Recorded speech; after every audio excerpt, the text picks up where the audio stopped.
ಗುರುಭ್ಯೋ ನಮಃ. ಹರಿ ಓಂ. ಶುಕ್ಲಾಂಬರಧರಂ ವಿಷ್ಣುಂ ಶಶಿವರ್ಣಂ ಚತುರ್ಭುಜಂ ಪ್ರಸನ್ನವದನಂ ಧ್ಯಾಯೇತ್ ಸರ್ವವಿಘ್ನೋಪಶಾಂತಯೇ. ನಾರಾಯಣಂ ನಮಸ್ಕೃತ್ಯ ನರಂ ಚೈವ ನರೋತ್ತಮಂ ದೇವೀಂ ಸರಸ್ವತೀಂ ವ್ಯಾಸಂ ತತೋ ಜಯಮುದೀರಯೇತ್. ಋಗ್ಯಜುಸ್ಸಾಮರೂಪಾಯ ವೇದಾಹರಣಕರ್ಮಣೆ ಪ್ರಣವೋದ್ಗೀತವಪುಷೇ ಮಹೋಶ್ವಶಿರಸೇ ನಮಃ. ಜ್ಞಾನಾನಂದಮಯಂ ದೇವಂ ನಿರ್ಮಲಸ್ಫಟಿಕಾಕೃತಿಂ ಆಧಾರಂ ಸರ್ವವಿದ್ಯಾನಾಂ ಹಯಗ್ರೀವముపాస్మహే. ಶಂಕರಂ ಶಂಕರಾಚಾರ್ಯಂ ಕೇಶವಂ ಬಾದರಾಯಣಂ ಸೂತ್ರಭಾಷ್ಯಕೃತೌ ವಂದೇ ಭಗವಂತೌ ಪುನಃ ಪುನಃ. ಗುರವೇ ಸರ್ವಲೋಕಾನಾಂ ಭಿಷಜೇ ಭವರೋಗಿಣಾಂ ನಿಧಯೇ ಸರ್ವವಿದ್ಯಾನಾಂ ದಕ್ಷಿಣಾಮೂರ್ತಯೇ ನಮಃ. ಪೂಜ್ಯರಾದ ಭಗವದ್ಬಂಧುಗಳೇ, ದೇವರ್ಷಿ ನಾರದರ ಭಕ್ತಿ ಸೂತ್ರದಲ್ಲಿ ಹಿಂದಿನ ಒಂದು ಪ್ರವಚನದಲ್ಲಿ 67ನೆಯ ಸೂತ್ರದವರೆಗೂ ಕೂಡ ನಾವು ಅಧ್ಯಯನ ಮಾಡ್ಕೊಂಡಿದ್ವಿ. 68ನೆಯ ಸೂತ್ರದಿಂದ ಈ ದಿನ ನಾವು ಮುಂದಕ್ಕೆ ಅಧ್ಯಯನ ಮಾಡ್ಕೊಂಡು ಹೋಗಬೇಕಾಗಿದೆ. 68ನೆಯ ಸೂತ್ರ ನಾರದರು ಹೇಳ್ತಾ ಇದ್ದಾರೆ, ಕಂಠಾವರೋಧ ರೋಮಾಂಚಾಶ್ರುಭಿ ಪರಸ್ಪರಂ ಲಪಮಾನಾ ಪಾವಯಂತಿ ಕುಲಾನಿ ಪೃಥಿವೀಂಚ ಅಂತಕ್ಕಂಥ ಸೂತ್ರ ಇದು. 68ನೆಯ ಸೂತ್ರ ಹೇಳ್ತಾ ಇದ್ದಾರೆ. ಅಂದರೆ ಗಂಟಲು ಕಟ್ಟುವುದು, ಮೈ ನವಿರೇಳುವುದು, ಆನಂದ ಬಾಷ್ಪ ಸುರಿಸುವುದು, ಇವುಗಳಿಂದ ಕೂಡಿ ಪರಸ್ಪರ ಭಗವದ್ ವಿಷಯವನ್ನೇ ಕುರಿತು ಮಾತನಾಡುವವರಾಗಿ ತಮ್ಮ ವಂಶಗಳನ್ನು ಮತ್ತು ಪೃಥ್ವಿಯನ್ನು ಪಾವನಗೊಳಿಸುತ್ತಾರೆ. ಈ ಭಕ್ತಿ ಅಂತಕ್ಕಂಥದ್ದು, ಪ್ರೇಮ ಅಂತಕ್ಕಂಥದ್ದು ನಾವು ಆಲ್ರೆಡಿ ಸ್ಟಡಿ ಮಾಡ್ಕೊಂಡಿದ್ವಿ. ಏನು ಅಂದರೆ ಭಕ್ತಿ ಅಂತಂದರೆ, ಸಂಸ್ಕೃತದಲ್ಲಿ ಭಕ್ತಿ ಅಂದರೆ ನಾವು ಆಡು ಭಾಷೆಯಲ್ಲಿ ಪ್ರೇಮ ಅಂತ ಕರೀತಾರೆ. ಸಾ ತ್ವಸ್ಮಿನ್ ಪರಮ ಪ್ರೇಮ ರೂಪ ಅಂತ ನಾರದರು ಈಗಾಗಲೇ ಹೇಳಿದ್ದಾರೆ. ಹಾಗಾಗಿ ಈ ಪ್ರೇಮ ಅಂತಕ್ಕಂಥದ್ದನ್ನು ನಾವು ವ್ಯಕ್ತಪಡಿಸೋದಕ್ಕಾಗೋದಿಲ್ಲ. ಯಾಕೆಂದರೆ ಇದು ಆಂತರ್ಯಕ್ಕೆ ಸಂಬಂಧಪಟ್ಟಿರತಕ್ಕಂಥ ವಿಚಾರ. ಆಂತರ್ಯ ಅಂದರೆ ಹೃದಯಕ್ಕೆ ಸಂಬಂಧಪಟ್ಟಿರತಕ್ಕಂಥ ವಿಚಾರ. ನಾವು ಏನನ್ನು ಹೇಳಿ ನಾವು ನಮ್ಮ ಪ್ರೇಮವನ್ನು ವ್ಯಕ್ತಪಡಿಸೋದಕ್ಕಾಗತ್ತೆ? ಒಬ್ಬ ತಾಯಿ ಮಗುವಿನ ವಿಚಾರದಲ್ಲಿ ಹೆಚ್ಚು ಪ್ರೀತಿಯುಳ್ಳವಳಾಗಿರ್ತಾಳೆ. ಆದರೆ ಅವಳ ಪ್ರೀತಿಯನ್ನು ಅವಳು ಇಷ್ಟು ಅಂತ ಪ್ರಮಾಣ ಮಾಡಿ ತೋರಿಸೋಕ್ಕಾಗಲ್ಲ. ಇಷ್ಟು ಲೀಟ್ರ್ ಇದೆ, ಇಷ್ಟು kg ಇದೆ, ಇಷ್ಟು ಮೀಟ್ರ್ ಇದೆ ಅಂತ ನಾವು ಅದನ್ನು ತೋರಿಸೋದಕ್ಕಾಗೋದಿಲ್ಲ ಅಲ್ವಾ? ತಾಯಿಗೆ ಅದು ಸಾಧ್ಯ ಆಗೋದಿಲ್ಲ. ಆದರೆ ತಾಯಿ ಕೆಲವು ಬಾಹ್ಯವಾಗಿರ್ತಕ್ಕಂಥ ಕೆಲವು ಚೇಷ್ಟೆಗಳನ್ನು ಮಾಡೋದ್ರಿಂದ ಈ ಮಗುವಿನ ಮೇಲೆ ಪ್ರೀತಿ ಜಾಸ್ತಿ ಇದೆ ಅನ್ನೋದು ಗೊತ್ತಾಗುತ್ತೆ. ಏನು? ಆ ಮಗುವನ್ನು ಅಪ್ಪಿ ಮುದ್ದಾಡೋದು, ಆ ಊಟ ಮಾಡಿಸೋ ವಿಚಾರದಲ್ಲಿ, ಹೊಟ್ಟೆ ತುಂಬಿಸೋ ವಿಚಾರದಲ್ಲಿ, ಇವೆಲ್ಲ ಕೂಡ ಏನಾಗುತ್ತೆ, ಆಮೇಲೆ ಮಲಗಿಸೋ ವಿಚಾರದಲ್ಲಿ, ಅದನ್ನು ಲಾಲಿಸಿ ಪಾಲಿಸಿ ಮುದ್ದಿಸೋ ವಿಚಾರಗಳಲ್ಲಿ, ಕೆಲವು ವಿಚಾರಗಳಲ್ಲಿ ನಮಗೆ ತಾಯಿ ಪ್ರೀತಿ ಹೊರಗಡೆ ಆಗುತ್ತೆ. ಅಷ್ಟು ಬಿಟ್ಟರೆ ಪ್ರೀತಿ ಹೀಗೆ ಇದೆ, ಇದೇ ಥರನೇ ಇದೆ ಅಂತ ಯಾರೂ ಕೂಡ ಹೇಳೋದಕ್ಕಾಗೋದಿಲ್ಲ. ಒಬ್ಬ ಪ್ರಿಯಕರನನ್ನು ಒಬ್ಬ ಪ್ರೇಯಸಿ ಕೇಳಿದ್ರೆ, ನೀನು ನನ್ನನ್ನು ಎಷ್ಟು ಪ್ರೀತಿ ಮಾಡ್ತೀಯಾ ಅಂತಂದರೆ ಅವನೇನೋ ಒಂದಿಷ್ಟು ಅಂತ ಹೇಳ್ಬೋದು. ಆದರೆ ಅಷ್ಟು ಅಂತಲೇ ಹೇಳೋಕ್ಕಾಗೋದಿಲ್ಲ. ಅಂದರೆ ಅವನಲ್ಲಿರ್ತಕ್ಕಂಥ ಪ್ರೀತಿ ವ್ಯಕ್ತಪಡಿಸೋದಕ್ಕಾಗೋದಿಲ್ಲ. ಅದಕ್ಕೆ ನಾರದರು ಹಿಂದಿನ ಸೂತ್ರಗಳಲ್ಲಿ ಏನು ಹೇಳಿದ್ರು? ಅನಿರ್ವಚನೀಯಂ ಪ್ರೇಮ ಸ್ವರೂಪಂ ಅಂತ ಹೇಳಿದ್ರು. ಪ್ರೇಮ ಸ್ವರೂಪವನ್ನು ಬಾಯಿ ಮಾತಿನಲ್ಲಿ ವರ್ಣಿಸೋದಕ್ಕೆ ಸಾಧ್ಯ ಆಗೋದಿಲ್ಲ. ಅನಿರ್ವಚನೀಯಂ ಪ್ರೇಮ ಸ್ವರೂಪಂ. ಮೂಕ ಸ್ವಾದನವತ್ತು ಅಂತ ಒಂದು ಉದಾಹರಣೆ ಕೊಡ್ತಾರೆ. ಒಬ್ಬ ಮೂಗನಿಗೆ ಒಳ್ಳೆ ಅಂದರೆ ಮೂಗ, ಅವನಿಗೆ ಮಾತೇ ಬರೋದಿಲ್ಲ. ರುಚಿಯಾಗಿರ್ತಕ್ಕಂಥ ಏನೋ ಪದಾರ್ಥಗಳನ್ನು ತಿನ್ನಿಸ್ಬಿಟ್ಟು, ಏನಪ್ಪ ಇವತ್ತು ಊಟ ಹೆಂಗಿತ್ತು, ಪದಾರ್ಥಗಳೆಲ್ಲ ಹೆಂಗಿತ್ತು, ಯಾವ್ದ್ಯಾವ್ದು ಹೆಂಗಿತ್ತು, ಸ್ವಲ್ಪ ರುಚಿ ಹೆಂಗಿತ್ತು ಅಂತ ಹೇಳು ಅಂತಂದರೆ ಅವನು ಹೇಳೋಕ್ಕಾಗತ್ತಾ? ಮೂಗನ ಕಾಡಿದರೇನು ಸವಿ ಮಾತನು ಆಡುವನೇನು ಅಂತ ಹೇಳ್ಬಿಟ್ಟು. ಹಾಗಾಗಿ ಮೂಗನಿಗೆ ಹೇಗೆ ರುಚಿ ನೋಡಿರ್ತಕ್ಕಂಥದ್ದನ್ನು ವರ್ಣಿಸೋದಕ್ಕಾಗೋದಿಲ್ವೋ, ಆಂತರ್ಯದಲ್ಲಿರ್ತಕ್ಕಂಥ ಪ್ರೇಮನ್ನು ನಾವು ಹೊರಗಡೆಗೆ ಹೇಳ್ಕೊಳೋದಕ್ಕೆ ಆಗೋದಿಲ್ಲ.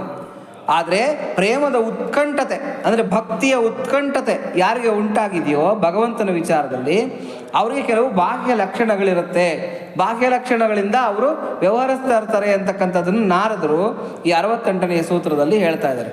ಅದರಲ್ಲಿ ಮೊದಲನೆಯ ಒಂದು ಹೊರಗಿನ ಚಿಹ್ನೆ ಏನು ಅಂದರೆ ಬಾಹ್ಯವಾಗಿ ಕಾಣಿಸ್ತಕ್ಕಂಥ ಚಿಹ್ನೆ ಏನು ಅಂದರೆ ಕಂಠಾವರೋಧ. ಅವ್ರಿಗೆ ಭಗವಂತನ ವಿಚಾರ ಮಾತಾಡೋದಕ್ಕೆ ಶುರು ಮಾಡೋ ಅಷ್ಟೊತ್ತಿಗೆ, ಒಬ್ಬ ಭಕ್ತನಿಗೆ ಭಗವಂತನ ವಿಚಾರ ಮಾತಾಡೋಕೆ ಶುರು ಆಗೋ ಅಷ್ಟೊತ್ತಿಗೆ ಅವನಿಗೆ ಕಂಠ ಗದ್ಗದಿತವಾಗುತ್ತೆ. ಅಂದರೆ ಅವನಿಗೆ ಮಾತಾಡೋದಕ್ಕಾಗಲ್ಲ, ಏನೋ ಗಂಟಲು ಕಟ್ಟದಂಗೆ ಆಗುತ್ತೆ. ಗಂಟಲಲ್ಲಿ ಗಂಟಲಲ್ಲಿ ಕಿಚ್ ಏನು ಮಾಡಲಿ ಅಂತ ನಾವು ಹೇಳ್ತೀವಲ್ಲ, ಆ ಥರ ಆಗುತ್ತೆ. ಅಂದರೆ ಅವ್ನು ಮಾತಾಡೋದಕ್ಕಾಗೋದಿಲ್ಲ, ಏನೋ ಅವನಿಗೆ ತೊಂದರೆ ಆದಂಗೆ ಆಗುತ್ತೆ, ಅವನಿಗೆ ಗಂಟಲು ಕಟ್ಟದಂಗೆ ಆಗುತ್ತೆ, ಅವನು ಭಾವೋದ್ವೇಗಕ್ಕೆ ಒಳಗಾಗ್ತಾನೆ. ಯಾಕೆ ಅಂದರೆ ಅವನ ಒಳಗಡೆಯಿಂದ ಪರಮಾತ್ಮನನ್ನು ಅನುಭವಿಸ್ತಾ ಇರ್ತಾನೆ ಪರಮಾತ್ಮನನ್ನು. ಹಾಗಾಗಿ ಅವನಿಗೆ ಗಂಟಲು ಕಟ್ಟಿದ ಹಾಗೆ ಆಗತ್ತೆ. ಇದು ಮೊದಲನೆಯ ಒಂದು ಅನುಭವ. ಭಕ್ತನಿಗೆ ಭಕ್ತಿಯ ಪರಾಕಾಷ್ಠೆಗೆ ಮುಟ್ಟಿದಾನೆ ಅಂತಂದರೆ ಅವನಿಗೆ ಮೊದಲನೇದಾಗಿ ಗಂಟಲು ಕಟ್ಟದಂಗೆ ಆಗುತ್ತೆ. ಎರಡನೆಯ ಅನುಭವ ಏನು ಅಂದರೆ ಮೈ ನವಿರೇಳುತ್ತೆ. ಮೈ ನವಿರೇಳೋದು ಅಂತಂದರೆ ರೋಮಾಂಚನ ಆಗೋದು. ಅಂದರೆ ಮೈ ಒಂಥರ ಕರೆಂಟ್ ಪಾಸ್ ಆದಂಗೆ ಆಗುತ್ತೆ. ಅವನಿಗೆ ಭಗವಂತನ ವಿಚಾರ ಹೇಳೋ ಅಷ್ಟೊತ್ತಿಗೆ ಅಥವಾ ಭಗವಂತನ ವಿಚಾರ ಕೇಳೋ ಅಷ್ಟೊತ್ತಿಗೆ, ಭಗವಂತನ ಬಗ್ಗೆ ಅವನು ಆ ಆಲೋಚನೆ ಮಾಡೋ ಅಷ್ಟೊತ್ತಿಗೆ ಅವನಿಗೆ ಮೈ ಅಂತಕ್ಕಂಥದ್ದು ನವಿರೇಳುತ್ತೆ. ಏನೋ ಜಾತವೇದಸೇ ಸುನವ ಮಸೋಮ ಮರಾತಿ ಯಥೋ ನಿದಹಾತಿ ವೇದ ಸನಃ ಪರಿಷತತಿ ದುರ್ಗಾಣಿ ವಿಶ್ವ ನಾವೇ ವಸಿಂಧಂ ದುರಿತಾತ್ಯಗ್ನಿ ತಾಮಗ್ನಿವರ್ಣಾಂ ತಮಸಾಜ್ವಲಂತೀಂ ವೈರೋಚನೀಂ ಅಂತ ಬರುತ್ತೆ. ವೈರೋಚನೀಂ ಅಂದರೆ ಏನು ಅಂದರೆ ತನ್ನ ಭಕ್ತರಿಗೆ ರೋಮಾಂಚನ ಆಗೋ ಥರ ಮಾಡ್ತಕ್ಕಂಥ ಅವಳು ಅಂತೇಳ್ಬಿಟ್ಟು. ಅಂದರೆ ಭಗವಂತನಿಗೆ ಆ ಶಕ್ತಿ ಇರುತ್ತೆ ನೋಡಿ. ಒಂದು ಮ್ಯಾಗ್ನೆಟ್ನ ಒಂದು ಯಾವುದಾದ್ರೂ ಒಂದು ಕಬ್ಬಿಣ ಅಥವಾ ನಿಕ್ಕಲ್ಲು ಇಂಥದ್ರ ಹತ್ತಿರಕ್ಕೆ ತೊಗೊಂಡು ಬಂದರೆ ಅದರಲ್ಲಿ ಒಂದು ವೈಬ್ರೇಷನ್ ಉಂಟಾಗುತ್ತೆ. ಆ ಮ್ಯಾಗ್ನೆಟ್ ಹತ್ರಕ್ಕೆ ಬರ್ತಾ ಬರ್ತಾ ಬರ್ತಾ ಒಂದು ವೈಬ್ರೇಷನ್ ಉಂಟಾಗುತ್ತೆ. ತೀರಾ ಹತ್ರಕ್ಕೆ ಬಂದಾಗ ಅದು ಸ್ವಲ್ಪ ಹಿಂಗೆ ಮೇಲಕ್ಕೆ ಹಿಂಗೆ ಎದ್ದೇಳುತ್ತೆ. ಇನ್ನು ಸ್ವಲ್ಪ ಹತ್ರಕ್ಕೆ ತಂದರೆ ಹೋಗಿ ಆ ಮ್ಯಾಗ್ನೆಟ್ಗೆ ಕಚ್ಕೊಂಡ್ಬಿಡುತ್ತೆ. ಅದನ್ನು ಉದ್ದೀಪನ ಅಂತ ಕರೀತಾರೆ. ಶ್ರೀರಾಮಕೃಷ್ಣರು ಅದನ್ನು ಏನು ಹೇಳ್ತಾರೆ ಅಂತಂದರೆ, ನೆಂದಿರೋ ಬೆಂಕಿಪಟ್ಟಣ ನೆಂದೋಗ್ಬಿಟ್ಟಿದೆ. ನಾವು ಎಷ್ಟು ಗೀಚಿದ್ರೂ ಕೂಡ ಆ ಬೆಂಕಿಪಟ್ಟಣ ಹತ್ಕೊಳ್ಳೋದಿಲ್ಲ.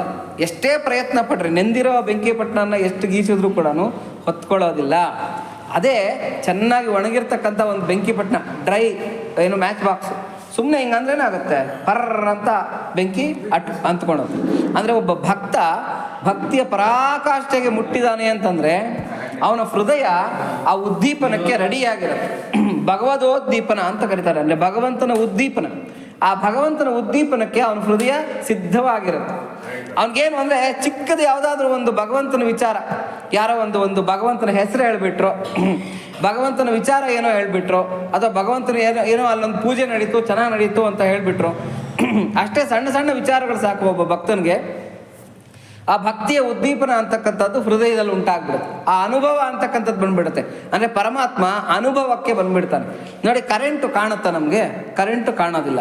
ಆದರೆ ಪ್ಲಗ್ಗಲ್ಲಿ ಕೈ ಇಟ್ಟರೆ ಅನುಭವಕ್ಕೆ ಬರುತ್ತೆ. ಗಾಳಿ ಕಾಣುತ್ತಾ? ಕಾಣೋದಿಲ್ಲ. ಆದರೆ ಆ ಗಾಳಿ ನಮ್ಮ ಹತ್ರ ಬೀಸ್ಕೊಂಡು ಹೋದಾಗ ಅದರ ಅನುಭವ ಅಂತಕ್ಕಂಥದ್ದು ನಮಗೆ ಗೊತ್ತಾಗುತ್ತೆ. ಅದೇ ಥರನೇ ನಮಗಲ್ಲಿ ಪ್ರಾಣ ಇದೆ, ಅಂದರೆ ನಮ್ಮ ಶರೀರದಲ್ಲಿ ಪ್ರಾಣ ಇದೆ. ಪ್ರಾಣ ಇರೋದು ನಮಗೆ ಕಣ್ಣಿಗೆ ಕಾಣುತ್ತಾ? ಕಾಣೋದಿಲ್ಲ. ಆದರೆ ಪ್ರಾಣ ಇದೆ, ನಾನು ಬದುಕಿದ್ದೀನಿ ಅಂತ ನಾನು ಹೇಳಬಲ್ಲೆ. ಯಾಕಂದ್ರೆ ನಾನು ಬದುಕಿದ್ದೀನಿ ಅನ್ನೋದು ನಂಗೆ ಗೊತ್ತು, ಅನುಭವದಲ್ಲಿದೆ ಅಂತ ಹೇಳ್ಬಿಟ್ಟು. ಹಾಗೇನೆ ಪರಮಾತ್ಮ ಇದ್ದಾನೆ. ಆ ಪರಮಾತ್ಮ ಕಣ್ಣಿಗೆ ಗೋಚರ ಆಗದೆ ಇರತಕ್ಕಂಥವನು. ಅವನು ಅನೂಹ್ಯ, ಅಗ್ರಾಹ್ಯ, ಅಪ್ರಮೇಯ ಅಂತಕ್ಕಂಥ ವರ್ಡ್ಗಳನ್ನು ಉಪನಿಷತ್ತುಗಳು ಹೇಳುತ್ತೆ. ಅವನೊಂದು ಯಾವ ಥರದಲ್ಲೂ ನಾವು ಸಾಕ್ಷಾತ್ಕರಿಸ್ಕೊಳೋದಕ್ಕೆ ಮಾಧ್ಯಮ ಅಂತಕ್ಕಂಥದ್ದು ಏನೂ ಇಲ್ಲ. ಆದರೆ ಪರಮಾತ್ಮ ಅನುಭವಕ್ಕೆ ಮಾತ್ರ ಬರ್ತಾನೆ. ಅನುಭವ, ಹೃದಯದ ಅನುಭವಕ್ಕೆ ಮಾತ್ರ ಬರ್ತಾನೆ. ಯಾವಾಗ ಭಕ್ತನಿಗೆ ಆ ಹೃದಯದಲ್ಲಿ ಅನುಭವ ಅನ್ನೋದು ಉಂಟಾಗುತ್ತೆ, ಭಗವಂತನ ಅನುಭವ ಅನ್ನೋದು ಉಂಟಾಗುತ್ತೆ, ಇದನ್ನು ಸಾಕ್ಷಾತ್ಕಾರ ಅಂತ ಕರೀತಾರೆ. ಏನಂತ ಕರೀತಾರೆ? ಸಾಕ್ಷಾತ್ಕಾರ. ಇದನ್ನೇ ಸಾಕ್ಷಾತ್ಕಾರ ಅಂತ ಕರೆಯೋದು. ಅಪರೋಕ್ಷ ಜ್ಞಾನ ಅಂತ ಹೇಳ್ತಾರೆ, ಸಾಕ್ಷಾತ್ಕಾರ ಅಂತ ಕರೀತಾರೆ.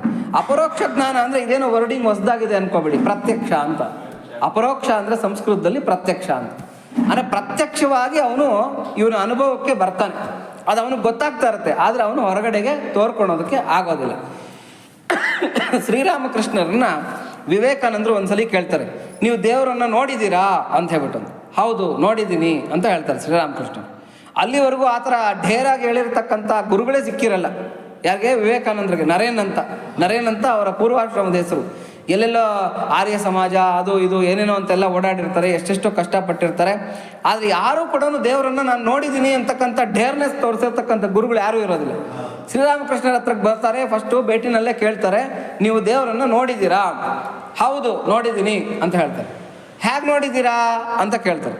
ಆವಾಗ ಶ್ರೀರಾಮಕೃಷ್ಣ ಹೇಳ್ತಾರೆ, ನಿನ್ನನ್ನು ಎಷ್ಟು ಸ್ಪಷ್ಟವಾಗಿ ನೋಡ್ತಾ ಇದ್ದೀನೋ, ಇಲ್ಲಿರ್ತಕ್ಕಂಥ ಗೋಡೆಯನ್ನು ಎಷ್ಟು ಸ್ಪಷ್ಟವಾಗಿ ನೋಡ್ತಾ ಇದ್ದೀನೋ, ಕೈಯಲ್ಲಿ ಒಂದು ಬೀಸಣಿಗೆ ಇಟ್ಕೊಂಡು ಬೀಸ್ಕೊತಾ ಇರ್ತಾರೆ, ಈ ಬೀಸಣಿಗೆಯನ್ನು ಎಷ್ಟು ಸ್ಪಷ್ಟವಾಗಿ ನೋಡ್ತಾ ಇದ್ದೀನೋ ಇದಕ್ಕಿಂತಲೂ ಸ್ಪಷ್ಟವಾಗಿ ನಾನು ಭಗವಂತನನ್ನು ನೋಡಿದ್ದೀನಿ ಅಂತ ಹೇಳ್ತಾರೆ. ನೋಡಿ ಎಂಥ ಒಳ್ಳೆ ಉತ್ತರ ಶ್ರೀರಾಮಕೃಷ್ಣರದು. ಈ ಅಪ್ಪ ಸುಮ್ಮನೆ ಇರೋದಿಲ್ಲ, ಯಾರು ನರೇನು ವಿಪರೀತ ತರಳೆ ಸ್ಟೂಡೆಂಟು. ಈತ ಕೇಳ್ತಾನೆ, ಹಾಗಾದರೆ ಅದೇ ಥರನೇ ನನಗೆ ತೋರಿಸ್ತೀರಾ ಅಂತ. ನೀವು ನೋಡಿದ್ದು ಅಷ್ಟೇ ಅಲ್ಲ, ನಿಮ್ಗೆ ನೋಡಿದ್ರೋ ಬಿಟ್ಟಿದ್ರೋ ನಮ್ಗೆ ಗೊತ್ತಾಗಲ್ಲ, ನೀವು ನೋಡಿರೋ ದೇವರನ್ನ ನನಗೆ ತೋರಿಸ್ತೀರಾ ಅಂತ. ಹೌದು, ನಿನಗೂ ತೋರಿಸ್ತೀನಿ, ನನ್ನ ಹತ್ರ ಇರು, ನನ್ನ ಶಿಷ್ಯನಾಗು, ಸಾಧನೆ ಮಾಡು, ನಿನಗೂ ಕೂಡ ಆ ಭಗವಂತನ ಸಾಕ್ಷಾತ್ಕಾರ ಅನ್ನೋದನ್ನ ಮಾಡಿಸ್ಕೊಡ್ತೀನಿ ಅಂತ. ಈ ಭಗವಂತನನ್ನ ಚೆನ್ನಾಗಿ ಅನುಭವಿಸ್ಬಿಟ್ಟಿರ್ತಾರೆ. ಸಾಕ್ಷಾತ್ಕಾರ ಅಪರೋಕ್ಷ ಜ್ಞಾನ ಅಂತಕ್ಕಂಥದ್ದು ಉಂಟಾಗಿರುತ್ತೆ. ಬಾಹ್ಯ ಲಕ್ಷಣಗಳು ಗೊತ್ತಾಗಲ್ಲ. ಎಲ್ಲರ ಥರನೇ ಭಗವಂತ ಏನು ಭಗವದ್ಗೀತೆಯಲ್ಲಿ ಅರ್ಜುನ ಕೇಳ್ತಾನೆ, ಸ್ಥಿತಪ್ರಜ್ಞಸ್ಯ ಕಾ ಭಾಷಾ ಸಮಾಧಿಸ್ತಸ್ಯ ಕೇಶವ ಅಂತ ಹೇಳ್ಬಿಟ್ಟಂದು. ಅಂದರೆ ಸ್ಥಿತಪ್ರಜ್ಞ ಅಂದರೆ ಆ ಭಗವಂತನ ಸಾಕ್ಷಾತ್ಕಾರ ಪಡ್ಕೊಂಡಿರ್ತಕ್ಕಂಥವನು ಹೇಗಿರ್ತಾನೆ, ಹೇಗೆ ನಡೀತಾನೆ, ಹೇಗೆ ಊಟ ಮಾಡ್ತಾನೆ, ಹೇಗೆ ಕೂತ್ಕೊತಾನೆ, ಹೇಗಿರ್ತಾನೆ ಅಂತ ಪ್ರಶ್ನೆ ಮಾಡ್ತಾನೆ. ಯಾರನ್ನ? ಶ್ರೀಕೃಷ್ಣನನ್ನ. ಅದಕ್ಕೆ ಶ್ರೀಕೃಷ್ಣ ಹೇಳ್ತಕ್ಕಂಥ ಉತ್ತರ ಏನು ಅಂದರೆ, ಎಲ್ಲರಿದ್ದಂಗೆ ಇರ್ತಾನೆ. ಎಲ್ಲ ಸಮಾಜದ ವ್ಯಕ್ತಿಗಳು ಹೆಂಗಿರ್ತಾರೋ ಹಾಗೇ ಇರ್ತಾನೆ ಭಕ್ತನು ಕೂಡ, ಏನೂ ವ್ಯತ್ಯಾಸ ಇರೋದಿಲ್ಲ. ಆದರೆ ಅವನ ಆಂತರ್ಯದಲ್ಲಿ ಬದಲಾವಣೆಗಳಿರುತ್ತೆ ಅಂತ ಹೇಳ್ಬಿಟ್ಟು ಕೆಲವು ಶ್ಲೋಕಗಳನ್ನೆಲ್ಲ ಹೇಳ್ಕೊಂಡ್ಬರ್ತಾನೆ. ಸ್ಥಿತಪ್ರಜ್ಞನ ಲಕ್ಷಣಗಳನ್ನು, ಜ್ಞಾನಿ ಲಕ್ಷಣಗಳನ್ನೆಲ್ಲ ಹೇಳ್ಕೊಂಡು ಬರ್ತಾನೆ. ಅದೇ ಥರನೇ ಭಗವತ್ ಸಾಕ್ಷಾತ್ಕಾರ ಪಡ್ಕೊಂಡಿರ್ತಕ್ಕಂಥ ಅವನಿಗೆ ನಾರದರು ಹೇಳ್ತಾ ಇದ್ದಾರೆ, ಬಾಹ್ಯವಾಗಿರ್ತಕ್ಕಂಥ ಕೆಲವು ಲಕ್ಷಣಗಳು ಕಾಣಿಸ್ಕೊಳುತ್ತೆ. ಮೊದಲನೇ ಲಕ್ಷಣ ಏನು ಅಂದರೆ ಕಂಠಾವರೋಧ. ಭಗವಂತನ ವಿಚಾರ ಅವ್ನು ಮಾತಾಡೋದಕ್ಕೆ ಶುರು ಮಾಡೋ ಅಷ್ಟೊತ್ತಿಗೆ ಕಂಠ ಗದ್ಗದಿತವಾಗುತ್ತೆ, ಅವ್ನಿಗೆ ಮಾತಾಡೋದಕ್ಕಾಗೋದಿಲ್ಲ, ರೋಮಾಂಚನವಾಗುತ್ತೆ, ಅವನಿಗೆ ಮೈ ನವಿರೇಳುತ್ತೆ. ಅಬ್ಬಾ ಭಗವಂತನ ವಿಚಾರ ಮಾತಾಡ್ತಾ, ಯಾಕಂದ್ರೆ ಒಳಗಡೆ ಅವನು ಅನುಭವಿಸ್ತಾ ಇರ್ತಾನೆ. ಕಥೆಗಳು ಹೇಳ್ತೀನಿ ಇವಾಗ, ಅದಕ್ಕೆ ಸಂಬಂಧಪಟ್ಟಿರ್ತಕ್ಕಂಥ ಕಥೆಗಳು ಹೇಳ್ತೀನಿ ನಿಮ್ಗೆ, ಉದಾಹರಣೆಗಳಿಂದ ಹೇಳಿದಾಗ ಅದಕ್ಕೆ ಚೆನ್ನಾಗಿ ಅರ್ಥ ಆಗುತ್ತೆ ಯಾವ ಥರ ಅಂತ. ಅಂದರೆ ಮೈ ರೋಮಾಂಚನ ಆಗುತ್ತೆ. ಅಷ್ಟೇ ಅಲ್ಲ, ಅಶ್ರುಬಿಹಿ, ಪ್ರೇಮಾಶ್ರುಗಳು ಅಂತ ಕರೀತಾರೆ ನೋಡಿ. ಈ ಭಾಗದಿಂದ, ಕಣ್ಣಿನ ಈ ಮೂಗಿನ ಪಕ್ಕದ ಭಾಗದಿಂದ ನೀರು ಸುರಿದ್ರೆ ಅದು ದುಃಖದ ಕಣ್ಣೀರಂತೆ. ಈ ಕಣ್ಣಿನ ತುದಿ ಈ ಕಡೆ ತುದಿನಲ್ಲಿ ಬಂದರೆ ಅದನ್ನು ಪ್ರೇಮಾಶ್ರು, ಆನಂದ ಬಾಷ್ಪ ಅಂತ ಕರೀತಾರೆ. ಇವಾಗ ಎಲ್ಲೋ ಹೋಗಿರ್ತಾನೆ ಮಗ, ಸುಮಾರು ಒಂದು 10-15 ವರ್ಷದಿಂದ ಅವನು ಬಂದೇ ಇರಲ್ಲ ಯಾವುದೋ ಫಾರಿನ್ ಕಂಟ್ರಿಗಳಿಗೋ ಅಥವಾ ಎಲ್ಲೋ ಡೆಲ್ಲಿನಲ್ಲೋ ಓದೋಕ್ಕೆ ಅಂತ ಹೋಗಿರ್ತಾನೆ.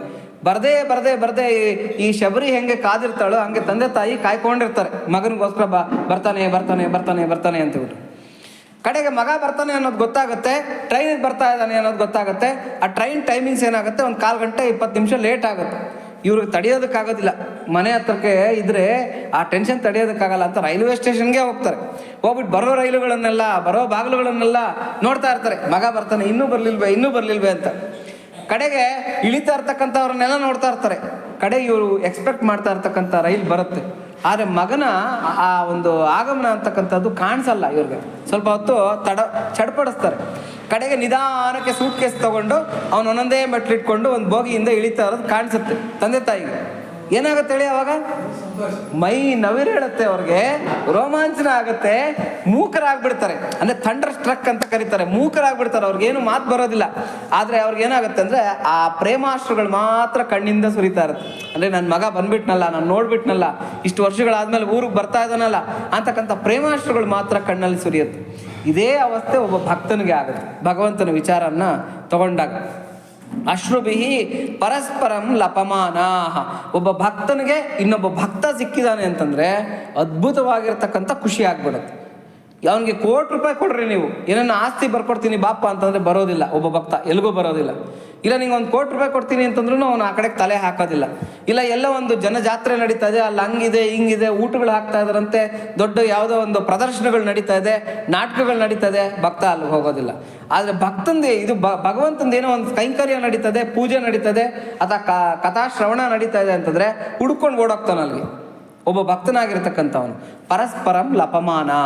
ನೀನು ಹೇಳು, ನಾನು ಕೇಳ್ತೀನಿ, ಇಲ್ಲಾಂದ್ರೆ ನಾನು ಹೇಳ್ತೀನಿ, ನೀನು ಕೇಳು. ಇದೇ ಭಕ್ತನ ಲಕ್ಷಣ.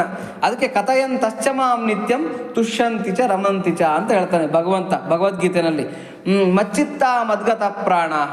ಯಾಕೆಂದ್ರೆ ಅವ್ರೇನ್ ಮಾಡಿರ್ತಾರೆ, ಮಚ್ಚಿತ್ತ ಅವರ ಚಿತ್ತವನ್ನು ನನ್ನಲ್ಲಿ ಇಟ್ಬಿಟ್ಟಿದ್ದಾರೆ. ಮದ್ಗತ ಪ್ರಾಣಾಹ, ಅವರ ಎಲ್ಲ ಪ್ರಾಣಗಳನ್ನು, ಪಂಚ ಪ್ರಾಣಗಳನ್ನು ಕೂಡ ನನ್ನೊಳಗೆ ಸಮರ್ಪಣೆ ಮಾಡಿಬಿಟ್ಟಿದ್ದಾರೆ. ಬೋಧಯಂತ ಪರಸ್ಪರಂ. ಎಷ್ಟು ಕೇಳಿದ್ರೂ ಸಾಲದು, ಎಷ್ಟು ಹೇಳಿದ್ರೂ ಸಾಲದು. ಯಾರಿಗೆ? ಭಕ್ತರಿಗೆ. ಎಷ್ಟು ಹೇಳಿದ್ರೂ ಸಾಲದು, ಎಷ್ಟು ಕೇಳಿದ್ರೂ ಸಾಲದು. ಬೋಧಯಂತ ಪರಸ್ಪರಂ ಕಥಯಂತಶ್ಚ ಮಾಂ ನಿತ್ಯಂ. ನನ್ನ ಕಥೆಗಳನ್ನು, ನನ್ನ ಲೀಲೆಗಳನ್ನು ಹಾಡಿ ಹೊಗಳ್ತಾ ಇರ್ತಾರೆ, ಹೇಳ್ಕೊತಾ ಇರ್ತಾರೆ. ತುಷ್ಯಂತಿ ಚ ರಮಂತಿ ಚ. ಅವ್ರಿಗೆ ಅದರಲ್ಲಿ ತೃಪ್ತಿ ಸಿಗತ್ತೆ, ಅದರಲ್ಲಿ ತೃಪ್ತಿ ಸಿಗುತ್ತೆ ಅವ್ರಿಗೆ. ಯಾವ ದುಡ್ಡಿನಲ್ಲೂ ಅವ್ರಿಗೆ ತೃಪ್ತಿ ಸಿಗಲ್ಲ, ಯಾವುದರಲ್ಲೂ ತೃಪ್ತಿ ಸಿಗಲ್ಲ. ಅವ್ರಿಗೆ ಭಗವಂತನ ವಿಚಾರದಲ್ಲಿ ತೃಪ್ತಿ ಸಿಗುತ್ತೆ. ಅದಕ್ಕೆ ಶ್ರೀರಾಮಕೃಷ್ಣರು ಒಂದು ಕಡೆ ಹೇಳ್ತಾರೆ, ಒಬ್ಬ ಭಂಗಿ ಕುಡಿಯೋನ್ಗೆ ಕೋಟ್ಯಾಧೀಶ್ವರ ಪಕ್ಕದಲ್ಲಿ ಹೋಗ್ತಾ ಇದ್ರು, ಅವ್ನು ಕೇರ್ಲೆಸ್ ಅಂತೆ. ಕಾಲ ಮೇಲೆ ಕಾಲು ಹಾಕೊಂಡು ಕಾಲು ಅಲ್ಲಾಡಿಸ್ಕೊಂಡು ಯಾವನೋ ಹೋಗ್ತಾ ಇದ್ದಾನೆ, ಭಿಕ್ಷುಕನ ಥರದಲ್ಲಿ ಕೂತ್ಕೊಂಡಿರ್ತಾನಂತೆ. ಹೋಗ್ತಾ ಇರೋದು ಯಾರು? ಕೋಟ್ಯಾಧಿಪತಿ. ಹೋಗ್ತಾ ಇದ್ರು ಕೂಡ ಆ ಭಂಗಿ ಕುಡಿಯೋನ್ಗೆ ಅವ್ನಿಗೆ ಯಾವನೋ ಯಾಕಶ್ಚಿತ್ ಹೋಗ್ತಾ ಇದ್ದಾನೆ ಬಿಡು, ಅವನನ್ನು ಕಟ್ಕೊಂಡು ನನಗೇನೇನು ಅಂತ ಹೇಳ್ಬಿಟ್ಟು.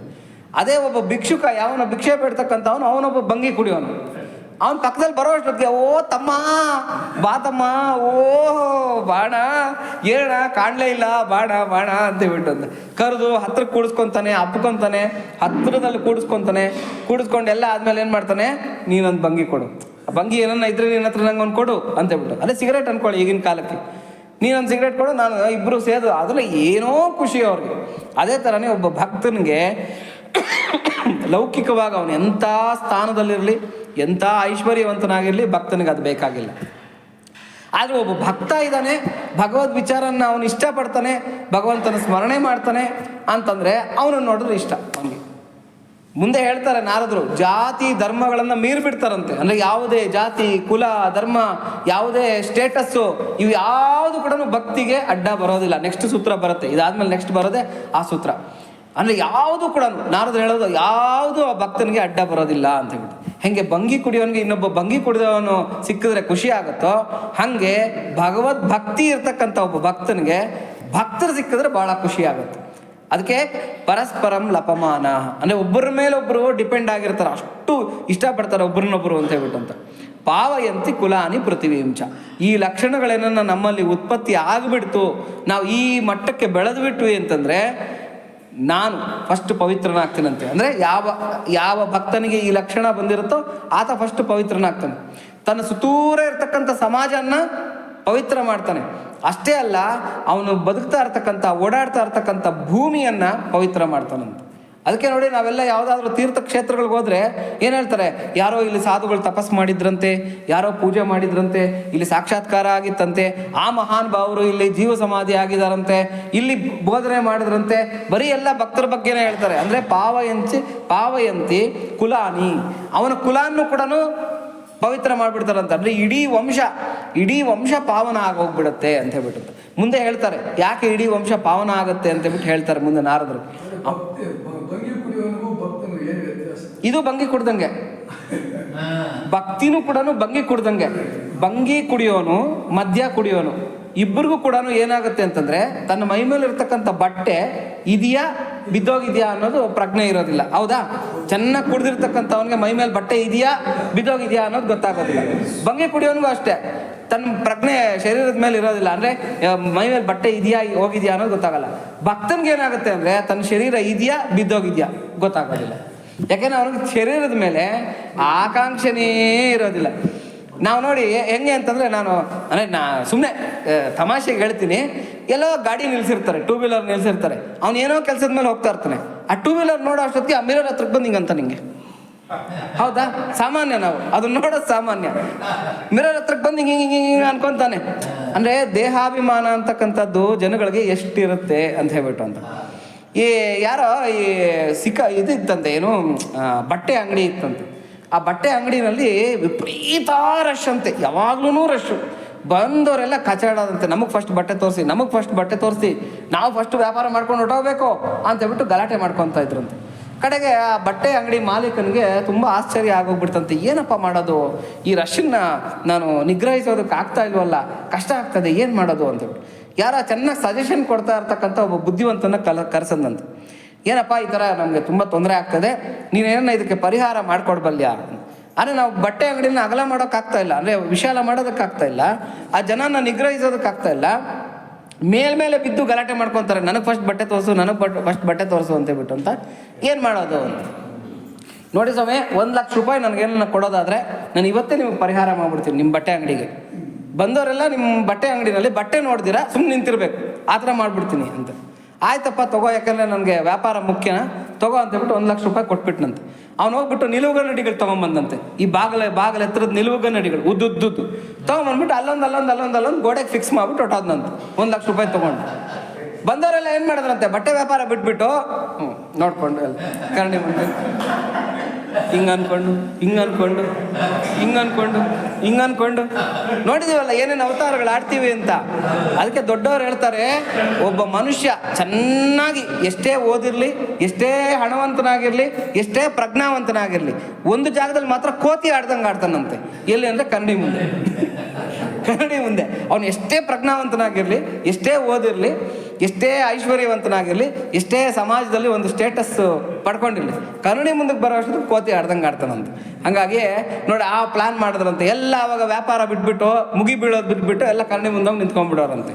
ಅಂದರೆ ಕನ್ನಡಿ ಅಂದರೆ ದೇಹಾಭಿಮಾನ ಅಂತಕ್ಕಂಥದ್ದು ಎಷ್ಟಿರುತ್ತೆ ಅಂತ ಅಣ್ಣ ಅವ್ರು ಕೇಳಿದ್ರಲ್ಲ, ಶ್ರೇಷ್ಠಿಗಳು ಕೇಳಿದ್ದೇನು ಅಂದರೆ, ಒಬ್ಬ ಭಂಗಿ ಕುಡ್ದವನಿಗೆ ಇವನಿಗೆ ಏನು ವ್ಯತ್ಯಾಸ ಭಕ್ತನಿಗೆ ಅಂತಂದರೆ, ಆ ಭಕ್ತಿ ಅಮಲು ಏರ್ಬಿಡ್ತು ಅಂತಂದರೆ ಉನ್ಮತ್ತತೆ ಅಂತಕ್ಕಂಥದ್ದು ಹುಟ್ಟಾಡ್ಬಿಡುತ್ತೆ. ಪ್ರಪಂಚ ಏನಾಗೋಗಿದೆಯೋ, ಬಂಧು ಬಾಂಧವರು ಏನಾಗೋಗಿದ್ದಾರೋ, ನನ್ನ ದೇಹ ಏನಾಗೋಗಿದೆಯೋ ಏನೂ ಗೊತ್ತಾಗೋದಿಲ್ಲ ಒಬ್ಬ ಭಕ್ತನಿಗೆ. ಬಾಹ್ಯ ಜ್ಞಾನನೇ ಇಲ್ದಿರ ಆಗ್ಬಿಡ್ತಾನೆ.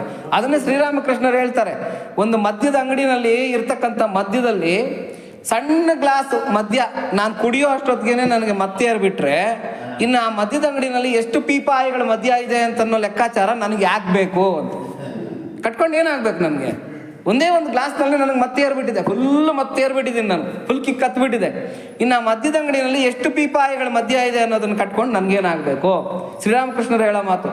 ಅದೇ ಥರನೇ ಕಾಳಿ ಅಂತಕ್ಕಂಥ ಒಂದು ಅಕ್ಷರದಿಂದ, ಅಂದರೆ ಒಂದು ಪದದಿಂದ ನನಗೆ ಮತ್ತೆ ಏರ್ಬಿಟ್ಟಿದೆ. ಕಾಳಿ ಅಂತಕ್ಕಂಥ ಅಂದರೆ ಭಗವನ್ ನಾಮದಿಂದ ನನಗೆ ಮತ್ತೆ ಏರ್ಬಿಟ್ಟಿದೆ.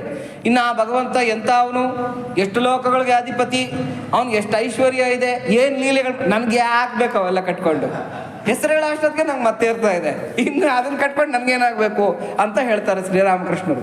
ಹಾಗಾಗಿ ಏನು ಪಾವಯಂತಿ ಕುಲಾನಿ, ಅವನು ಇಡೀ ಕುಲಾನ್ನ ಪಾವನ ಮಾಡಿಬಿಡ್ತಾನೆ. ಅಷ್ಟೇ ಅಲ್ಲ, ಪೃಥ್ವಿ ಹಿಂಸ, ಅವನು ಬದುಕ್ತಾ ಇರ್ತಕ್ಕಂಥ ಭೂಮಿ, ಅವನು ಓಡಾಡ್ತಾ ಇರ್ತಕ್ಕಂಥ ಭೂಮಿ ಪಾವನ ಆಗೋಗ್ಬಿಡುತ್ತೆ. ಹಾಗಾಗಿ ಅಂಥ ಭಕ್ತರನ್ನು ನಾವು ಎಕ್ಸ್ಪೆಕ್ಟ್ ಮಾಡಬೇಕು. ನಮ್ಮ ದೇಶದಲ್ಲಿ ಹುಟ್ಟಲಿ, ನಮ್ಮ ಊರಿನಲ್ಲಿ ಹುಟ್ಟಲಿ, ನಮ್ಮ ವಂಶದಲ್ಲಿ ಹುಟ್ಟಲಿ ಇಂಥ ಭಕ್ತರು ಅಂತೇಳ್ಬಿಟ್ಟು ನಾವು ಅದನ್ನು ಎಕ್ಸ್ಪೆಕ್ಟ್ ಮಾಡಬೇಕು ಅಂತೇಳ್ಬಿಟ್ಟು. ಇನ್ನು ಇದಕ್ಕೆ ಸಂಬಂಧಪಟ್ಟಿರ್ತಕ್ಕಂಥ ಕೆಲವು ಕಥೆಗಳನ್ನು ಕೇಳ್ಕೊಳ್ಳೋಣ, ಅಂದರೆ ಏನಾಗುತ್ತೆ ಅಂತೇಳ್ಬಿಟ್ಟು. ಶ್ರೀರಾಮಕೃಷ್ಣರು ವಚನವೇದ ಅಂತ ಇದೆ. ಮಾಸ್ಟರ್ ಮಹಾಶಯ ನಮಗೆಲ್ಲ ಗೊತ್ತಿರ್ತಕ್ಕಂಥದ್ದೇ. ಮಾಸ್ಟರ್ ಮಹಾಶಯ ಅಂತಕ್ಕಂಥ ಅವರು ಏನು ಮಾಡ್ತಾರೆ, ಶ್ರೀರಾಮಕೃಷ್ಣರ ಒಂದು ಪ್ರವಚನಗಳನ್ನು ಅವರು ಡೈರಿನಲ್ಲಿ ಮೇಂಟೈನ್ ಮಾಡ್ತಾ ಇದ್ರು. ಅದನ್ನು ವಚನವೇದ ಅಂತೇಳ್ಬಿಟ್ಟು ಆಮೇಲೆ ಶ್ರೀರಾಮಕೃಷ್ಣರ ಶರೀರ ಪತನ ನಂತರ ಅದನ್ನೇನು ಮಾಡಿದ್ರು, ಪುಸ್ತಕಗಳ ರೂಪದಲ್ಲಿ ಹಂಚಿದ್ರು.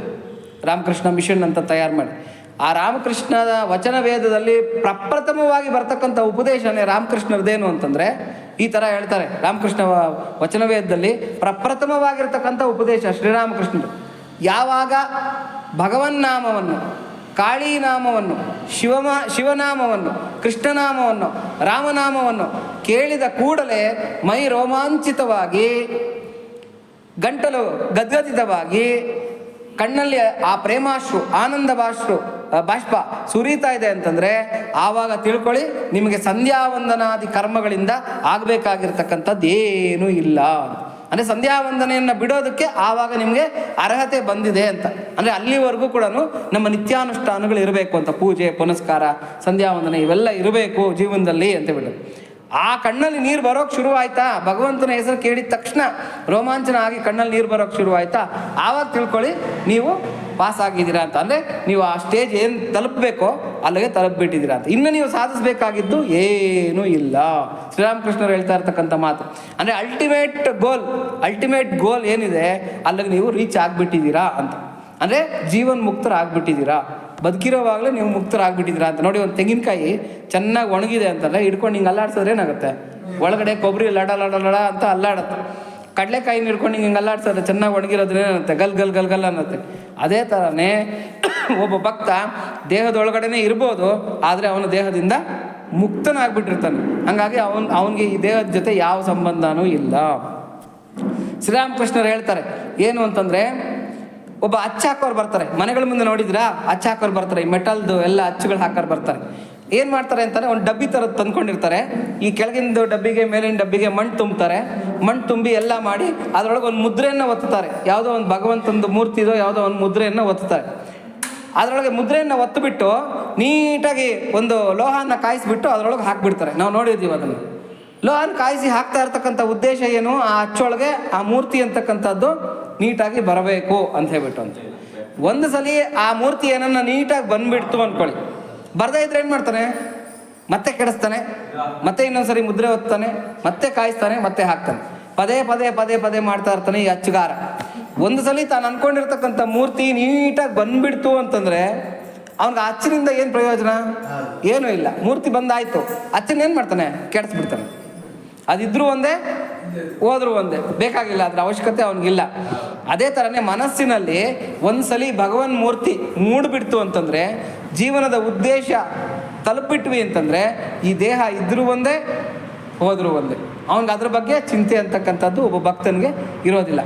ಅದನ್ನೇ ಏನು ಹೇಳ್ತಾರೆ, ಚಾಲದ ಮಾ ಜನ್ಮಮು ಅಂತ ಬರುತ್ತೆ, ಅನ್ನಮಾಚಾರ್ಯರು ಬರೀತಾರೆ ಚಾಲದ ಮಾ ಜನ್ಮಮು ಅಂತ ಹೇಳ್ಬಿಟ್ಟಂತ. ಅದರೊಳಗೆ ಕಮಲಾಸನಾದಲು ಕಾನನಿ ನೀಪೈ ಮಮಕಾರ ಮೋಚೆಯ ಮಾರ್ಗಮು ಕಲಿಗೆ. ಕಮಲಾಸನಾದಲು ಅಂದರೆ ಬ್ರಹ್ಮಾದಿಗಳು ಕೂಡ ಪ್ರೀತಿಸೋಕೆ ಆಗದೆ ಇರತಕ್ಕಂಥ ನಿನ್ನನ್ನು ಪ್ರೀತಿಸ್ತಕ್ಕಂಥ ಒಂದು ಭಾಗ್ಯ ನನಗೆ ಸಿಕ್ತು. ನಾವೇನು ಮಾಡ್ತಾ ಇದ್ದೀವಿ, ನಾವೇನು ಭಗವಂತ ಏನು ನನಗೆ ದೊಡ್ಡ ದೊಡ್ಡ ರಾಶಿ ತೊಗೊಂಬಂದು ಹೂವು ಹಾಕು ಅಂತ ಹೇಳ್ತಾ ಇಲ್ಲ, ಒಳ್ಳೆ ರೇಷ್ಮೆ ವಸ್ತ್ರ ತೊಗೊಂಬಂದು ಉಡಿಸು ಅಂತ ಹೇಳ್ತಾ ಇಲ್ಲ, ಏನೋ ಬಂಗಾರನೋ ಬೆಳ್ಳಿನೋ ತಂದು ಹಾಕಿ ಅಂತ ಹೇಳ್ತಾ ಇಲ್ಲ. ಭಗವಂತ ಕೇಳ್ತಕ್ಕಂಥದ್ದೇನು ಅಂದರೆ ನೀನು ಪ್ರೀತಿ ಮಾಡಷ್ಟೇ. ಭಗವಂತನ ಹತ್ರ ಇಲ್ಲದೆ ಇರತಕ್ಕಂಥದ್ದನ್ನು ನಾವು ಕೊಡಬೇಕು. ಎಲ್ಲ ಭಗವಂತ ಕೊಟ್ಟಿರ್ತಕ್ಕಂಥದ್ದೇ. ಭಗವಂತನ ಹತ್ರ ಇಲ್ಲದೆ ಇರತಕ್ಕಂಥದ್ದನ್ನು ನಾವು ಕೊಡಬೇಕು. ಭಗವಂತನ ಹತ್ರ ಇಲ್ಲದೆ ಇರತಕ್ಕಂಥದ್ದು ಯಾವುದು ಅಂದರೆ ಮನಸ್ಸು. ಅದು ನಮ್ಮ ಹತ್ರ ಇದೆ, ನಾವು ಭಗವಂತನಿಗೆ ಕೊಟ್ಬಿಡ್ಬೇಕಷ್ಟೆ. ಒಂದ್ಸಲಿ ಕೊಟ್ಟು ಪ್ರೀತಿ ಮಾಡೋಕ್ಕೆ ಶುರು ಮಾಡಿದ್ದೀವಿ ಅಂತಂದರೆ ಚಾಲದ ಮಾ ಜನ್ಮಮು ಅಂತ ಹೇಳ್ತಾರೆ ಅನ್ನಮಾಚಾರ್ಯರು. ಒಂದ್ಸಲಿ ಕೊಟ್ಟ ಮೇಲೆ ಸಾಕಲ್ವಾ, ನಮ್ಮ ಜನ್ಮ ಸಾರ್ಥಕ ಆಯ್ತಲ್ಲ ಅಂತ ಹೇಳ್ಬಿಟ್ಟು. ಅದರಲ್ಲಿ ಹೇಳ್ತಾರೆ, ಭಗವಂತ ಈಗಿದ್ದಾನೆ ಅಂತ ಊಹಿಸೋದಕ್ಕೆ ಆಗೋದಿಲ್ಲ ಯಾರಿಗೂ ಕೂಡ. ಅನೂಹ್ಯ, ಅಗ್ರಾಹ್ಯ, ಅಪ್ರಮೇಯ ಅವನು. ಅಂತ ಅವನನ್ನು ನನ್ನ ಮನಸ್ಸಿನಲ್ಲಿ ಒಂದ್ಸಲಿ ನಾನು ಎರಕ ಹೊಯ್ಕೊಂಡ್ಬಿಟ್ಟಿದ್ದೀನಿ. ಭಗವಂತನ ಮೂರ್ತಿಯನ್ನು ನಾನೇನು ಮಾಡಿದ್ದೀನಿ, ಬಂಗಾರದ ಲೋಹದಲ್ಲಿ ಎರಕ ಹೊಯ್ಕೊಂಡ್ಬಿಟ್ಟಿದ್ದೀನಿ. ಮನಸ್ಸಿನಲ್ಲಿ ಭಗವಂತ ನಿಂತುಬಿಟ್ಟಿದ್ದಾನೆ, ನೆಲೆ ನಿಂತುಬಿಟ್ಟಿದ್ದಾನೆ. ಇನ್ನು ನನಗೆ ಇದಕ್ಕಿಂತ ಜನ್ಮ ಸಾರ್ಥಕ್ಯ ಇನ್ನೇನು ಬೇಕು ಅಂತ ಕೇಳ್ತಾರೆ ಚಾಲದ ಮಾ ಜನ್ಮಮೂನಲ್ಲಿ ಅನ್ನಮಾಚಾರ್ಯರು. ಹಾಗಾಗಿ ಭಗವಂತ ನಮ್ಮ ಇದು ಏನು ಜನ್ಮದ ಉದ್ದೇಶನೇ ಭಗವಂತನ ಸಾಕ್ಷಾತ್ಕಾರ. ಆ ಭಗವಂತನ ಸಾಕ್ಷಾತ್ಕಾರಕ್ಕೆ ಏನು ಬೇಕೋ ಅದನ್ನು ಮಾಡ್ಕೋಬೇಕು ಅಂತ ಹೇಳ್ಬಿಟ್ಟು ನೋಡಿ. ಒಂದು ಪುರಾಣ ನಡೀತಾ ಇತ್ತಂತೆ, ಒಂದು ಪುರಾಣ, ಅಲ್ಲಿ ಭಾಗವತ ಪುರಾಣ ನಡೀತಾ ಇತ್ತಂತೆ.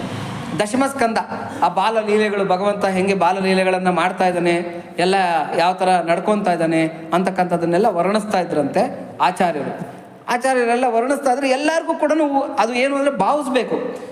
ಮುಹುರಹೋ ರಸಿಕಾಹ ಭುವಿ ಭಾವುಕಾಹ ಅಂತ ಹೇಳ್ತಾರೆ ಶುಕ ಮಹರ್ಷಿಗಳು. ಮುಹುರಹೋ ರಸಿಕಾಹ ಭುವಿ ಭಾವುಕಾಹ ಅಂತ. ಭಾಗವತ ಕೇಳೋದಕ್ಕೆ ಮುಖ್ಯವಾಗಿರ್ತಕ್ಕಂಥ ಪ್ರಥಮವಾಗಿರ್ತಕ್ಕಂಥ ಅರ್ಹತೆ ಏನು ಅಂದರೆ ನಾವು ಭಾವಿಸ್ಬೇಕು. ಭಾವಿಸತಕ್ಕಂಥ ಭಾವುಕರಿಗೆ, ರಸಿಕರಿಗೆ ಈ ಭಾಗವತ ಅಂತಕ್ಕಂಥದ್ದು ರುಚಿಸುತ್ತೆ ಅಂತ ಹೇಳ್ಬಿಟ್ಟು. ಹಾಗಾಗಿ ಏನಾಗುತ್ತೆ, ಇದು ರುಚಿಸ್ಬೇಕಾದ್ರೆ ನಾವು ಭಾವುಕರಾಗಿರ್ಬೇಕು. ಭಾವುಕರು ಅಂತಂದರೆ ಏನು ಅಂದರೆ ಊಹೆ ಮಾಡ್ಕೋಬೇಕು, ಮನಸ್ಸಿನಲ್ಲೇ ಮಂಡಿಗೆ ತಿಂದಂಗೆ ಭಗವಂತನನ್ನು ಊಹಿಸ್ಕೋಬೇಕು ಅಂತ ಹೇಳ್ಬಿಟ್ಟು ಅಂತ. ಆ ಥರ ಊಹಿಸ್ಕೋಬೇಕು. ಎಲ್ಲ ದಶಮಸ್ಕಂದ ಭಗವಂತನ ಕುರಿತಾಗಿ ಎಲ್ಲ ಹೇಳ್ತಾ ಇದ್ರಂತೆ. ಅವನ ಬಾಲಲೀಲೆಗಳು, ಅವನ ಚೋರ ಲೀಲೆಗಳು, ಇದೆಲ್ಲ ಹೇಳ್ತಾ ಇದ್ರೆ ಸುತ್ತೂರ ಇರತಕ್ಕಂಥ ಆ ಭಾಗವತನ ಕೇಳೋದಕ್ಕೆ ಬಂದಿರತಕ್ಕಂಥ ಭಕ್ತರೆಲ್ಲ ಕೂಡ ತನ್ಮಯರಾಗಿ ಕಣ್ಣುಗಳಲ್ಲಿ ಆ ಪ್ರೇಮಾಶ್ರುಗಳನ್ನು ಸುರಿಸ್ತಾ ಇದ್ರಂತೆ. ಅದರಲ್ಲಿ ಯಾರೋ ಪಾಪ ಒಬ್ಬನು ನನ್ನಂತ ಅವನು ಪಾಮರ ಬಂದು ಕೂತ್ಕೊಂಡಿದ್ದಾನಂತೆ. ಈ ಕಡೆ ನೋಡ್ತಾನೆ, ಆ ಕಡೆ ನೋಡ್ತಾನೆ, ಅವ್ರ ಮುಖ ನೋಡ್ತಾನೆ, ಇವ್ರ ಮುಖ ನೋಡ್ತಾನೆ. ಎಲ್ಲರೂ ಭಾವುಕರಾಗಿದ್ದಾರೆ, ಎಲ್ಲರೂ ಕಣ್ಣಲ್ಲಿ ಆನಂದ ಬಾಷ್ಪ ಸುರಿಸ್ತಾ ಇದ್ದಾರೆ. ಇದೇನೋ ಇವ್ರಿಗೆ ಏನಾಗ್ತಾ ಇದೆಯೋ ಗೊತ್ತಾಗ್ತಾ ಇಲ್ವೇ, ನನಗೆ ಮಾತ್ರ ಹಿಂಗೆ ಆಗ್ತಾ ಇಲ್ವೇ ಅಂತ ಹೇಳ್ಬಿಟ್ಟು ಸೀದಾ ಅಡುಗೆ ಶಾಲೆಗೆ ಹೋದ್ನಂತೆ. ಅಡುಗೆ ಶಾಲೆಗೆ ಹೋಗ್ಬಿಟ್ಟು ಅಡುಗೆ ಅವ್ರಿಗೆ ಹೇಳದಂತೆ, 4 ಮೆಣಸುಕಾಳುಗಳು ಕೊಡು ಅಂತ ಹೇಳ್ಬಿಟ್ಟು ಮೆಣಸುಕಾಳು ತೊಗೊಂಡ್ಬಂದು ಇಟ್ಕೊಂಡು ಏನು ಮಾಡಂದಂತೆ, ಆ ಭಾಗವತ ಎಲ್ಲರೂ ಕಣ್ಣಲ್ಲಿ ನೀರು ಸುರಿಸೋವಂಥ ಇದು ಬರೋ ಅಷ್ಟೊತ್ತಿಗೆ ಅವ್ನ ಕೆಳಗಡೆ ನೆಲಕ್ಕೆ ಹಿಂಗೆ ಉಜ್ಜೋದಂತೆ. ಮೆಣಸುಕಾಳನ್ನು ತೆಗೆದು ಹಿಂಗೆ ಕಣ್ಣಿಗೆ ಇಟ್ಕೊಳೋದಂತೆ. ಅಂತ ಕಣ್ಣಲ್ಲಿ ನೀರು ಸುರಿಸೋದು ಅಂತವ್ನು. ಅಂದರೆ ನಾನು ಭಾವಕನಾಗ್ತಾ ಇದ್ದೀನಿ, ನನಗೂ ಕಣ್ಣಲ್ಲಿ ನೀರು ಬರ್ತಾ ಇದೆ ಅಂತ ಹೇಳ್ಬಿಟ್ಟು ಅಂತ ನೋಡಿ. ಅದನ್ನು ನಟನೆ ಮಾಡೋಕ್ಕಾಗೋದಿಲ್ಲ. ಯಾರೂ ಕೂಡ ನಾವು ಈ ಪ್ರೇಮಾಶ್ರು ಬರ್ತಾ ಇದೆ, ನನಗೆ ಭಾವಕನಾಗ್ತಾ ಇದ್ದೀನಿ ಅನ್ನೋದನ್ನು ನಟನೆ ಮಾಡಿ ತೋರಿಸೋದಕ್ಕಾಗೋದಿಲ್ಲ. ಕಣ್ಣು ಬೆಳಕಿಸ್ತಾ ಇದ್ದಾನಂತ ನೀರು ಬರ್ತಾ ಇದೆ ಅಂತ. ಇದೇ ಥರನೇ ಒಂದು 2-3 ದಿನ ನಡೆದೋಯ್ತಂತೆ, ಭಾಗವತ ಪ್ರವಚನದಲ್ಲಿ ನಡೆದೋಯ್ತಂತೆ. ಯಾರೋ ಒಬ್ಬರು ತರಳೆಗಳು ಕಂಡು ಹಿಡಿದು ಬಿಟ್ರಂತೆ. ಓ, ಇವ್ನು ಮೆಣಸು ಉಜ್ಜಿಬಿಟ್ಟು ಕಣ್ಣಿಗೆ ಇಟ್ಕೊತಾ ಇದ್ದಾನೆ, ಇವ್ನು ನಿಜವಾಗ್ಲೂ ಆನಂದ ಬಾಷ್ಪ ಬರ್ತಾ ಇಲ್ಲ ಅಂತ ಹೇಳ್ಬಿಟ್ಟು ಸುಮ್ಮನೆ ಇರ್ತಾರ ತರಳೆಗಳು. ಏನು ಮಾಡ್ತಾರಂತೆ, ಹೋಗ್ಬಿಟ್ಟು ಈ ಭಾಗವತ ಹೇಳ್ತಾ ಇದ್ರಲ್ಲ ಪ್ರವಚನಕಾರರು, ಅವ್ರ ಕಿವಿನಲ್ಲಿ ಊದಿದ್ರಂತೆ, ಸ್ವಾಮಿ ಅಲ್ಲೊಬ್ಬ ಬರ್ತಾನೆ, ಅವ್ನು ಪಾಪಿ, ಅವ್ನಿಗೇನೂ ರೋಮಾಂಚನ ಆಗ್ತಾ ಇಲ್ಲ, ಯಾವ ಆನಂದ ಬಾಷ್ಪನೂ ಬರ್ತಾ ಇಲ್ಲ, ಅವ್ನು ನಾಟಕ ಆಡೋದಕ್ಕೆ ಏನು ಮಾಡ್ತಾ ಇದ್ದಾನೆ, ಮೆಣಸನ್ನು ಹಿಂಗೆ ಕೆಳಗೆ ಉಜ್ಜಿಬಿಟ್ಟು ನೆಲಕ್ಕೆ ಕಣ್ಣಿಗೆ ಇಟ್ಕೊಂಡು ಆಕ್ಷನ್ ಮಾಡ್ತಾ ಇದ್ದಾನೆ ಅಂತ ಬಿಟ್ಟು. ಅಪ್ಪ ಆ ವ್ಯಕ್ತಿ ಯಾರು ಅಂತ ತೋರಿಸಿ ಅಂತ ಹೇಳಿದ್ರಂತೆ. ಯಾರು ಪ್ರವಚನಕಾರ, ಸ್ವಾಮಿ ಇಂಥವ್ರು ನೋಡಿ, ಇಂಥವ್ರು ಅಂತ ಹೇಳಿದ್ರಂತೆ. ಸೀದಾ ಪ್ರವಚನಕಾರ ಏನು ಮಾಡಿದ್ರಂತೆ, ಮೇಲೆ ಉಟ್ಕೊಂಡಿದ್ದ ಶಲ್ಯನ್ನ ತೆಗೆದು ಸೊಂಟಕ್ಕೆ ಸುತ್ತಕೊಂಡು, ಸೊಂಟಕ್ಕೆ ಸುತ್ತಿದ್ರೆ ದಾಸ ಅಂತ, ತಲೆಗೆ ಸುತ್ತಿದ್ರೆ ಯಜಮಾನ ಅಂತ, ಸೊಂಟಕ್ಕೆ ಸುತ್ತಕೊಂಡು ಸೀದಾ ಬಂದು ಸಾಷ್ಟಾಂಗ ಬಿದ್ರಂತೆ. ಯಾರಿಗೆ? ಆ ಮೆಣಸು ಉಜ್ಕೊಂಡು ಕಣ್ಗಿಟ್ಕೊಂತ ಇದ್ನಲ್ಲ ಆತನಿಗೆ ಸಾಷ್ಟಾಂಗ ಬಿದ್ರಂತೆ. ಏನು ಸ್ವಾಮಿ, ಓ ಸ್ವಾಮಿ ಕ್ಷಮಿಸ್ಬಿಡಿ ಸ್ವಾಮಿ, ನನಗೆ ಯಾವ ರೋಮಾಂಚನೂ ಆಗ್ತಾ ಇಲ್ಲ, ನನಗೆ ಯಾವ ಆನಂದ ಬಾಷ್ಪನೂ ಬರ್ತಾ ಇಲ್ಲ, ನಾನು ಎಲ್ಲರೂ ಅಳ್ತಾ ಇದ್ದಾರೆ, ನನಗೆ ಅಳು ಬರ್ತಾ ಇಲ್ವಲ್ಲ ಅಂತ ಹೇಳ್ಬಿಟ್ಟು ಈ ಥರ ಮಾಡ್ತಾ ಇದ್ದೀನಿ ಅಂತ. ಅಪ್ಪ ಆ ಪ್ರಯತ್ನ ಇದೆಯಲ್ಲ, ನನಗೂ ಕಣ್ಣಲ್ಲಿ ನೀರು ಬರಬೇಕು ಅಂತಕ್ಕಂಥ ಆ ಪ್ರಯತ್ನ ಇದೆಯಲ್ಲ, ಆ ಭಾವುಕತನ ಇದೆಯಲ್ಲ, ಅದರಲ್ಲಿ ಭಗವಂತ ಇದಾನಪ್ಪ. ಭಗವಂತುಡು ಬಾಹ್ಯ ಪ್ರಿಯುಡು ಕಾದು ಭಾವಪ್ರಿಯುಡು.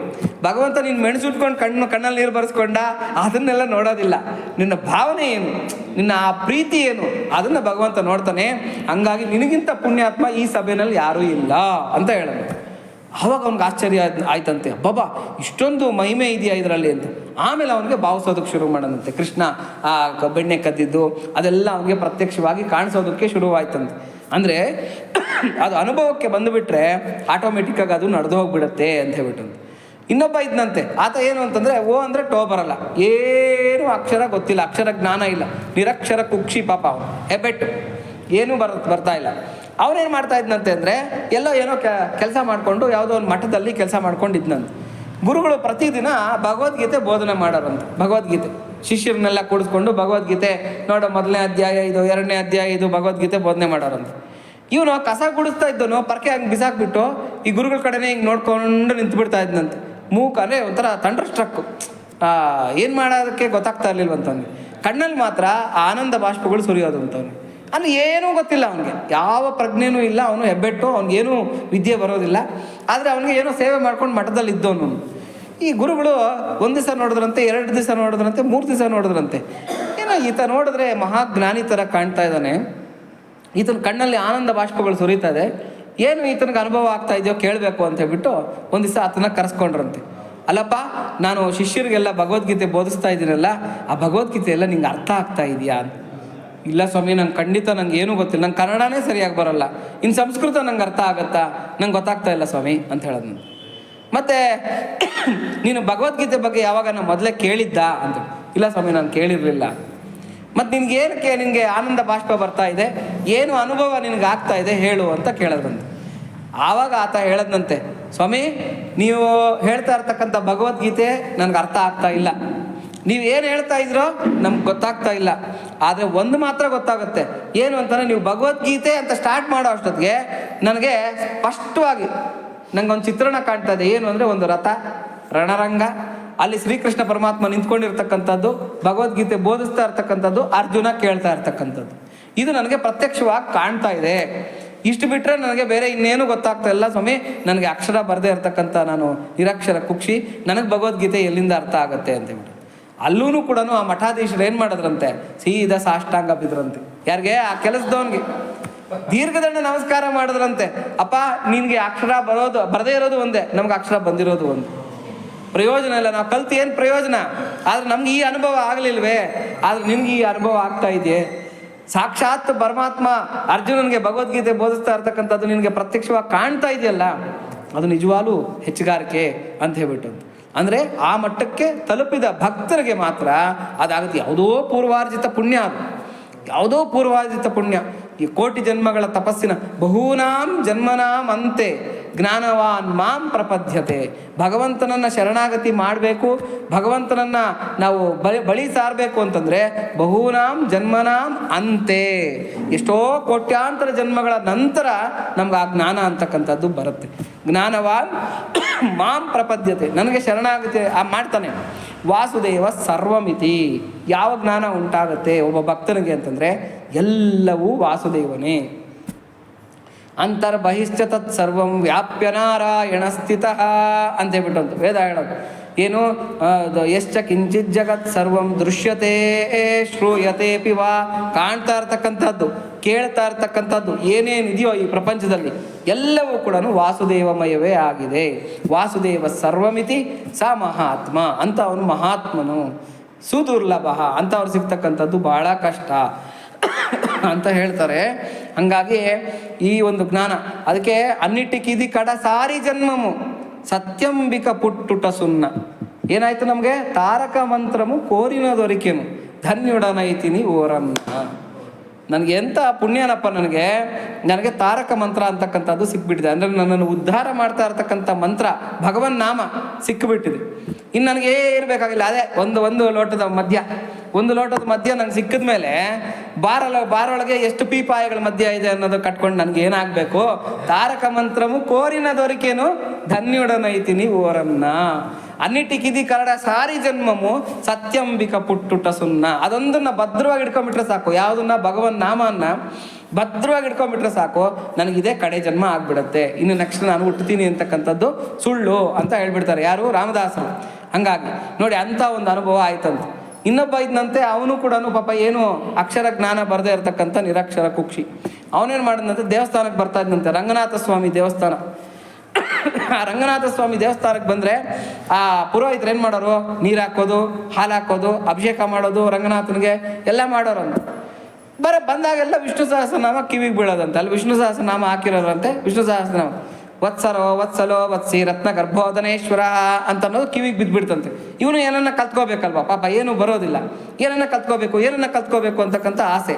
ಆ ಶ್ಲೋಕ ಕಿವಿಗೆ ಬಿದ್ದುಬಿಡ್ತಂತೆ. ವತ್ಸಲೋ ವತ್ಸಿ ರತ್ನ ಗರ್ಭೋದನೇಶ್ವರ ಅಂತ ಅನ್ನೋದು ಕಿವಿಗೆ ಬಿದ್ದುಬಿಡ್ತು. ಇವನಿಗೆ ಓದ್ ಬರಲ್ಲ, ಅರ್ಥ ಮಾಡ್ಕೊಳೋ ಶಕ್ತಿ ಇಲ್ಲ. ಆದರೆ ಅವನಿಗೇನು ಅರ್ಥ ಮಾಡ್ಕೊಂಡಂತೆ ಅಂತಂದರೆ ಒಚ್ಚಳೋ ಹುಚ್ಚಳೋ ಲಕ್ಷ್ಮಿ ಅಂತ ಅರ್ಥ ಆಯ್ತಂತೆ. ಒಚ್ಚಳೋ ಅಂದರೆ ಹೊತ್ಸಲ್ಲ, ಅಯ್ಯೋ ಒದಿಸ್ತಾ ಇಲ್ವೇ ರಂಗನಾಥನಿಗೆ ಈ ಲಕ್ಷ್ಮಿ ಏನು ಹುಚ್ಚಳ ಅಂತ ಹಂಗೆ ಅರ್ಥ ಆಯ್ತಂತೆ ಪಾಪ. ಅವನೇನು ಮಾಡೋದಂತೆ, ಡೈಲಿ ಬರೋದು, ಕೈ ಮುಗಿಯೋದು, ಕಣ್ಣಲ್ಲಿ ನೀರು ಸುರಿಸೋದು, ಹೋಗೋದು. ಡೈಲಿ ಬರೋದು, ಕೈ ಮುಗಿಯೋದು, ಕಣ್ಣಲ್ಲಿ ನೀರು ಸುರಿಸೋದು, ಹೋಗೋದು. ಎಲ್ಲ ಬಂದಿರತಕ್ಕಂಥ ಭಕ್ತರಿಗೆಲ್ಲ ಆಶ್ಚರ್ಯ, ಈತನಿಗೆ ಏನು ಅನುಭವ ಆಗ್ತಾ ಇದೆ? ಕಣ್ಣಲ್ಲಿ ಇಷ್ಟೊಂದು ಆನಂದ ಬಾಷ್ಪಗಳನ್ನು ಸುರಿಸ್ತಾನಲ್ಲ ಭಗವಂತನ ನೋಡಿ, ಏನು ಅನುಭವ ಆಗ್ತಾ ಇದೆ ಅಂತ ಹೇಳ್ಬಿಟ್ಟು. ಆವಾಗ ಒಂದು ದಿವಸ ಪುರೋಹಿತರು ಕೇಳಿದ್ರಂತೆ, ಅಪ್ಪ ಏನು ರಂಗನಾಥನ ನೋಡಿ ಏನು ಆನಂದ ಬಾಷ್ಪಗಳು ಸುರಿಸ್ತಾ ಇದೆಯಲ್ಲ, ಏನು ಅರ್ಥ ಆಗ್ತಾ ಇದೆ ಅಂತ. ಅಲ್ಲ ಸುಬೇ, ನೀವೇನೋ ಮಂತ್ರ ಹೇಳಿದ್ರಲ್ಲ, ಆ ಮಂತ್ರನೇ ನಾನು ದಿನ ಹೇಳ್ಕೊಂಡು ರಂಗನಾಥನ ದರ್ಶನ ಮಾಡ್ಕೊಂಡು ಹೋಗ್ತೀವಿ. ಏನು ಮಂತ್ರ ಅರ್ಥ ಆಯಿತು ಅಂತ. ಒಚ್ಚಳೋ ಹುಚ್ಚಳೋ ಲಕ್ಷ್ಮಿ ಅಷ್ಟು ಮಾತ್ರ ಅರ್ಥ ಆಯಿತು ಸ್ವಾಮಿ ಅಂತ. ಇವ್ರಿಗೆ ಪುರೋಹಿತರಿಗೆ ಅರ್ಥನೇ ಆಗ್ಲಿಲ್ವಂತ. ಇದು ಯಾವ ಮಂತ್ರ ಇದು? ಒಚ್ಚಳೋ ಹುಚ್ಚಳೋ ಲಕ್ಷ್ಮಿ ಅಂತೇಳ್ಬಿಟ್ಟು ಹೇಳ್ತಾ ಇದಾರಲ್ಲ ಅಂತೇಳ್ಬಿಟ್ಟು ಅಂತ. ಸ್ವಾಮಿ ಆ ಮಂತ್ರಕ್ಕೇನು ಅರ್ಥ ಹೇಳಿ, ನಂಗೆ ಗೊತ್ತಾ, ಇದು ಯಾವುದೋ ಈ ತಿಲಕಾಷ್ಟ ಮಹಿಷ ಬಂಧನ ಇದ್ದಂಗೆ, ಇದು ಯಾವುದೋ ಹೊಸ ಮಂತ್ರ ಯಾವುದೋ ಹೇಳ್ತಾ ಇದಾರಲ್ಲ, ಇದು ಯಾವುದೋ ಗೊತ್ತಾಗ್ತಾ ಇಲ್ವಲ್ಲ ಅಂತೇಳ್ಬಿಟ್ಟು. ಸ್ವಾಮಿ ಈ ಮಂತ್ರಕ್ಕೆ ಅರ್ಥ ಹೇಳಿ ಅಂತ ಹೇಳದಂತೆ. ನೋಡಿ, ಒಬ್ಬ ಪುರೋಹಿತ ಏನು ಗೊತ್ತಿಲ್ಲದೆ ಇರತಕ್ಕಂಥ ಅವ್ರನ್ನ ಕೇಳ್ತಾ ಇದಾರೆ, ಇದಕ್ಕೆ ಅರ್ಥ ಹೇಳಿ ಅಂತ ಹೇಳ್ಬಿಟ್ಟು. ಆವಾಗ ಅವ್ನು ಹೇಳಿದಂತೆ, ಅಲ್ಲ ಸ್ವಾಮಿ ನನಗೆ ಗೊತ್ತಾಗಿದ್ದ ಅರ್ಥ ಏನು ಅಂತಂದ್ರೆ, ಪಾಪ ಬರೀ ಮೈನಲ್ಲಿ ಮಲ್ಕೊಂಡಿದ್ದಾನೆ ರಂಗನಾಥ. ನೀವು ನೋಡಿದ್ರೆ ತಣ್ಣೀರು ಒಯ್ದಿದ್ದು ಧನುರ್ಮಾಸ, ಒಳ್ಳೆ ಚಳಿಗಾಲ, ತಣ್ಣೀರು ಹಾಕ್ತಾ ಇದ್ರಾ, ಹಾಲು ಹಾಕ್ತಾ ಇದ್ರಾ, ಮೊಸರು ಹಾಕ್ತಾ ಇದ್ರಾ, ಅವ್ನು ಮೊದಲೇ ಚಳಿ ನಡುಗ್ತಾ ಇದ್ದಾನೆ. ಧನುರ್ಮಾಸ ಬೇರೆ, ಒದಿಸ್ಬೇಕು ತಾನೆ. ಲಕ್ಷ್ಮಿ ಹೆಂಡತಿ ಆಗಿರ್ತಕ್ಕಂಥವಳು ಕಾಲ ಹತ್ರ ಕೂತ್ಕೊಂಡಿದ್ದಾಳೆ. ಒದಿಸ್ತೀರಾ ಪಾಪ, ಒಚ್ಚಳೋ ಅಂತಂದ್ರೆ ಒದಿಸ್ಬೇಕು ಅಂತ. ಇವಳಿಗೇನು ಹುಚ್ಚಿನ ಏನೋ ನಾನ ಲಕ್ಷ್ಮಿ ಒದಿಸ್ಬೇಕು ತಾನೆ ಅಂತ ಹೇಳ್ಬಿಟ್ಟು ದಿನ ಬೈಕೊಂಡು ಹೋಗ್ತಾ ಇದ್ದೀನಿ. ಇದೇ ತಾನೇ ಈ ಮಂತ್ರದ ಅರ್ಥ ಅಂತ ಹೇಳ್ತಾರೆ. ಎಂಥ ಭಾವನೆನಪ್ಪ ನಿಂದು, ಎಂಥ ಒಂದು ಭಾವುಕತನದಲ್ಲಿ ನೀನು ಇದಾಗ್ತಾ ಇದೆಯಾ ಅಂತ ಹೇಳ್ಬಿಟ್ಟು ಆ ಪುರೋಹಿತನು ಕಾಲಕ್ಕೆ ಬಿದ್ದನಂತೆ. ಅಂದರೆ ಭಾವನೆ, ಭಗವಂತ ಏನು ಮಾಡ್ತಾನೆ ಅಂದರೆ ನಮ್ಮ ಭಾವನೆ ಅಷ್ಟೇ ನೋಡ್ತಾನೆ. ನೀವು ಏನು ನಿಮಗೆ ಕರೆಕ್ಟಾಗಿ ಮಂತ್ರ ಗೊತ್ತಾ, ಕರೆಕ್ಟಾಗಿ ಉಚ್ಚಾರಣೆ ಮಾಡ್ತಾ ಇದ್ದೀರಾ, ಅವೆಲ್ಲ ಏನು ನೋಡೋದಿಲ್ಲ. ಹಾಗಾಗಿ ಏನು ಅಂತಂದರೆ ಈ ಆನಂದ ಬಾಷ್ಪಗಳು ಸುಡಿತಕ್ಕಂಥದ್ದು ಶಿಕ್ಷಾಷ್ಟಕ ಅಂತ ಬರೀತಾರೆ ಚೈತನ್ಯ ಮಹಾಪ್ರಭುಗಳು. ಶಿಕ್ಷಾಷ್ಟಕ ಅಂತ, ಚೇತೋದರ್ಪಣಮಾತ್ಮನಂ ಭವಮಃ ದಾವಾಗ್ನಿ ನಿರ್ವಾಪಣಂ ಕೇಳಿರ್ತೀವಿ ನಾವೆಲ್ಲ ಕೂಡ.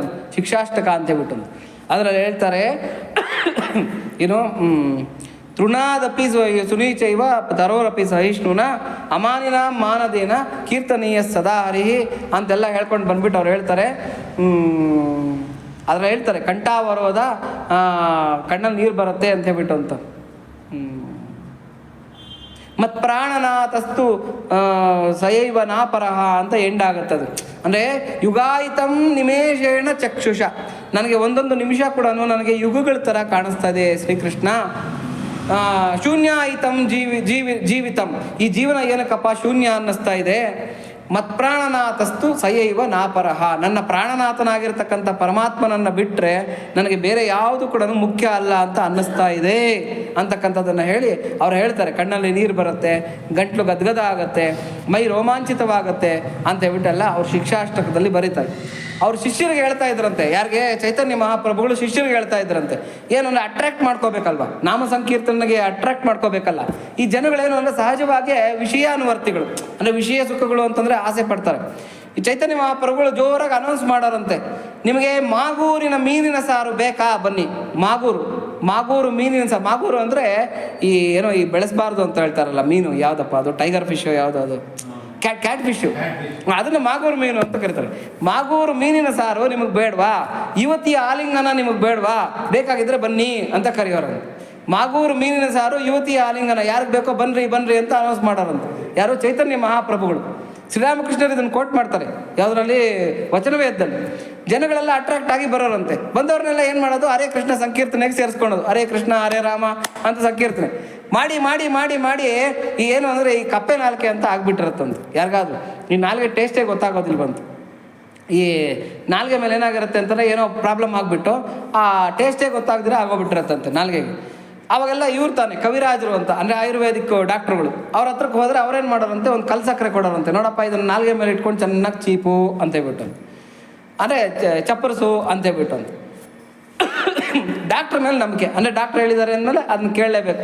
ವೈದ್ಯೋ ನಾರಾಯಣೋ ಹರಿ ಅಂತೇಳ್ಬಿಟ್ಟು ಅದನ್ನ ನಾಲ್ಗೆ ಮೇಲೆ ಇಟ್ಕೊಂಡು ಚಪ್ಪರಿಸೋದಕ್ಕೆ ಶುರು ಮಾಡಿದ್ರೆ ಯಾರು ಆ ಭಕ್ತ, ಅಂದರೆ ರೋಗಿ ಏನನ್ನ ಗೊತ್ತಾಗುತ್ತೆ. ಯಾಕಂದರೆ ಆಲ್ರೆಡಿ ಅವನಿಗೆ ನಾಲ್ಗೆ ಕಾಯಿಲೆ ಆಗಿದೆ, ಯಾವ ರುಚಿನೂ ಗೊತ್ತಾಗ್ತಾ ಇಲ್ಲ. ಅವ್ನಿಗೇನೋ ಸಪ್ಪಗಿರೋದಂತೆ. ಚಪ್ಪರಿಸಿ ಚಪ್ಪರಿಸಿ ಚಪ್ಪರಿಸಿ ಚಪ್ಪರಿಸಿ ಆ ಕಲ್ಸಕ್ಕರೆನ್ನ ರೋಗ ಸ್ವಲ್ಪ ವಾಸಿ ಆಗೋಕ್ಕೆ ಶುರು ಆಗೋದಂತೆ. ರೋಗ ಸ್ವಲ್ಪ ವಾಸಿ ಆಗ್ತಾ ಆಗ್ತಾ ಆಗ್ತಾ ರುಚಿ ಗೊತ್ತಾಗ್ತಾ ಬರೋದಂತೆ. ಇದೇನೋ ಡಾಕ್ಟ್ರ್ ಕೊಟ್ಟಿರ್ತಕ್ಕಂಥ ಔಷಧಿ ಸಿಗಿದೆಯಲ್ಲ ಅಂತೇಳಿ ಇನ್ನಷ್ಟು ಚಪ್ಪರಿಸೋನಂತೆ, ಇನ್ನಷ್ಟು ರೋಗ ವಾಸಿ ಆಗೋದಂತೆ, ಇನ್ನಷ್ಟು ಚಪ್ಪಸೋನಂತೆ, ಇನ್ನಷ್ಟು ರೋಗ ವಾಸಿ ಆಗೋದಂತೆ. ಕಡೆಗೆ ರೋಗ ವಾಸಿ ಆದಮೇಲೆ ಕಲ್ಸಕ್ಕರೆಯ ಸವಿ ಅಂತಕ್ಕಂಥದ್ದು ಗೊತ್ತಾಗೋಕೆ ಶುರು ಮಾಡ್ತಂತೆ. ಈ ಚೈತನ್ಯ ಮಹಾಪ್ರಭುಗಳದ್ದು ಇದೇ ಉದ್ದೇಶ. ಬನ್ರಿ ಅಂತ ಹೇಳ್ಬಿಟ್ಟು ಶ್ರೀಕೃಷ್ಣ ಸಂಕೀರ್ತನೆಗೆ ಸೇರಿಸ್ಕೊಂಡ್ಬಿಡೋದು. ಏನೋ ಯುವತಿಯ ಆಲಿಂಗನ ಸಿಗುತ್ತಂತೆ, ಏನೋ ಮಾಗೂರು ಮೀನಿನ ಸಾರು ಸಿಗುತ್ತಂತೆ ಅಂತೇಳ್ಬಿಟ್ಟು ಇವರೆಲ್ಲ ಬಂದು ಸೇರ್ಕೊಂಡ್ಬಿಡೋದು. ಒಂದು 3 ದಿವಸ ಚೆನ್ನಾಗಿ ಭಜನೆ ಮಾಡಿಸೋದು ಅವ್ರ ಕೈನಲ್ಲಿ. ಅವ್ರ ಪಾಪ ಎಲ್ಲ ತೊಲಗೋಗುತ್ತೆ, ರೋಗ ಆ ಭವರೋಗ ಅಂತಕ್ಕಂಥದ್ದು ಕಡಿಮೆ ಆಗುತ್ತೆ. ಸ್ವಲ್ಪ ನಾಮ ಸಂಕೀರ್ತನೆಯ ರುಚಿ ಅಂತಕ್ಕಂಥದ್ದು ಹತ್ತೋಕೆ ಶುರುವಾಗುತ್ತೆ. ಅವ್ರೇನು ಮಾಡ್ತಾರೆ? ಆನಂದ ಬಾಷ್ಪಗಳು ಸುರಿಸೋದಕ್ಕೆ ಸ್ಟಾರ್ಟ್ ಮಾಡ್ತಾರೆ ಕಣ್ಣಲ್ಲಿ. ಆಮೇಲೆ ಆನಂದ ಬಾಷ್ಪಗಳು ಸುರಿಸಿ ತಡಿಲಾಗದ ವಿರಹವೇದನೆ, ಭಗವಂತನ ವಿರಹವೇದನೆಯಿಂದ ನೆಲದ ಮೇಲೆ ಬಿದ್ದು ಅವರೇನು ಮಾಡೋರಂತೆ? ಅಪ್ಪುಕೊಂಡು ಹೊರಳಾಡೋರಂತೆ. ಆವಾಗ ಚೈತನ್ಯ ಮಹಾಪ್ರಭುಗಳು ಹೇಳೋರಂತೆ, ಇದನ್ನು ನೀನು ಟೇಸ್ಟ್ ನೋಡು. ನನಗೆ ಈ ಕಣ್ಣಲ್ಲಿ ನೀರು ಸುರಿದು ಬಾಯಿಗೆ ಹೋಗುತ್ತಲ್ವಾ, ಅದೇ ಮಾಗೂರು ಮೀನಿನ ಸಾರು ಟೇಸ್ಟ್ ನೋಡು. ನೆಲದ ಮೇಲೆ ಮಲ್ಕೊಂಡು ನೀನು ಅಪ್ಪಿ ಆಲಿಂಗಿಸ್ತಾ ಇದೆಯಲ್ಲ, ವಿರಹ ತಟ್ಕೊಳಕ್ಕಾಗ್ದಿರಾ, ಅದೇ ಯುವತಿ ಆಲಿಂಗನ ಅಂತ ಹೇಳೋರಂತೆ. ಅಂದರೆ ಅಟ್ರಾಕ್ಟ್ ಮಾಡೋದಕ್ಕೆ, ಜನಗಳನ್ನು ಅಟ್ರಾಕ್ಟ್ ಮಾಡೋದಕ್ಕೆ ಏನು ಮಾಡ್ತಾ ಇದ್ರು ಚೈತನ್ಯ ಮಹಾಪ್ರಭುಗಳು ಅಂತ ಹೇಳ್ಬಿಟ್ಟಂತ. ಹಾಗಾಗಿ ಈ ಆನಂದ ಬಾಷ್ಪ ಸುರಿತಕ್ಕಂಥದ್ದು ಅಷ್ಟು ತಮಾಷೆ ಅಂತ ಅನ್ಕೋಬೇಡಿ. ಯಾಕೆಂದರೆ ನಾವು ನಟನೆ ಮಾಡೋದಕ್ಕಾಗೋದಿಲ್ಲ. ನನಗೆ ರೋಮಾಂಚನ ಆಗ್ತಾಯಿದೆ, ನನಗೆ ಗಂಟಲು ಗದ್ಗದಿತ ಆಗ್ತಾಯಿದೆ, ಕಣ್ಣಲ್ಲಿ ನೀರು ಬರ್ತಾಯಿದೆ ಅಂತಕ್ಕಂಥ ನಟನೆ ಮಾಡೋದಕ್ಕಾಗಲ್ಲ. ಆ ಸ್ಥಾನಕ್ಕೆ, ಆ ಒಂದು ಹಂತಕ್ಕೆ ಮುಟ್ಟಿದ್ದಾನೆ ಅಂತಂದರೆ ಅಲ್ಲಿಗೆ ಅದು ಕಡೆ ಜನ್ಮ, ಅವನು ಜನ್ಮ ರಾಹಿತ್ಯಕ್ಕೆ ಹೋಗ್ಬಿಟ್ಟಿದ್ದಾನೆ ಅಂತ ಹೇಳ್ಬಿಟ್ಟಂತ. ಅಂದರೆ ಸಂಪೂರ್ಣವಾಗಿರ್ತಕ್ಕಂಥ ಟಾರ್ಗೆಟ್, ಜೀವನದ ಟಾರ್ಗೆಟ್ ಅವನು ರೀಚ್ ಆಗಿಬಿಟ್ಟಿದ್ದಾನೆ. ಅದನ್ನು ಶ್ರೀರಾಮಕೃಷ್ಣರು ಹೇಳ್ತಾರೆ. ಈಗ ಅದನ್ನು ವರ್ಣನೆ ಮಾಡ್ಕೊಂಡು ಬರ್ತಾರೆ. ಗಂಟಲು ಕಟ್ಟುವುದು, ಮೈನವಿರೇಳುವುದು, ಆನಂದ ಬಾಷ್ಪ ಇವುಗಳಿಂದ ಕೂಡಿ ಪರಸ್ಪರ ಭಗವದ್ ವಿಷಯವನ್ನೇ ಕುರಿತು ಮಾತನಾಡುವವರಾಗಿ ತಮ್ಮ ವಂಶಗಳನ್ನು ಮತ್ತು ಪೃಥ್ವಿಯನ್ನು ಪಾವನಗೊಳಿಸುತ್ತಾರೆ. ತಮ್ಮ ವಂಶಗಳನ್ನು ಮತ್ತು ಪೃಥ್ವಿಯನ್ನು ಪಾವನಗೊಳಿಸುತ್ತಾರೆ. ಈ ಮುಖ್ಯ ಭಕ್ತರು ಭಗವತ್ ಸಂಬಂಧಿ ವಿಚಾರವನ್ನುಳಿದು ಮತ್ತೇನನ್ನು ಮಾತನಾಡರು. ನಮ್ದೆಲ್ಲ ಹೆಂಗೆ ಅಂತಂದರೆ ಕೂತ್ಕೊಂಡು ರಾಜಕೀಯ ಮಾತಾಡ್ತಾ ಇರ್ತೀವಿ, ಏನೋ ಲೌಕಿಕ ಮಾತಾಡ್ತಾ ಇರ್ತೀವಿ, ಅವ್ರ ಮನೆ ವಿಚಾರ ಇವ್ರ ಮನೆ ವಿಚಾರ ಎಲ್ಲ ಮಾತಾಡ್ತಾ ಇರ್ತೀವಿ. ಯಾರನ್ನ ಒಂದು ನೋಡಪ್ಪ ಅಲ್ಲೇನೋ ಭಜನೆ ನಡೀತಾ ಇದೆಯಂತೆ, ಇಲ್ಲೊಂದು ಏನೋ ನಡೀತಾ ಇದೆಯಂತೆ, ಅಯ್ಯೋ ನನ್ನ ಹೆಂಡ್ತಿ ಏನೋ ತರಕಾರಿನೋ ಏನೋ ತಗೊಂಬ ಅಂತ ಹೇಳಿದ್ಲು, ಮರ್ತೋಗ್ಬಿಟ್ಟಿದ್ದೀನಿ, ತಡೀರಿ ಬರ್ತೀನಿ ಅಂತ ಹೇಳ್ಬಿಟ್ಟು ಎದ್ದೊಟ್ಟಾಗ್ಬಿಡ್ತೀವಿ. ನಮ್ದು ಇದು. ಆದರೆ ಭಕ್ತರ ವಿಚಾರ ಹೆಂಗೆ ಅಂತಂದರೆ, ಭಗವಂತನ ವಿಚಾರ ನಡೀತಾ ಇದೆ ಅಲ್ಲಿ ಅಂತಂದರೆ ಮಾತ್ರ ಅಲ್ಲಿ ಸೇರ್ತಾರೆ, ಅಲ್ಲಿ ಇರ್ತಾರೆ. ಲೌಕಿಕ ವಿಚಾರ ಏನೇ ಇದೆ ಅಂದರೂ ಕೂಡ ಭಕ್ತರು ಅಲ್ಲಿ ಸೇರೋದಿಲ್ಲ, ಅವ್ರಿಗೆ ಬೇಕಾಗಿಲ್ಲ. ಆದರೆ ಆ ಮಾತನ್ನು ಪ್ರಾರಂಭಿಸಿದ ಕೂಡಲೇ ಗದ್ಗದಿತರಾಗುತ್ತಾರೆ. ಅವ್ರು ಮಾತನಾಡೋಕ್ಕಾಗೋದಿಲ್ಲ, ಭಗವಂತನ ವಿಚಾರ ಅವ್ರು ಮಾತನಾಡೋಕ್ಕಾಗೋದಿಲ್ಲ, ಅವ್ರ ಗಂಟ್ಲು ಕಟ್ಟುತ್ತೆ. ರೋಮಾಂಚಿತರಾಗುತ್ತಾರೆ, ಯಾಕೆಂದರೆ ಒಳಗಡೆ ಭಗವಂತ ಅನುಭವಕ್ಕೆ ಬರ್ತಾ ಇರ್ತಾನೆ, ರೋಮಾಂಚಿತವಾಗುತ್ತಾರೆ ಅಂತೇಳಿ. ಶ್ರೀರಾಮಕೃಷ್ಣರು ಆ ಕಾಳಿ ಪೂಜೆಯನ್ನು ಮಾಡುವಾಗ ಸುಮಾರು ಜನ ಅಬ್ಜೆಕ್ಷನ್ ಮಾಡೋರಂತೆ, ಎಂಥ ಪುರೋಹಿತರನ್ನು ತಂದಿಟ್ಬಿಟ್ಟಿದ್ದೀರಿ ಕಾಳಿ ದೇವಸ್ಥಾನದಲ್ಲಿ, ಅದೇನೋ ಒಂದು ಪೂಜೆ ಮಾಡೋ ವಿಧಾನನ ಅದು, ಕರೆಕ್ಟಾಗಿ ಪೂಜೆ ಮಾಡ್ತಾ ಇದ್ದಾರೆ ಅವರು, ಏನೋ ವಿಚಿತ್ರವಾಗಿ ಒಂದೊಂದ್ಸರಿ ಅವ್ರೇನು ಮಾಡೋರಂತಂದರೆ ಹೂ ಎತ್ತಿ ತಮ್ಮ ತಲೆ ಮೇಲೆ ಹಾಕ್ಕೊಳೋರಂತೆ, ಹಾರ ಎತ್ತಿ ಕಾಳಿಗೆ ಹಾಕ್ಬೇಕಾಗಿರ್ತಕ್ಕಂಥ ಹಾರ ಅಂತ ತಾವು ಕೊರಳಿಗೆ ಹಾಕ್ಕೊಳೋರಂತೆ, ಒಂದೊಂದ್ಸರಿ ಹಿಂಗೆ ದೇವ್ರಿಗೆ ತೋರಿಸೋದು, ಒಂದೊಂದ್ಸರಿ ತಾವೇ ತಿಂದು ಬಿಡೋದು, ಏನೋ ಪೂಜೆ ಅವ್ರದ್ದು ಏನೋ ಒಂಥರ ಭಾವುಕವಾಗಿರ್ತಕ್ಕಂಥ ಪೂಜೆ. ಅದನ್ನ ನೋಡಿ ಗಲಾಟೆ ಮಾಡೋರಂತೆ, ಏನು ಇವ್ರು ಪುರೋಹಿತರು ಸರಿ ಇಲ್ಲ, ಸರಿಯಾಗಿ ಶಾಸ್ತ್ರಬದ್ಧವಾಗಿ ಇವ್ರು ಪೂಜೆ ಮಾಡ್ತಾ ಇಲ್ಲ ಅಂತ ಬಿಟ್ಟು. ಬಟ್ ಅದೆಲ್ಲ ಗೊತ್ತಿರತಕ್ಕಂಥ ರಾಣಿ ರಾಸಮಣಿ ಮತ್ತು ಅವ್ರ ಅಳಿಯ ಒಬ್ಬರು ಇರ್ತಾರೆ, ಅವ್ರು ಹೇಳ್ತಾ ಇದ್ರಂತೆ, ನೋಡಿ ಅರ್ಚಕರಿಗೆ ಏನೂ ತೊಂದರೆ ಕೊಡಬೇಡಿ, ಅವ್ರು ಭಾವುಕರಾಗಿ ಪೂಜೆ ಮಾಡ್ತಾ ಇರ್ತಕ್ಕಂಥವ್ರು. ಅಂದರೆ ಅವರು ಕಾಳಿ ವಿಗ್ರಹಕ್ಕೆ ಪೂಜೆ ಮಾಡ್ತಾ ಇಲ್ಲ, ಅರ್ಚಕರು ಅಂತ ಪೂಜೆ ಮಾಡ್ತಾ ಇಲ್ಲ, ಅವ್ರು ಭಾವುಕರಾಗಿ ಪ್ರತ್ಯಕ್ಷವಾಗಿರ್ತಕ್ಕಂಥ ಕಾಳಿಗೆ ಪೂಜೆ ಮಾಡ್ತಾ ಇರ್ತಾರೆ. ಹಾಗಾಗಿ ಅವ್ರನ್ನ ಡಿಸ್ಟರ್ಬ್ ಮಾಡಬೇಡಿ ಅಂತ ಹೇಳೋರಂತೆ. ಅಂದರೆ ಒಬ್ಬ ಭಕ್ತನಿಗೆ ಮಾತ್ರ ಇನ್ನೊಬ್ಬ ಭಕ್ತನ ಅವಸ್ಥೆ ಗೊತ್ತಾಗುತ್ತೆ. ಇಲ್ಲಾಂದ್ರೆ ಏನು ಹೇಳ್ತಾರೆ ಅಂದರೆ, ಅದೇನು ಹತ್ಕೊಂಡು ಪೂಜೆ ಮಾಡೋದು, ಅದೇನು ಆ ಥರದ ಅವತಾರದ ಪೂಜೆಗಳು ಮಾಡೋದು ಅಂತ ಹೇಳ್ಬಿಟ್ಟು. ಅಂದರೆ ಯಾಕೆಂದರೆ ಅವ್ರಿಗೆ ಅದು ಅರ್ಥ ಆಗ್ತಾ ಇರೋದಿಲ್ಲ, ಆ ಭಾವನೆ ಅರ್ಥ ಆಗದೆ ಇದ್ದರಿಂದ ಅವ್ರು ಆ ಥರ ಮಾತಾಡ್ತಾರೆ ಅಂತ ಹೇಳ್ಬಿಟ್ಟು ಅಂತ. ಹಾಗಾಗಿ ಒಬ್ಬ ಭಕ್ತನಿಗೆ ಮಾತ್ರ ಇನ್ನೊಬ್ಬ ಭಕ್ತನ ಅವಸ್ಥೆ ಏನು ಅನ್ನೋತಕ್ಕಂಥದ್ದು ಕ್ಲೀನಾಗಿ ಗೊತ್ತಾಗೋಗ್ಬಿಡುತ್ತೆ ಅಂತ ಹೇಳ್ಬಿಟ್ಟು. ಆದರೆ ಆ ಮಾತನ್ನು ಪ್ರಾರಂಭಿಸಿದ ಕೂಡಲೇ ಗದ್ಗದಿತರಾಗುತ್ತಾರೆ, ರೋಮಾಂಚಿತರಾಗುತ್ತಾರೆ, ಆನಂದದಿಂದ ಕಣ್ಣೀರು ಸುರಿಸುತ್ತಾರೆ. ಇಂತಹ ಭಕ್ತರ ಹೃದಯವು ಎಷ್ಟು ಪವಿತ್ರವಾಗಿ ಹೋಗಿದೆ ಎಂದರೆ ಪವಿತ್ರ. ಆ ಕಣ್ಣೀರಿನಲ್ಲೇ ಅವ್ರು ಏನು ಮಾಡಿರ್ತಾರೆ ಅಂದರೆ, ಅವ್ರ ಪಾಪಗಳೆಲ್ಲ ತೊಳ್ಕೊಂಡ್ಬಿಟ್ಟಿರ್ತಾರೆ, ಅವ್ರ ದೋಷಗಳೆಲ್ಲ ತೊಳ್ಕೊಂಡ್ಬಿಟ್ಟಿರ್ತಾರೆ. ಎಂದರೆ ಅದರ ಪ್ರಭಾವ ಕೇವಲ ಅವರ ವಂಶದ ಮೇಲಷ್ಟೇ ಅಲ್ಲ, ಇಡೀ ಪೃಥ್ವಿಯ ಮೇಲೆ ಆಗಿಬಿಡುತ್ತದೆ. ಅವ್ರ ವಂಶನೂ ಪವಿತ್ರ ಮಾಡಿಬಿಡ್ತಾರೆ, ಅವ್ರು ಓಡಾಡ್ತಾ ಇರ್ತಕ್ಕಂಥ ಎಲ್ಲ ನೆಲನ, ಅವ್ರ ಸುತ್ತಮುತ್ತ ಇರ್ತಕ್ಕಂಥ ಎಲ್ಲ ಜನಗಳನ್ನು ಕೂಡ ಅವರು ಪವಿತ್ರ ಅಂತಕ್ಕಂಥದ್ದನ್ನು ಮಾಡಿಬಿಡ್ತಾರೆ. ಭಗವದ್ಗೀತೆಯಲ್ಲಿ ಭಗವಂತ ಹೇಳ್ತಾನೆ, ಮಚ್ಚಿತ್ತ ಮದ್ಗತ ಪ್ರಾಣ ಬೋಧಯಂತ ಪರಸ್ಪರಂ ಕಥಯಂತಶ್ಚ ಮಾಂ ನಿತ್ಯಂ ತುಷ್ಯಂತಿ ಚ ರಮಂತಿ ಚ. ನನ್ನಲ್ಲಿಯೇ ನೆಲೆಗೊಳಿಸಿದ ಮನಸ್ಸುಳ್ಳವರು, ನನ್ನಲ್ಲಿಯೇ ಪ್ರಾಣವುಳ್ಳವರು, ನನ್ನನ್ನೇ ಪರಸ್ಪರವಾಗಿ ಬೋಧಿಸುತ್ತಾ ಯಾವಾಗಲೂ ನನ್ನ ಕಥೆಗಳನ್ನೇ ಹೇಳುತ್ತಾ ಕೇಳುತ್ತಾ ಸಂತೋಷ ಪಡುತ್ತಾರೆ, ಆನಂದಿಸುತ್ತಾರೆ ಅಂತ. ಅವ್ರಿಗೆ ಅದಕ್ಕಿಂತ ಆನಂದ ಬೇರೆ ಏನರಲ್ಲೂ ಕೂಡ ಸಿಗೋದಿಲ್ಲ. ಭಾಗವತದಲ್ಲಿ ಹೇಳ್ತಾರೆ, ವಾಗ್ಗದ್ಗದ ದ್ರವತೆ ಯಸ್ಯ ಚಿತ್ತಂ ಹೃದಸ್ಯ ಭೀಕ್ಷ್ಣಂ ಹಸತಿ ಕ್ವಚಿಚ್ಚ ವಿಲಜ್ಜ ಉದ್ಗಾಯತಿ ನೃತ್ಯತೆ ಚ ಮದ್ಭಕ್ತಿಯುಕ್ತೋ ಭುವನಂ ಪುನಾತಿ ಅಂತ. ನೋಡಿ, ಇಂಥ ಪವಿತ್ರಾತ್ಮರು ಪುಣ್ಯಾತ್ಮರಾಗಿರ್ತಕ್ಕಂಥ ಭಕ್ತರ ಅವಸ್ಥೆ ಹೆಂಗಿರುತ್ತೆ ಅಂದರೆ, ಯಾರ ಮಾತು ಗದ್ಗದವಾಗುವುದೋ, ಭಗವಂತನ ವಿಚಾರ ಹೇಳೋ ಅಷ್ಟೊತ್ತಿಗೆ ಗಂಟಲು ಕಟ್ಟುತ್ತೋ, ಮನಸ್ಸು ಕರಗಿ ಹೋಗುವುದೋ, ಮನಸ್ಸು ಕರಗಿ ನೀರಾಗಿ ಕಣ್ಣಲ್ಲಿ ನೀರಾಗಿ ಹರಿಯುತ್ತೆ, ಪ್ರೇಮಾಶ್ರುಗಳು ಸುರಿಯುತ್ತೆ. ಯಾರು ಬಹುವಾಗಿ ಅಳೋದು ಅಂದರೆ ಇಲ್ಲಿ ಮಾಮೂಲಿಯಾಗಿ ಅಳೋದಲ್ಲ, ಅದೇನು ಅಂತಂದರೆ ಆನಂದ ಬಾಷ್ಪ ಸುರಿಸ್ತಕ್ಕಂಥದ್ದು. ಕೆಲವೊಮ್ಮೆ ನಗುವನು, ಕೆಲವು ಸಲ ಜೋರಾಗಿ ನಗೋದು, ಆಹಾ ಅಂತ ನಗೋದು, ಭಗವಂತನ ಬಾಲಲೀಲೆಗಳನ್ನೆಲ್ಲ ನೆನೆಸ್ಕೊಂಡು ನಗ್ತಕ್ಕಂಥದ್ದು. ಯಾಕೆಂದರೆ ಅವ್ರಿಗೆ ಪ್ರತ್ಯಕ್ಷವಾಗಿ ಕಾಣ್ತಾ ಇರುತ್ತೆ, ಭಗವಂತನ ಲೀಲೆಗಳೆಲ್ಲ ಕೂಡ ಪ್ರತ್ಯಕ್ಷವಾಗಿ ಅವ್ರು ಅನುಭವಿಸ್ತಾ ಇರ್ತಾರೆ. ಹಾಗಾಗಿ ಯಾವ ವಸ್ತುವನ್ನು ನೋಡಿದ್ರು ಕೂಡ ಭಗವಂತನೇ ಕಾಣ್ತಾ ಇರ್ತಾನೆ. ಅಂತ ರಾಮಮಯಂ ಈ ಜಗಮಂತ ರಾಮಮಯಂ ಅಂತ ಯಾರೋ ನಮ್ಮ ರಾಮದಾಸರು ಹೇಳ್ದಂಗೆ ಅಂತ ರಾಮಮಯಂ ಅಂತ ಎಲ್ಲ ಕೂಡ ಭಗವಂತನ ಸ್ವರೂಪವಾಗಿ ಕಾಣ್ತಾ ಇರ್ತಾರೆ. ಭಾಗವತದಲ್ಲಿ ಹೇಳ್ತಾರೆ, ರಾಧಾರಾಣಿ ಕರಿ ಮೇಘಗಳನ್ನು ನೋಡಿದ್ರೆ ಶ್ರೀಕೃಷ್ಣನ ಜ್ಞಾಪಿಸ್ಕೊಳ್ಳೋಳಂತ. ಆಹಾ, ನನ್ನ ಶ್ರೀಕೃಷ್ಣ ಇದೇ ಬಣ್ಣ ಅಲ್ವಾ, ಮಣಿವಣ್ಣ ಮೇಘವಣ್ಣ ಅಂತ ಹೇಳ್ಬಿಟ್ಟು ಅಂತ. ಆಮೇಲೆ ಕಪ್ಪಗಿರ್ತಕ್ಕಂಥ ಯಾವುದಾದ್ರೂ ವಸ್ತುಗಳನ್ನು ನೋಡಿದ್ರೆ ಕೃಷ್ಣನ ಸ್ಮರಣೆ ಮಾಡ್ಕೊಳ್ಳೋಳಂತ. ಆಮೇಲೆ ತಮಾಲ ವೃಕ್ಷ ಅಂತ ಕರೀತಾರೆ, ಅಂದರೆ ಹೊಂಗೆ ಗಿಡದ ಕಾಂಡ ನೋಡಿದ್ದೀರಾ, ಶ್ಯಾಮಲ ವರ್ಣದಿಂದ ಕೂಡಿರುತ್ತೆ, ಅಬ್ಸರ್ವ್ ಮಾಡಿಬೇಕಾದ್ರೆ. ಅಂದರೆ ಒಂಥರ ನೀಲಿ ಮಿಶ್ರಿತವಾಗಿರ್ತಕ್ಕಂಥ ಕಪ್ಪು ಬಣ್ಣ ಹೊಂಗೆ ಗಿಡದ ಕಾಂಡ, ಶ್ಯಾಮಲ ವರ್ಣ ಅಂತ ಕರೀತಾರೆ ಅದನ್ನು. ಆ ಹೊಂಗೆ ಗಿಡ, ಆ ತಮಾಲ ಗಿಡನೇನೋ ನೋಡಿದ್ರೆ ಆ ಹೊಂಗೆ ಗಿಡನ ಹೋಗಿ ಅಪ್ಪಿಕೊಂಡೋಳಂತೆ, ಶ್ರೀಕೃಷ್ಣ ಅಂತ ಹೇಳ್ಬಿಟ್ಟು. ಅಂದರೆ ಭಕ್ತನ ಅವಸ್ಥೆ ಅಂತಕ್ಕಂಥದ್ದು ಹೀಗಿರುತ್ತೆ, ಏನನ್ನ ನೋಡಿದ್ರೂ ಕೂಡ ಭಗವಂತನ ನೆನಪೇ, ಬೇರೆ ಬರ್ತಕ್ಕಂಥದ್ದಲ್ಲ ಅಂತ ಹೇಳ್ಬಿಟ್ಟು ಅಂತ. ಕೆಲವೊಮ್ಮೆ ನಗುವನು, ಲಜ್ಜೆಯನ್ನು ಬಿಟ್ಟು ಗಟ್ಟಿಯಾಗಿ ಹಾಡುವನು. ಭಕ್ತನಿಗೆ ಲಜ್ಜೆ ಅಂತಕ್ಕಂಥದ್ದೇ ಇರೋದಿಲ್ಲ. ಲಜ್ಜೆ ಬಿಟ್ಟು ಕುಣಿರೆಂಬು ಕಾಗದ ಬಂದಿದೆ ಅಂತ ಬಿಟ್ಟು ಅವ್ರಿಗೆ ಯಾವ ನಾಚಿಕೆಯೂ ಇಲ್ದಿರ ಕುಣಿತಾ ಇರ್ತಾರೆ. ಭಗವಂತನ ಆ ಹಾಡು ಹೇಳೋ ಅಷ್ಟೊತ್ತಿಗೆ ಅವ್ರಿಗೆ ಯಾವುದೂ ಕೂಡ ಅಡ್ಡಿ ಅಂತಕ್ಕಂಥದ್ದು ಬರೋದಿಲ್ಲ. ಹಾಗಾಗಿ ಏನು ಈ ವ್ಯಾಮೋಹ, ಈ ಜಂಜಾಟ, ಆಮೇಲೆ ನಮ್ಮ ಸ್ಟೇಟಸ್ಸು ಇವೆಲ್ಲ ಕೂಡ ಬಿಟ್ಟು ಬಿಡಬೇಕು. ಲಜ್ಜೆ ಬಿಟ್ಟು ಕುಣಿಯೋದಕ್ಕೆ ಶುರು ಮಾಡಬೇಕು. ಅದನ್ನೇ ಪುರಂದರದಾಸರು ಹೇಳ್ತಾರೆ. ಹಾಗಾಗಿ ಏನು ತಂಬೂರಿ ಮೀಟಿದವ ಭವಾಬ್ದಿ ದಾಟಿದವ, ತಂಬೂರಿ ಮೀಟಿದವ ಭವಾಬ್ದಿ ದಾಟಿದವ,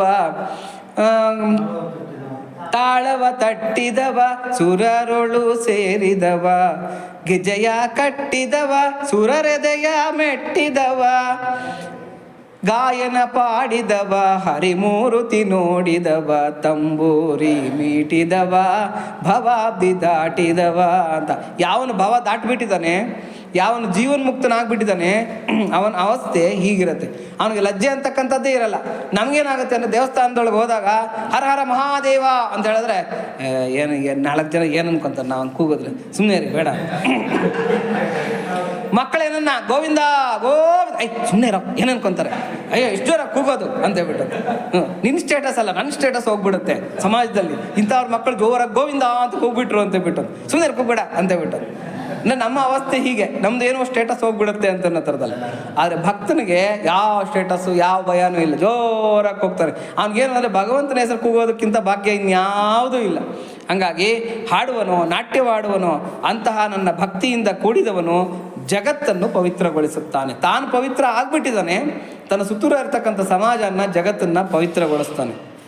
ನೋಡಿ, ಸ್ಮರಂತ ಸ್ಮಾರಯಂತಶ್ಚ ಮಿಥೋ ಘೌಘ ಹರಂ ಹರಿಂ ಭಕ್ತ್ಯ ಸಂಜಾಯತಾ ಭಕ್ತ್ಯ ಬಿಭ್ರತ್ಯುತ್ಪಲಕಾಂ ತನುಂ ಕ್ವಚಿದ್ ರುದಂತ್ಯ ಚ್ಯುತ ಚಿಂತಯ ಕ್ವಚಿದ್ ಹಸಂತಿ ನಂದತಿ ವದಂತ್ಯ ಲೌಕಿಕಾಃ ನೃತ್ಯಂತಿ ಗಾಯಂತಿ ಅನುಶೀಲಯಂತ್ಯಜಂ ಭವಂತಿ ತೂಷ್ಣೀಂ ಪರಮೇತ್ಯ ನಿವೃತಾಃ ಅಂತ.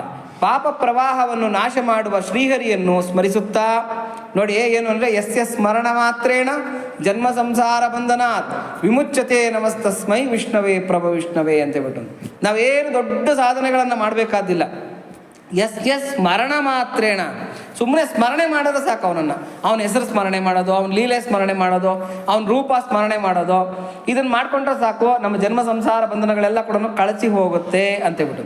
ಅದನ್ನೇ ಇದರಲ್ಲಿ ಮಹಾಭಾರತದಲ್ಲಿ ವ್ಯಾಸ ಭಗವಾನ್ ಹೇಳ್ತಾರೆ, ನಾರಾಯಣೋ ನಾಮ ನರೋ ನರಾಣಾಂ ಪ್ರಸಿದ್ಧ ಚೋರ ಕಥಿತಂ ಪೃಥಿವ್ಯಾ ಅನೇಕ ಜನ್ಮಾರ್ಜಿತ ಪಾಪ ಸಂಚಯಂ ಹರತ್ಯಶೇಷಂ ಸ್ಮೃತ ಮಾತ್ರ ಏವ.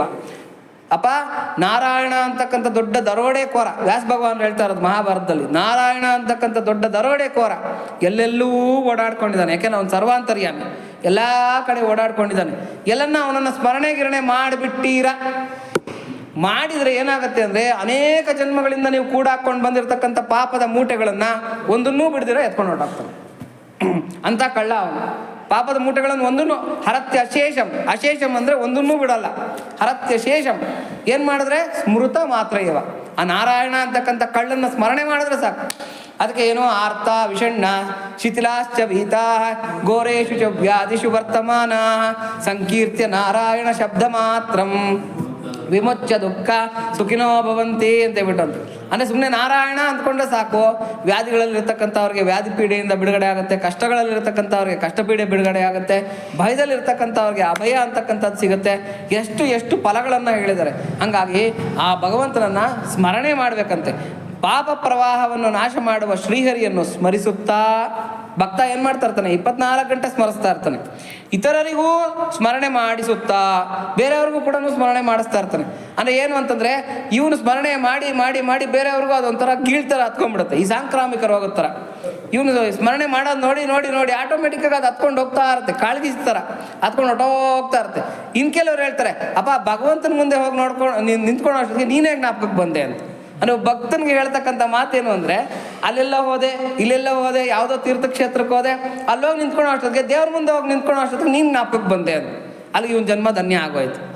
ಭಗವಂತನ ಮುಂದೆ ಯಾರೋ ಹೋಗಿ ನಿಂತ್ಕೊಂಡ್ರೆ ಇವನೇನು ಜ್ಞಾಪಕಕ್ಕೆ ಬರಬೇಕು ಅಂದ್ರೆ ಯಾಕೆ ಬರ್ತಾ ಇದ್ದಾನೆ ಅಂದರೆ ಭಕ್ತನಿಗೂ ಭಗವಂತನಿಗೂ ಅವಿನಾಭಾವ ಸಂಬಂಧ ಅಂತಕ್ಕಂಥದ್ದು ಉಂಟಾಗ್ಬಿಟ್ಟಿರುತ್ತೆ. ಒಂದೊಂದ್ಸರಿ ಏನಾಗುತ್ತೆ, ಭಕ್ತನ ನೋಡಿದಾಗ ಭಗವಂತ ಜ್ಞಾಪಕಕ್ಕೆ ಬರ್ತಾನೆ ಅಲ್ವಾ. ಯಾರಾದರೂ ಒಬ್ಬ ದೇವ್ರ ಭಕ್ತರಿದ್ದಾರೆ ಅಂದರೆ ಆ ಭಕ್ತನ ನೋಡೋ ಅಷ್ಟೊತ್ತಿಗೆ ಭಗವಂತ ಜ್ಞಾಪಕಕ್ಕೆ ಬರ್ತಾನೆ. ಅದೇ ಥರನೇ ಸ್ಮರಣೆ ಮಾಡುತ್ತಾ ಬೇರೆಯವರಿಗೆ ಸ್ಮರಣೆ ಮಾಡಿಸುತ್ತಾ ಭಕ್ತಿಯಿಂದ ಉದಯಿಸಿದ ಭಕ್ತಿಯ ಮೂಲಕ ಶರೀರದಲ್ಲಿ ರೋಮಾಂಚನವನ್ನು ಪಡೆಯುತ್ತಾರೆ. ಮಾರ್ಗನೂ ಭಕ್ತಿನೇ, ಗುರಿನೂ ಭಕ್ತಿನೇ. ಒಬ್ಬ ಭಕ್ತನಿಗೆ ಏನು ಅಂತಂದರೆ ಮಾರ್ಗ ಭಕ್ತಿನೇ. ಯಾಕೆಂದರೆ ಭಕ್ತಿ ಮಾರ್ಗ ಬಿಟ್ಟರೆ ಬೇರೆ ನಮಗೆ ಸುಲಭೋಪಾಯ ಬೇರೆ ಯಾವುದೂ ಇಲ್ಲ. ಯೋಗ ನಮಗೆ ಕೈಗೆಟಕದ ಒಂದು ವಸ್ತು, ಧ್ಯಾನ ಕೈಗೆಟಕದ ವಸ್ತು, ಯಜ್ಞಯಾಗಾದಿಗಳು ಕೈಗೆಟಕದ ವಸ್ತು, ತಪಸ್ಸು ಕೈಗೆಟಕದ ವಸ್ತು ಅಲ್ವಾ. ನಾವು ಏನು ಕೂಡ ಈಗಿನ ಕಾಲದಲ್ಲಿ ಮಾಡೋಕ್ಕಾಗಲ್ಲ, ಯಾಕಂದರೆ ಅನ್ನಗತವಾಗಿರ್ತಕ್ಕಂಥ ಪ್ರಾಣ. ಕೈಗೆಟಕುವ ವಸ್ತು ಏನು ಅಂದರೆ ಭಕ್ತಿ ಮಾತ್ರ. ಹಂಗಾಗಿ ಮಾರ್ಗನೂ ಭಕ್ತಿನೇ, ಗುರಿನೂ ಭಕ್ತಿನೇ. ನಮಗೆ ಸಿಗ್ತಕ್ಕಂಥ ಗುರಿ ಏನು ಅಂದರೆ ಇನ್ನೂ ಹೆಚ್ಚಾಗಿ ಭಗವಂತನ ಪ್ರೀತಿಸೋದಕ್ಕೆ ಶುರು ಮಾಡ್ತೀವಿ. ಹೋಗ್ತಾ ಹೋಗ್ತಾ ಹೋಗ್ತಾ ಇನ್ನೂ ಹೆಚ್ಚಾಗಿ ಪ್ರೀತಿಸೋದಕ್ಕೆ ಶುರು ಮಾಡ್ತೀವಿ. ಅದಕ್ಕೆ ಶ್ರೀರಾಮಕೃಷ್ಣರು ಹೇಳ್ತಾರೆ, ಭಕ್ತಿ ಅಂತಕ್ಕಂಥದ್ದು ರಾಕಾಚಂದ್ರ ಇದ್ದಂಗಂತ. ರಾಕಾಚಂದ್ರ ಅಂದರೆ ಬಿದಿಗೆ ಚಂದ್ರ. ಬಿದಿಗೆನಲ್ಲಿ ಚಂದ್ರ ಹೆಂಗಿರ್ತಾನೆ, ಒಳ್ಳೆ ಸಣ್ಣ ಗೆರೆ ಇದ್ದಂಗಿರ್ತಾನೆ. ಭಕ್ತಿ ಅಂತಕ್ಕಂಥದ್ದು ರಾಕಾಚಂದ್ರ ಇದ್ದಂಗಂತೆ. ದಿನಕ್ಕೆ ಅಭಿವೃದ್ಧಿ ಆಗ್ತಾ ಹೋಗುತ್ತೆ ಹೊರತಾಗಿ ಹಿಂದಕ್ಕೆ ಕಡಿಮೆ ಆಗುತ್ತೆ ಅನ್ನೋ ಕ್ವಶನ್ನೇ ಇಲ್ಲ. ಜಾಸ್ತಿ ಆಗ್ತಾ ಹೋಗುತ್ತೆ. ಆದರೆ ಈ ಭಕ್ತಿನಲ್ಲಿ ಹುಣ್ಣಿಮೆನೇ ಇಲ್ವಂತೆ. ಅಂದರೆ ಪೂರ್ತಿ ತುಂಬಿತು ಅಂತಕ್ಕಂಥ ಹುಣ್ಣಿಮೆನೇ ಇಲ್ಲ. ಅದಕ್ಕೆ ವೆಂಕಟೇಶ್ವರ ಸುಪ್ರಭಾತದಲ್ಲಿ ಏನು ಹೇಳ್ತಾರೆ, ಅತೃಪ್ತಾಮೃತ ದೇಹಾಯ ವೆಂಕಟೇಶಾಯ ಮಂಗಳಂ ಅಂತ ಹೇಳ್ತಾರೆ. ಅತೃಪ್ತಾಮೃತ ದೇಹಾಯ, ಅವನು ಅತೃಪ್ತ ಅಮೃತ ದೇಹ, ಅದು ಅಮೃತನೇ. ಕುಡಿತಾ ಇದೀವಿ ಸವಿತಾ ಇದೀವಿ ಅದು ತೃಪ್ತಿ ಅಂತಕ್ಕಂಥದ್ದೇ ಆಗೋದಿಲ್ಲ. ಎಷ್ಟು ಕುಡಿದ್ರೂ ತೃಪ್ತಿ ಆಗೋದಿಲ್ಲ. ನನಗೆ ಕಜ್ಜಾಯ ತುಂಬ ಇಷ್ಟ ಅಂತ ಹೇಳ್ಬಿಟ್ಟು ಮನೆಯಲ್ಲಿ ಹೆಂಡತಿ ಏನು ಮಾಡ್ತಾಳೆ, ರೀ ನಿಮ್ಗೆ ಕಜ್ಜಾಯ ತುಂಬ ಇಷ್ಟ ರೀ, ಪಾಪ ರಜಾ ನಾಳೆ ಸಂಡೇ ಮಾಡಿಡ್ತೀನಿ ರೀ ಅಂತ ಹೇಳ್ಬಿಟ್ಟು ಮನೆಯಲ್ಲಿ ಒಂದು ಡಬ್ಬ ಕಜ್ಜಾಯ ಮಾಡಿಡ್ತಾಳೆ. 4 ತಿಂತೀವಿ, 5 ತಿಂತೀವಿ, 6 ತಿಂತೀವಿ. 7ನೇದಕ್ಕೆ ಯಾಕೋ ಬೇಡ ಅನ್ನಿಸ್ತದೆ ಕಡೆ. ನಿಮ್ಗೆ ಇಷ್ಟ ಅಲ್ವೇನ್ರಿ, ತಿನ್ರಿ ಪರವಾಗಿಲ್ಲ ಅದು. ಏನೋ ಪಾಪ ಹೆಂಡತಿ ಬರುವಂತ ಒಂದು 8, 9, 10 ತಿಂತಾನೆ ಅನ್ಕೊಳ್ಳಿ. ಆಮೇಲೆ ಅವನು ಅವಾಯ್ಡ್ ಮಾಡ್ತಾನೆ, ಬೇಡ ಕಡೆ ಯಾಕೋ ಬೇಡ ಅನ್ನಿಸ್ತಾ ಇದೆ ಅದು. ಇಲ್ಲ ರೀ ನೀವು ಇನ್ನೊಂದೆರಡು ತಿನ್ನಲೇಬೇಕು ಅದು. ಏನಾಗುತ್ತೆ, ತಿಂದಿರೋದೆಲ್ಲ ಏನಾಗುತ್ತೆ, ಆಚೆಗೆ ಬಂದುಬಿಡುತ್ತೆ. ಇದು ಏನು ಅಂದರೆ ಅನುಭೋಗಿ ಅಧಿಕ ತೃಪ್ತಿ ಅಂತ, ಡಿಮಿನಿಷಿಂಗ್ ಮಾರ್ಜಿನಲ್ ಯುಟಿಲಿಟಿ ಅಂತ ಕರೀತಾರೆ ಎಕನಾಮಿಕ್ಸ್ನಲ್ಲಿ. ಅದನ್ನು ನಮಗೆ ತೃಪ್ತಿ ಅಂತಕ್ಕಂಥದ್ದು ಒಂದು ಹಂತಕ್ಕೆ ಬೆಲ್ ಕರ್ವ್ ಅಂತ ಕರೀತಾರೆ. ಬೆಲ್ ಕರ್ವ್ ನೋಡಿ, ಗ್ರಾಫಲ್ಲಿ ಹೆಂಗೆ ಬರುತ್ತೆ ಅಂದರೆ ಬೆಲ್ ಕರ್ವ್ ಹೀಗೆ ಬಂದು ಒಂದು ಪೀಕ್ಗೆ ಮುಟ್ಟಿ ಮತ್ತೆ ಹೆಂಗೆ ಡೌನ್ ಆಗೋಗ್ಬಿಡುತ್ತೆ. ಇದನ್ನು ಬೆಲ್ ಕರ್ವ್ ಅಂತ ಕರೀತಾರೆ ಗ್ರಾಫಲ್ಲಿ, ಮ್ಯಾಥಮೆಟಿಕ್ಸ್ ಗ್ರಾಫಲ್ಲಿ. ಆದರೆ ಭಕ್ತಿನಲ್ಲಿ ಬೆಲ್ ಕರ್ವೇ ಇಲ್ಲ, ಬರೀ ಹಿಂಗೆ ಹೋಗ್ತಾ ಇರೋದ್ರ ಮೇಲೆ ಕಷ್ಟ ಹೊರತಾಗಿ ಕೆಳಗೆ ಬೀಳುತ್ತೆ ಅಂತ ಅನ್ನೋ ಕ್ವಶನೇ ಇಲ್ಲ. ಅದಕ್ಕೆ ಅತೃಪ್ತಾಮೃತ ದೇಹ ಅವನು. ಭಗವಂತನನ್ನು ಎಷ್ಟು ಸೌದ್ರೂ ಕೂಡ ತೃಪ್ತಿ ಅಂತಕ್ಕಂಥದ್ದು ಆಗೋದಿಲ್ಲ. ಅಚ್ಯುತನ ಚಿಂತನೆಯನ್ನು ಕೆಲವೊಮ್ಮೆ ರೋಮಾಂಚನವನ್ನು ಪಡೆಯುತ್ತಾರೆ. ಅಚ್ಯುತನ ಚಿಂತೆಯಿಂದ ಕೆಲವೊಮ್ಮೆ ಅಳುತ್ತಾರೆ. ಅಚ್ಯುತನ ಚಿಂತೆ ಮಾಡಿ ಮಾಡಿ ಮಾಡಿ ಈ ಭಕ್ತಿನಲ್ಲಿ ವಿರಹ ಭಕ್ತಿ ಅಂತಕ್ಕಂಥದ್ದು ಒಂದು ನಾವೆಲ್ಲ ಕೇಳಿರ್ತೀವಿ. ವಿರಹ ಭಕ್ತಿ ಅಂತ ಹೇಳ್ಬಿಟ್ಟು ರಾಧೆಗೆ ಗೋಪಿಯರಿಗೆ ಆ ವಿರಹ ಭಕ್ತಿ ಇತ್ತು. ಯಾವಾಗ ಭಗವಂತನ ಉತ್ಕಟವಾಗಿರ್ತಕ್ಕಂಥ ಒಂದು ಸ್ಮರಣೆ ಬಂದ್ಬಿಡುತ್ತೆ ಆವಾಗ ವಿರಹ ಅದು ಒಂದು ಭಕ್ತಿ. ಆ ವಿರಹದಲ್ಲಿ ಏನು ಅಂತಂದರೆ ಭಗವಂತ ಒಂದೊಂದ್ಸರಿ ಕಾಣೆ ಆಗ್ಬಿಡ್ತಾನೆ. ಈ ಭಕ್ತನ ಹೃದಯದಲ್ಲಿ ಯಾವಾಗಲೂ ಕಾಣಿಸ್ಕೊತಾ ಇರ್ತಕ್ಕಂಥ ಭಗವಂತ ಇದಕ್ಕಿದಂಗೆ ಮಾಯ ಆಗೋಗ್ಬಿಡ್ತಾನೆ. ಆವಾಗ ಇವನಿಗೆ ವಿರಹ ಭಕ್ತಿ ಉಂಟಾಗುತ್ತೆ. ತಳಮಳಿಸ್ತಾನೆ, ಒದ್ದಾಡ್ತಾನೆ. ಹೆಂಗೆ ನೀರಿನಿಂದ ಮೀನನ್ನು ಆಚೆಗೆ ಹಾಕಿದ್ರೆ ಅದು ಚಡ್ಪಡಿಸುತ್ತೆ, ಹಂಗೆ ಚಡ್ಪಡಿಸ್ತಾನೆ. ಕೃಷ್ಣ ನೀನು ಎಲ್ಲೋದೆ ಅಂತ ಹೇಳ್ಬಿಟ್ಟು ಹಂಗೆ ಚಡ್ಪಡಿಸ್ತಾ ಇರ್ತಕ್ಕಂಥ ಭಕ್ತಿ ಅಂತಕ್ಕಂಥದ್ದು ಉಂಟಾಗುತ್ತೆ. ಇದು ವಿರಹ ಭಕ್ತಿ. ಆ ವಿರಹ ಭಕ್ತಿ ಯಾವಾಗ ಉಂಟಾಗುತ್ತೆ ಆವಾಗ ಅಳೋಕೆ ಶುರು ಮಾಡ್ತಾನೆ. ಏನು, ಆ ಋತುಗಳನ್ನೆಲ್ಲ ಜ್ಞಾಪಿಸ್ಕೊತಾನಂತೆ. ಅಪ್ಪ ನೀನೇನನ್ನ ಕೋಪ ಮಾಡಿಕೊಂಡ್ರೆ ಅದು ಗ್ರೀಷ್ಮ ಋತುನಲ್ಲಿ ಬಿಸಿಲು ಹೆಂಗಿರುತ್ತೆ, ವೈಶಾಖ ಆಷಾಢ ಇದರಲ್ಲೆಲ್ಲ ಬಿಸಿಲು ಜೋರಾಗಿರುತ್ತೆ. ನೀನು ಕೋಪ ಮಾಡಿಕೊಂಡ್ರೆ ಗ್ರೀಷ್ಮ ಋತು ಅಂತ. ನೀನೇನ ಕರುಣೆ ತೋರಿಸಿದ್ರೆ ವರ್ಷ ಋತು ಅಂತ. ಮಳೆ ಸುರಿಸ್ತಾ ಇರ್ತೀಯ ಆಯ್ತಾ. ಆಮೇಲೆ ನಿನ್ನ ಪ್ರೇಮ ಏನನ್ನ ನನ್ನನ್ನು ಅಪ್ಪುತು ಅಂತಂದ್ರೆ ಚಳಿಗಾಲ ಅಂತೆ. ಏನೋ ಇದು ಹೇಮಂತ ಋತು. ಇವಾಗ ನಾವು ಇದೀವಲ್ಲ ಅದೇ ಹೇಮಂತ ಋತು. ಚಳಿಗಾಲ ಗಡಗಡ ಅಂತ ನಡಗಿಸ್ತದೆ. ಅಂದರೆ ಅಷ್ಟು ಪ್ರೀತಿ ಭಗವಂತಂದು ಅಂತ ಹೇಳ್ಬಿಟ್ಟು ಅಂತ. ಆಮೇಲೆ ಅವನೇನನ್ನ ಒಂಥರ ಅವನದೇ ಒಂದು ಇದರಲ್ಲಿ ಊಹೆನಲ್ಲಿ ತೇಲಾಡ್ತಾ ಇದ್ದೀವಿ ಅಂದರೆ ಗಾಳಿಕಾಲ ಅಂತ. ಗಾಳಿಕಾಲದಲ್ಲಿ ತೇಲಾಡ್ತಾ ಇರ್ತೀವಂತೆ. ಹಾಗೆ ಭಗವಂತನಿಗೆ ಎಲ್ಲ ಋತುಗಳು ಕೂಡ ಭಗವಂತನಲ್ಲೇ ಜ್ಞಾಪಕ ಬರ್ತಾ ಇರ್ತಂತೆ. ಅದೊಂದು ವಿರಹ. ಆವಾಗ ಅಳ್ತಾನಂತೆ. ಆ ವಿರಹ ತಡ್ಕೊಳಕ್ಕಾಗ್ದಿರ ಭಕ್ತ ಅಂತಕ್ಕಂಥವನು ಅಳ್ತಾನಂತೆ. ಕೆಲವು ಸಲ ನಗುತ್ತಾನೆ, ಕೆಲವು ಸಲ ಭಗವಂತನ ಅಪಾರವಾದ ಕೃಪೆ ಅಪಾರವಾದ ಕರುಣೆ ಉಂಟಾದಾಗ ನಗುತ್ತಾನೆ. ಈ ಪುರಂದರದಾಸರು, ಕನಕದಾಸರು ಇವರೆಲ್ಲ ನಿಂದಾಸ್ತುತಿಗಳು ಬರೀತಾರೆ. ನೀನು ಯಾಕೋ, ನಿನ್ನ ಹಂಗೆ ಯಾಕೋ, ನಿನ್ನ ನಾಮದ ಬಲವೊಂದಿದ್ದರೆ ಸಾಕೋ, ಕರುಣಾಕರ ನೀನೆಂಬುವುದೇ ತಕ್ಕೆ ಭರವಸೆ ಇಲ್ಲದಗೆ ಅಂತ ಹೇಳ್ಬಿಟ್ಟು. ಏನಕ್ಕಪ್ಪ ನೀನು ಕರುಣಾಕರ ಅಂತಾರೆ, ನನ್ನನ್ನು ಇದುವರೆಗೂ ನೀನು ಪ್ರೊಟೆಕ್ಟ್ ಮಾಡಿಲ್ಲ ಅಂತ ಹೇಳ್ಬಿಟ್ಟು. ರಾಮದಾಸರು ಬರೆಯಲ್ವಾ, ಎವಡಬ್ಬ ಸೊಮ್ಮನಿ ಕುಲುಕೂತು ತಿರಿಗೇವು ರಾಮಚಂದ್ರ. ಏನು ಮಜಾ ಸಿಗುತ್ತೆ ಭಕ್ತರಿಗೆ ಅಂತಂದ್ರೆ, ಬೈಬೇಕಾದ್ರೆ ಭಗವಂತ ಪಾಪ ಬೈಸ್ಕೊಳಕ್ ನೋಡಿ. ಯಾರನ್ನ ಬೈದ್ರೆ, ಹೆಂಡ್ತಿನ ಬೈದ್ರು ಬೈಸ್ಕೊಳ್ಳಲ್ಲ, ಮಕ್ಕಳನ್ನ ಬೈದ್ರು ಬೈಸ್ಕೊಳ್ಳಲ್ಲ. ಹೆಂಡ್ತಿನ ಬೈದ್ರೆ ನೀವೇ ಯಾರ್ರಿ ಬೈಯೋದಕ್ಕೆ, ನಮ್ಮ ತವ್ರ ಮನೆ ನಾನು ಕರ್ಸ್ತೀನಿ ರೀ ನಾಳೆ ಅಂತ ಹೇಳ್ತಾರೆ. ಮಕ್ಕಳನ್ನ ಏನಾದ್ರು ಬೈಯೋಕ್ಕಾದ್ರೆ ನಾನು ಮನೆ ಬಿಟ್ಟು ಹೋಗ್ತೀನಿ ಅಂತಾರೆ ಅವರು, ಅಲ್ವಾ? ಯಾರನ್ನು ನಮ್ಗೆ ಸ್ವತಂತ್ರ ಇದೆ, ಯಾರನ್ನ ನಾವು ಬೈಯೋದಕ್ಕೆ, ಯಾರನ್ನ ಬೈಯೋದಕ್ಕೂ ಸ್ವತಂತ್ರ ಇಲ್ಲ. ಆದರೆ ನಾವು ಬೈದದನ್ನೆಲ್ಲ ಬೈಸ್ಕೊತಾನೆ, ಪುಣ್ಯಾತ್ಮ ಕೂತ್ಕೊಂಡು ಕೇಳ್ತಾನೆ, ಸಂತೋಷವಾಗಿ ಬೈಸ್ಕೊತಾನೆ ಅಂದರೆ ಅದು ಪರಮಾತ್ಮ ಒಬ್ಬನೇ. ಹಾಗಾಗಿ ಬೈಬೋದು, ಅವನನ್ನು ಪ್ರೀತಿಸ್ಬೋದು, ಅವನನ್ನು ಕಾಮಿಸ್ಬೋದು, ಅವನನ್ನು ಮೋಹಿಸ್ಬೋದು, ಎಲ್ಲ ನಮ್ಮ ಭಾವನೆಗಳನ್ನು ಕೂಡ ಅವನ ಕಡೆ ನಾವು ತಿರುಗಿಸ್ಬೋದು. ಹಾಗಾಗಿ ಭಾವಮೂಲವನ ಬಾಹ್ಯಮುನಂದನ ಗೋವಿಂದ ಗೋವಿಂದ ಅನಿಕೊಲುವವೋ ಮನಸ ಅಂತ ಹೇಳ್ಬಿಟ್ಟು ಎಲ್ಲ ಭಾವನೆಗಳನ್ನು ಕೂಡ ಭಾವೇ ಭಾವೇ ಹೃದಯ ಭವನೆ ಭಾವಯೇ ಎಂಬವಂತಂ ಅಂತ ಹೇಳ್ತಾರೆ ಆಳ್ವಾರರು. ಭಾವೇ ಭಾವೇ ಹೃದಯ ಭವನೆ, ನನ್ನ ಹೃದಯದಿಂದ ಹೊರಹೊಮ್ಮತಕ್ಕಂಥ ಪ್ರತಿ ಭಾವನೆಯೂ ಕೂಡ ನಿನ್ನ ಕಡೆಗೆ ತಿಪ್ಪಿಬಿಡ್ತೀನಿ. ಒಂದು ವೇಳೆ ನಾನು ನಿನ್ನ ಕಡೆಗೆ ತಿಪ್ಪೋಕ್ಕಾಗಲಿಲ್ವಾ, ಹೇ ಪರಮಾತ್ಮ, ನನ್ನಲ್ಲಿ ಉಂಟಾಗ್ತಕ್ಕಂಥ ಎಲ್ಲ ಭಾವನೆಗಳನ್ನು ನಿನ್ನ ಕಡೆ ನೀನೇ ತಿಪ್ಕೊಂಬಿಡು ಅಂತ ಹೇಳ್ಬಿಟ್ಟು. ಏನೇ ಕಾಮ ಬರಲಿ, ಕ್ರೋಧ ಬರಲಿ, ಮೋಹ ಬರಲಿ, ಮದ ಮಾತ್ಸರ್ಯ ಯಾವುದೇ ಬರಲಿ, ಎಲ್ಲ ನಿನ್ನ ಕಡೆ ತಿಪ್ಕೊ. ಎಲ್ಲ ಕೂಡ ನಿನ್ನ ಪರವಾಗಿರ್ತಕ್ಕಂಥದ್ದು, ನಿನ್ನ ಪರವಾಗಿರಲಿ ಅಂಥ ಒಂದು ಭಾವನೆ, ಅಂಥ ಒಂದು ಅವಸ್ಥೆ ಭಕ್ತನಿಗೆ ಉಂಟಾಗ್ಬಿಡುತ್ತೆ. ಅಲೌಕಿಕವಾದ ಮಾತುಗಳನ್ನಾಡುತ್ತಾ ಆನಂದಿಸುತ್ತಾರೆ. ಭಕ್ತರ ಮಾತುಗಳು ಲೌಕಿಕ ಅರ್ಥವೇ ಆಗಲ್ಲ, ವಿಚಿತ್ರ, ಅವ್ರ ಆಟಿಟ್ಯೂಡೇ ವಿಚಿತ್ರ ಅನ್ಸುತ್ತೆ. ಇವ್ರು ಏನೊಂಥರ ಮೂಡಿಯಾಗಿರ್ತಾರೆ, ಯಾವುದೋ ಟ್ರಾನ್ಸಲ್ಲಿ ಇರ್ತಾರೆ, ಏನೋ ಮಾಡ್ತಾ ಇರ್ತಾರೆ. ಆಮೇಲೆ ಅವ್ರೇನು ಅಂತಂದರೆ ತಿಂತಾ ಇರ್ತಾರೆ, ಕುಡಿತಾ ಇರ್ತಾರೆ, ಎಲ್ಲರ ಜೊತೆ ವ್ಯವಹಾರ ಮಾಡ್ತಾ ಇರ್ತಾರೆ, ಎಲ್ಲರ ಥರನೇ ಓಡಾಡ್ಕೊಂಡಿರ್ತಾರೆ. ಆದರೆ ಅವರು ಊಹೆನೇ ಬೇರೆ ಎಲ್ಲೋ ಇರುತ್ತೆ, ಅವರ ಭಾವನೆನೇ ತಾಟ್ಸೇ ಬೇರೆ ಎಲ್ಲೋ, ಟ್ರಾನ್ಸ್ ಅಂತ ಕರೀತಾರೆ ಅದನ್ನು. ಯಾವುದೋ ಗುಂಗಲ್ಲಿರ್ತಾರೆ, ಗುಂಗು, ಆಗ ಯಾವುದೋ ಗುಂಗಲ್ಲಿರ್ತಾರೆ. ಆ ಭಕ್ತನನ್ನು ಅರ್ಥ ಮಾಡ್ಕೊಳೋದು ತುಂಬ ಕಷ್ಟ. ಆಮೇಲೆ ಆ ಭಕ್ತರು ಮಾತಾಡ್ತಾರೆ, ಆ ಭಕ್ತರ ಮಾತುಗಳನ್ನು ಅರ್ಥ ಮಾಡ್ಕೊಳ್ಳೋದು ಕಷ್ಟ.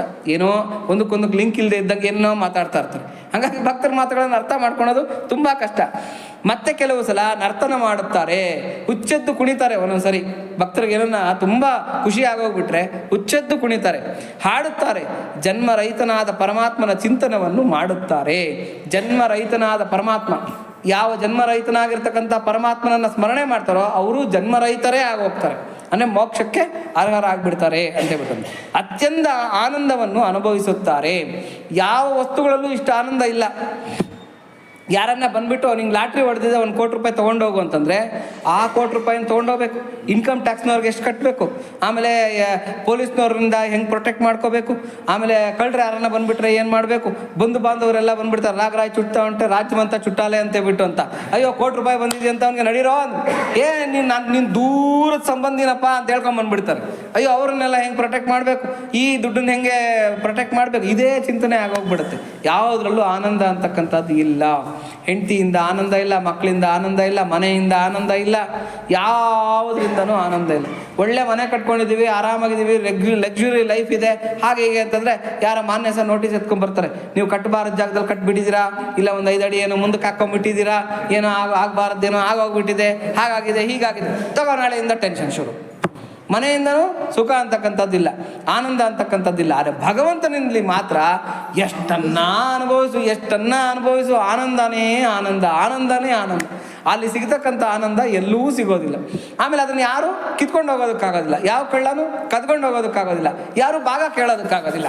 ಬಾ ನೀನು ಬಾ, ಬೇಕಾದ್ರೆ ನಿಂಗೂ ಕೊಡ್ತೀನಿ. ರಾಮಕೃಷ್ಣ ಪರಮಹಂಸರು ಹೇಳಿದ್ರಲ್ಲ, ನನ್ನ ಶಿಷ್ಯನಾಗು, ನಿನಗೂ ತಗೋ ಈ ಅನುಭವವನ್ನು ತಗೋ ಅಂತೇಳ್ಬಿಟ್ಟು ಅಂತ. ಹಾಗಾಗಿ ಭಾಗ ಕೊಡೋದಕ್ಕೂ ಆಗೋದಿಲ್ಲ. ಅಂಥ ಒಳ್ಳೆಯ ಅನುಭವ ಭಗವದ್ ಆನಂದ ಅಂತಕ್ಕಂಥದ್ದು. ಆನಂದ ಅನುಭವಿಸುತ್ತಾ ಸುಮ್ಮನಾಗಿ ಬಿಡುತ್ತಾರೆ. ಕಡೆಗೆ ನನ್ನ ಒಂದು ಅವಸ್ಥೆನ, ಅಂದರೆ ಭಕ್ತನ ಒಂದು ಅವಸ್ಥೆಯನ್ನು ಬೇರೆಯವ್ರಿಗೆ ಹೇಳ್ಕೊಳಕ್ಕಾಗಲ್ಲ, ಹಂಗಂತ ನಾನು ಅನುಭವಿಸೋದಕ್ಕಾಗಲ್ಲ. ಬೇರೆಯವ್ರಿಗೆ ಹುಚ್ಚಿನ ಥರ ಕಾಣ್ತಾ ಇರ್ತಾರೆ ಭಕ್ತ, ಆದರೆ ಭಕ್ತನ ಅವಸ್ಥೆ ಬೇರೆಯವ್ರಿಗೆ ಹೇಳ್ಕೊಳಕ್ಕಾಗೋದಿಲ್ಲ. ಕಡೆ ಯಾರಿಗೂ ಹೇಳ್ಕೊಳಕ್ಕಾಗ್ದಿರ ಏನು ಮಾಡ್ತಾನೆ, ಗಪ್ ಚಿಪ್ಪಾಗುತ್ತೆ. ತಗೋ, ಯಾರೆಲ್ಲನ್ನ ಹಾಕ್ಕೊಂಡೋಗ್ಲಿ, ಏನನ್ನ ಮಾಡ್ಕೊಂಡೋಗ್ಲಿ, ಯಾವುದೋ ಒಂದು ಮರದ ಕೆಳಗೋ ಯಾವುದೋ ಒಂದು ಮಾಡಿ ಮೇಲೆ ಕೂತ್ಕೊಂಡ್ಬಿಡ್ತಾನೆ, ಸೀದಾ ಹೋಗ್ಬಿಟ್ಟು ತಗೋ ಆನಂದಿಸ್ಕೊಂಡು ನಾನೇ ಕೂತ್ಕೊಂಡ್ಬಿಡ್ತೀನಿ ಹೋಗಿ. ಯಾಕಂದರೆ ಯಾರಿಗೂ ಹಂಚಕ್ಕೆ ಆಗ್ತಾ ಇಲ್ಲ, ಯಾರು ಅದನ್ನು ತೊಗೊಳಕ್ಕೆ ರೆಡಿ ಇಲ್ಲ ಅಂತೇಳ್ಬಿಟ್ಟು ಅಂತ. ಇದನ್ನು ಭಾಗವತ ಹೇಳ್ತಾ ಇದೆ. ಇಂಥ ಭಕ್ತರು ತಮ್ಮ ಕುಲವನ್ನು ಪವಿತ್ರ ಮಾಡುತ್ತಾರೆ, ಇಡೀ ವಂಶನ ಪವಿತ್ರ ಮಾಡಿಬಿಡ್ತಾರೆ ಅವರು. ಆ ವಂಶೀಕರು ಎಲ್ಲ ಕೂಡ ಎಂಥ ಪುಣ್ಯಾತ್ಮರಾಗ್ಬಿಡ್ತಾರೆ ಎಲ್ಲ ಕೂಡ. ಅದೇ ಹೇಳಿದ್ನಲ್ಲ, 108 ತಲೆಗಳು. ಯಾರಾದರೂ ಭಗವದ್ ಭಕ್ತ ಹುಟ್ಟಿದಾನೆ ಅಂತಂದರೆ 108 ತಲೆಗಳು ಸ್ವರ್ಗಕ್ಕೆ ಹೊರಟೋಗುತ್ತಂತೆ.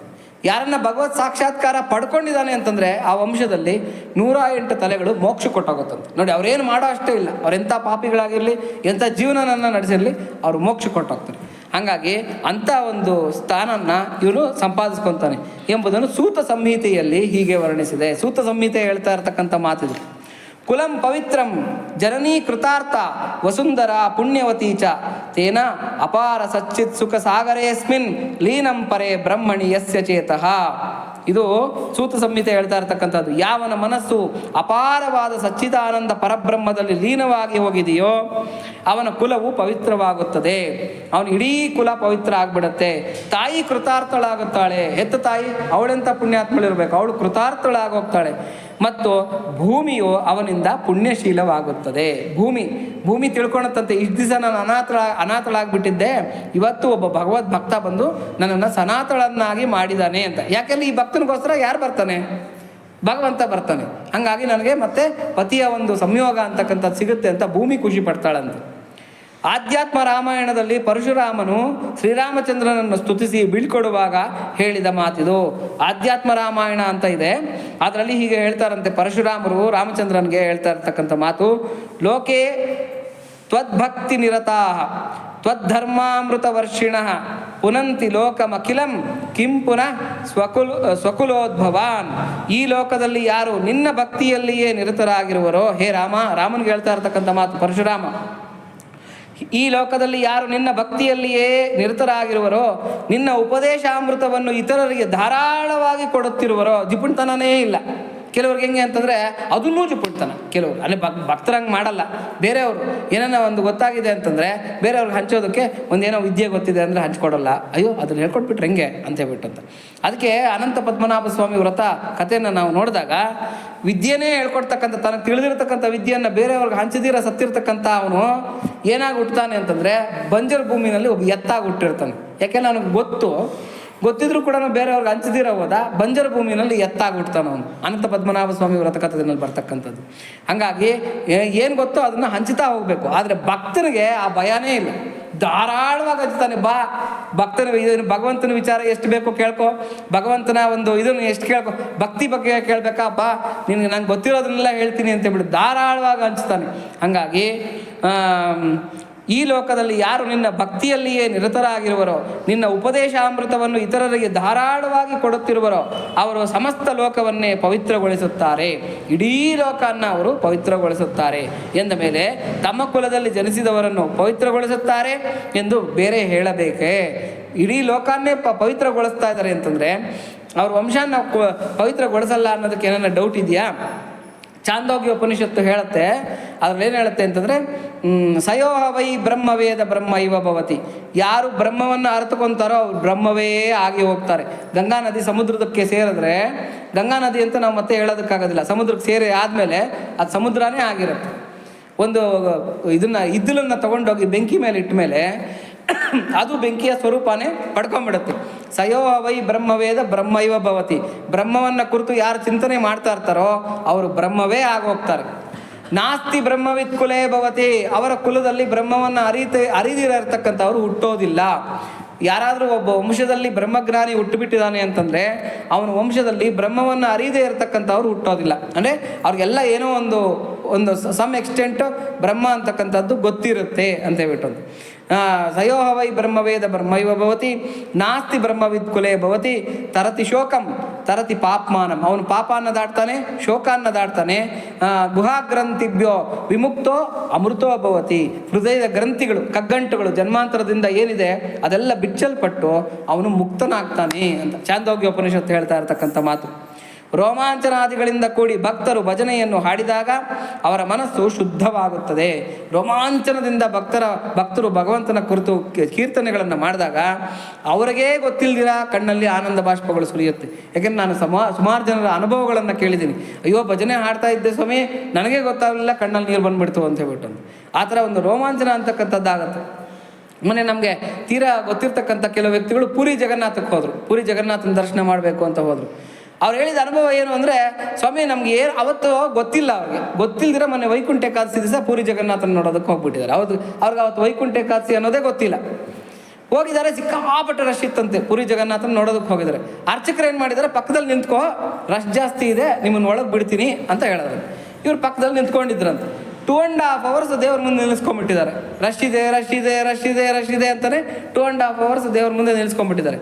ಆಮೇಲೆ ಇವ್ರು ಕೇಳಿದ್ದಾರೆ, ಏನು ಇವತ್ತು ಇಷ್ಟೊಂದು ರಶ್ ಇದೆಯಲ್ಲ, ಯಾವಾಗಲೂ ಹೀಗೆ ಇರುತ್ತಾ ಪುರಿನಲ್ಲಿ ಅಂತ ಹೇಳ್ಬಿಟ್ಟು. ಇಲ್ಲ, ಇವತ್ತು ವೈಕುಂಠ ಏಕಾದಶಿ ಅಲ್ವಾ ಅಂದಿದ್ದಾರೆ. ಇವರು ಕರೆಂಟ್ ಶಾಕ್ ಹೊಡೆದಂಗೆ ಆಗಿ ರೋಮಾಂಚಿತವಾಗಿ ಭಗವಂತನ ಕೃಪೆಗೆ ಮಾರು ಹೋಗಿ, ಅದರಲ್ಲೂ ಆ ಅರ್ಚಕರು ಇವರನ್ನು 2.5 ಗಂಟೆ ಟೈಮು ಭಗವಂತನ ಮುಂದೆ ನಿಲ್ಲಿಸ್ಕೊಳೋದು ಅಂತಂದ್ರೇನು ಅಂದರೆ ಇವ್ರೇನು ಮಾಡಿದ್ದಾರೆ, ಸ್ಪರ್ಶ ದರ್ಶನಕ್ಕೆ ಕೇಳಿದ್ದಾರೆ. ಇವ್ರೇನು ಮಾಡಿದ್ದಾರೆ, ರಶ್ ಕಡಿಮೆ ಆಗಲಿ ನಿಮ್ಮನ್ನು ಬಿಡ್ತೀನಿ, ರಶ್ ಕಡಿಮೆ ಆಗಲಿ ನಿಮ್ಮನ್ನು ಬಿಡ್ತೀನಿ ಅಂತ ಹೇಳ್ಬಿಟ್ಟು ಭಗವಂತನ ತೊಡೆ ನಿಲ್ಲಿಸ್ಕೊಂಡು ಕಡೆಗೂ ಅವ್ರೇನು ಟಚ್ ಮಾಡಿಲ್ಲ, ದೇವರನ್ನ ದರ್ಶನನೇ ಮಾಡ್ಕೊಂಡು ಬಂದಿದ್ದಾರೆ. ಬಟ್ ಆ ಕೃಪೆ ಹೇಳಿ, ಭಗವಂತನ ಕೃಪೆ ಹೇಳಿ, ವೈಕುಂಠ ಏಕಾದಶಿ 2.5 ಗಂಟೆ ಟೈಮು ಭಗವಂತನ ದರ್ಶನ, ಆಮೇಲೆ ಆ ಬರ್ತಾ ಇರ್ತಕ್ಕಂಥ ಭಗವಂತನ ಭಕ್ತರ ದರ್ಶನ, ಇದನ್ನೆಲ್ಲ ಮಾಡಿ ರೋಮಾಂಚಿತರಾಗ್ಬಿಟ್ಟಿದ್ದಾರೆ. ಎಂಥ ಕರುಣೆ ಕೃಪೆ ಅಂತ ಹೇಳ್ಬಿಟ್ಟು ಅಂತ. ಆಮೇಲೆ ಹೊರಗಡೆಗೆ ಬಂದ್ರಂತೆ. ಪುರಿ ಜಗನ್ನಾಥನಲ್ಲಿ ಅನ್ನಬ್ರಹ್ಮ ಗೊತ್ತಲ್ವಾ? ಪುರಿ ಜಗನ್ನಾಥ ಅನ್ನೋದು ಅನ್ನಬ್ರಹ್ಮ, ನಾದಬ್ರಹ್ಮ, ಜಲಬ್ರಹ್ಮ ಹೀಗೆಲ್ಲ ಹೇಳ್ತಾರೆ. ನಾದಬ್ರಹ್ಮ ಪಂಡರಾಪುರ, ಜಲಬ್ರಹ್ಮ ಪ್ರಯಾಗ, ಈ ಥರ ಎಲ್ಲ ಹೇಳ್ತಾರೆ. ಅಲ್ಲಿ ಅನ್ನಬ್ರಹ್ಮ, ಅಲ್ಲಿ ನೋಡಿ, ಅಲ್ಲಿ ಸ್ನಾನ ಮಾಡಿರಲಿ ಮಾಡಿಲ್ಲದೆ ಹೋಗಲಿ, ಎಂಥ ಪರಿಸ್ಥಿತಿನಲ್ಲನ್ನ ಇರಲಿ, ಭಗವಂತನ ಪ್ರಸಾದ ಸಿಕ್ಕಿದಾಗ ಬೇಡ ಅನ್ಬಾರ್ದಂತೆ. ಅಂಥ ಜಗನ್ನಾಥಮ್ಮ ಅಂತ ಗಾದೆ ಮಾತೇನು ಅಂದರೆ, ಅಂಥ ಜಗನ್ನಾಥಮ್ಮ ಅಂತ. ಸಿಕ್ಕಿದ ತಕ್ಷಣ ತಿಂದಾಕ್ತಾ ಇರ್ಬೇಕಷ್ಟೇ ಅಲ್ಲಿ ಪ್ರಸಾದ. ಅಂದರೆ ಆ ಪ್ರಸಾದಕ್ಕೆ ಅಷ್ಟು ಬೆಲೆ ಅಲ್ಲಿ. ಇವ್ರು ಆಚೆಗೆ ಬರೋ ಅಷ್ಟೊತ್ತಿಗೆ ಅಯಾಚಿತವಾಗಿ ಇವ್ರೇನು ಕೇಳಿದಿರನೆ ತಟ್ಟೆ ತುಂಬ ಚಪ್ಪನ್ ಭೋಗ್ ಅಂತ ಮಾಡ್ತಾರೆ. 56 ವಿಧದ ಇದು ತಿಂಡಿಗಳನ್ನು ಮಾಡಿ ತಟ್ಟೆನಲ್ಲಿ ಬಡಿಸಿದ ಭಗವಂತನಿಗೆ ನೈವೇದ್ಯ ಮಾಡಿರ್ತಾರೆ. ಇವ್ರು ಆಚೆಗೆ ಬರೋ ಅಷ್ಟೊತ್ತಿಗೆ ಒಂದು 12-13 ಐಟಮ್ಸು ತಟ್ಟೆಗೆ ಬಡಿಸ್ಬಿಟ್ಟು ಇವ್ರಿಗೆ ಪ್ರಸಾದ ತೊಗೊಳ್ಳಿ ಅಂತ ಕೊಟ್ಬಿಟ್ರಂತೆ. ಇವ್ರೇನು ಕೇಳಿಲ್ಲ. ಆಶ್ಚರ್ಯನೋ ಆಶ್ಚರ್ಯ. ವೈಕುಂಠ ಏಕಾದಶಿ 2.5 ಗಂಟೆ ದರ್ಶನ, ಭಗವಂತನ ಕೃಪೆ, ಇಲ್ಲಿ ನೋಡಿದ್ರೆ ಪ್ರಸಾದದ ಒಂದು ಇದು ವಿತರಣೆ, ಇವೆಲ್ಲ ನೋಡಿ ಅವ್ರಿಗೆ ಇದಾಗ್ಬಿಟ್ಟು ಜೋರಾಗಿ ಭಗವಂತನ ಮುಂದೆ ಹತ್ತು ಬಿಟ್ರಂತೆ. ಅಂದರೆ ಹತ್ತು ಬಿಟ್ರು ಅಂತಂದರೆ ಅದು ಆನಂದ ಬಾಷ್ಪ, ತಡ್ಕೊಳಕ್ಕಾಗ್ತಾ ಇಲ್ಲ. ಆ ಒಂದು ಇದನ್ನು ತಡ್ಕೊಳಕ್ಕಾಗ್ದಿರ ಕಣ್ಣಲ್ಲಿ ನೀರು ಬಂದ್ಬಿಡ್ತಂತೆ. ಅವ್ರು ಹೇಳಿದ್ದೇನು ಅಂದರೆ, ಸ್ವಾಮಿ ನಾವು ಅಳಬೇಕು ಅಂತ ಅಳಲಿಲ್ಲ, ನಮ್ಮ ಕಣ್ಣಲ್ಲಿ ನೀರು ಬರ್ತಾ ಇರೋದೇ ನಮ್ಗೆ ಗೊತ್ತಿಲ್ಲ, ಆದರೆ ನಮ್ಗೆ ಆ ಕೃಪೆಯನ್ನು ತಡ್ಕೊಳಕ್ಕಾಗ್ದಿರ ಕಣ್ಣಲ್ಲಿ ನೀರು ಬಂದ್ಬಿಡ್ತು ಅಂತ ಹೇಳ್ಬಿಟ್ಟು.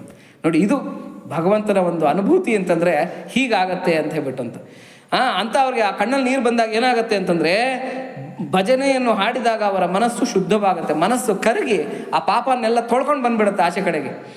ಮತ್ತು ಅಲ್ಲಿ ಭಗವಂತನು ಪ್ರತ್ಯಕ್ಷವಾಗಿ ನಿಂತು ಅವರ ಭಜನೆಯನ್ನು ಕೇಳಿ ಆನಂದಿಸುತ್ತಾನೆ. ಎಲ್ಲೆಲ್ಲಿ ಭಗವಂತನ ಕೀರ್ತನೆ ಆಗುತ್ತೋ, ಮದ್ಭಕ್ತ ಎತ್ರ ಗಾಯಂತಿ ತತ್ರ ತಿಷ್ಠಾಮಿ ನಾರದ ಅಂತ ಹೇಳ್ಬಿಟ್ಟು. ನನ್ನ ಭಕ್ತರು ಎಲ್ಲಿ ಹಾಡ್ತಾ ಇದ್ದಾರೆ ಅಲ್ಲಿ ನಾನು ತಿಷ್ಟೆ ಹಾಕ್ಕೊಂಡು ಕೂತ್ಕೊಂಡಿರ್ತೀನಿ ಅಂತ. ಪಾಡಿ ಪೊಗಳಿ ಕೊಂಡಾಡುವರ ಮುಂದಾಡುತ್ತಲಿಪ್ಪನು ಕಾಡೊಳಗಿದ್ದರು ಅಂತ. ಅವ್ನು ಕಾಡೊಳಗೆ ಕೂತ್ಕೊಂಡು ಭಜನೆ ಮಾಡ್ತಾ ಇದ್ರು ಕೂಡ ಅಲ್ಲಿ ಬಂದು ಡ್ಯಾನ್ಸ್ ಮಾಡ್ತಾ ಇರ್ತಾನಂತೆ ಭಕ್ತರ ಮುಂದೆ ಭಗವಂತ. ಅಷ್ಟು ಪ್ರೀತಿ ಭಗವಂತನಿಗೆ ಭಜನೆ ಅಂತಂದರೆ, ಆ ಕೀರ್ತನೆ ಅಂತಂದರೆ.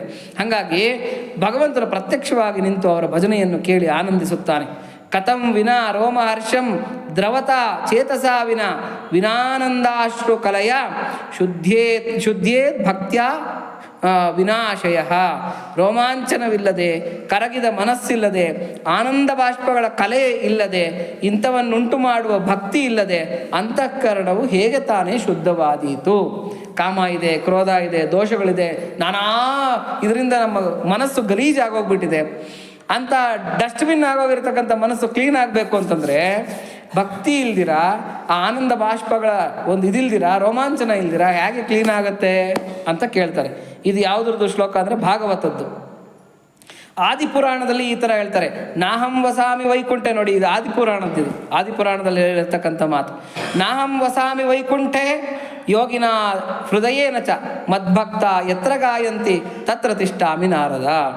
ಎಲೈ ನಾರದರೆ ಕೇಳಿ, ವೈಕುಂಠದಲ್ಲಾಗಲಿ ಯೋಗಗಳ ಹೃದಯದಲ್ಲಾಗಲಿ ನಾನು ವಾಸಿಸುತ್ತಿಲ್ಲ. ನನ್ನನ್ನು ಅಲ್ಲಿ ಹುಡುಕೊಂಡು ಬರಬೇಡಿ. ಅದು ರಾಂಗ್ ಅಡ್ರೆಸ್, ಅದು ಪೋಸ್ಟ್ ವಾಪಸ್ ಬರುತ್ತೆ. ಯಾಕೆಂದ್ರೆ ಏನಂತಾರೆ ಅದನ್ನು, ಏನೋ ರೀಸೆಂಟ್ ಏನೋ ಅಂತಾರೆ ಅದನ್ನು, ರಾಂಗ್ ಅಡ್ರೆಸ್ಗೆ ಕಳಿಸಿದ್ರೆ ರೀಡೈರೆಕ್ಟ್ ಮಾಡಿ ವಾಪಸ್ ಹಾಕ್ತಾರೆ ಅದನ್ನ ಮತ್ತೆ ಟಪಾಲ್ ಬಾಕ್ಸ್ಗೆ ಹಾಕ್ತಾರೆ. ಅದೇ ಥರನೇ ನೀವು ಅಲ್ಲಿ ಹುಡ್ಕೊಂಡ್ ಬರಬೇಡ್ರಿ. ನಾನು ವೈಕುಂಠದಲ್ಲಾಗಲಿ ಯೋಗಿಗಳ ಹೃದಯದಲ್ಲಾಗಲಿ ಇಲ್ಲ.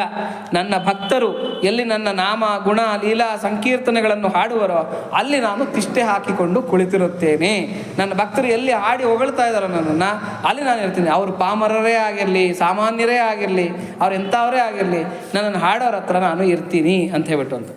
ಅದೇ ಥರನೇ ಇನ್ನು ಮುಂದಿನ ಸೂತ್ರ 69ನೆಯ ಸೂತ್ರ ನಾರದರು ಹೇಳ್ತಾ ಇದ್ದಾರೆ, ತೀರ್ಥಿ ಕುರುವಂತಿ ತೀರ್ಥಾಣಿ, ಸುಕರ್ಮಿ ಕುರುವಂತಿ ಕರ್ಮಾಣಿ, ಸಚ್ಚಾಸ್ತ್ರೀ ಕುರುವಂತಿ ಶಾಸ್ತ್ರಾಣಿ.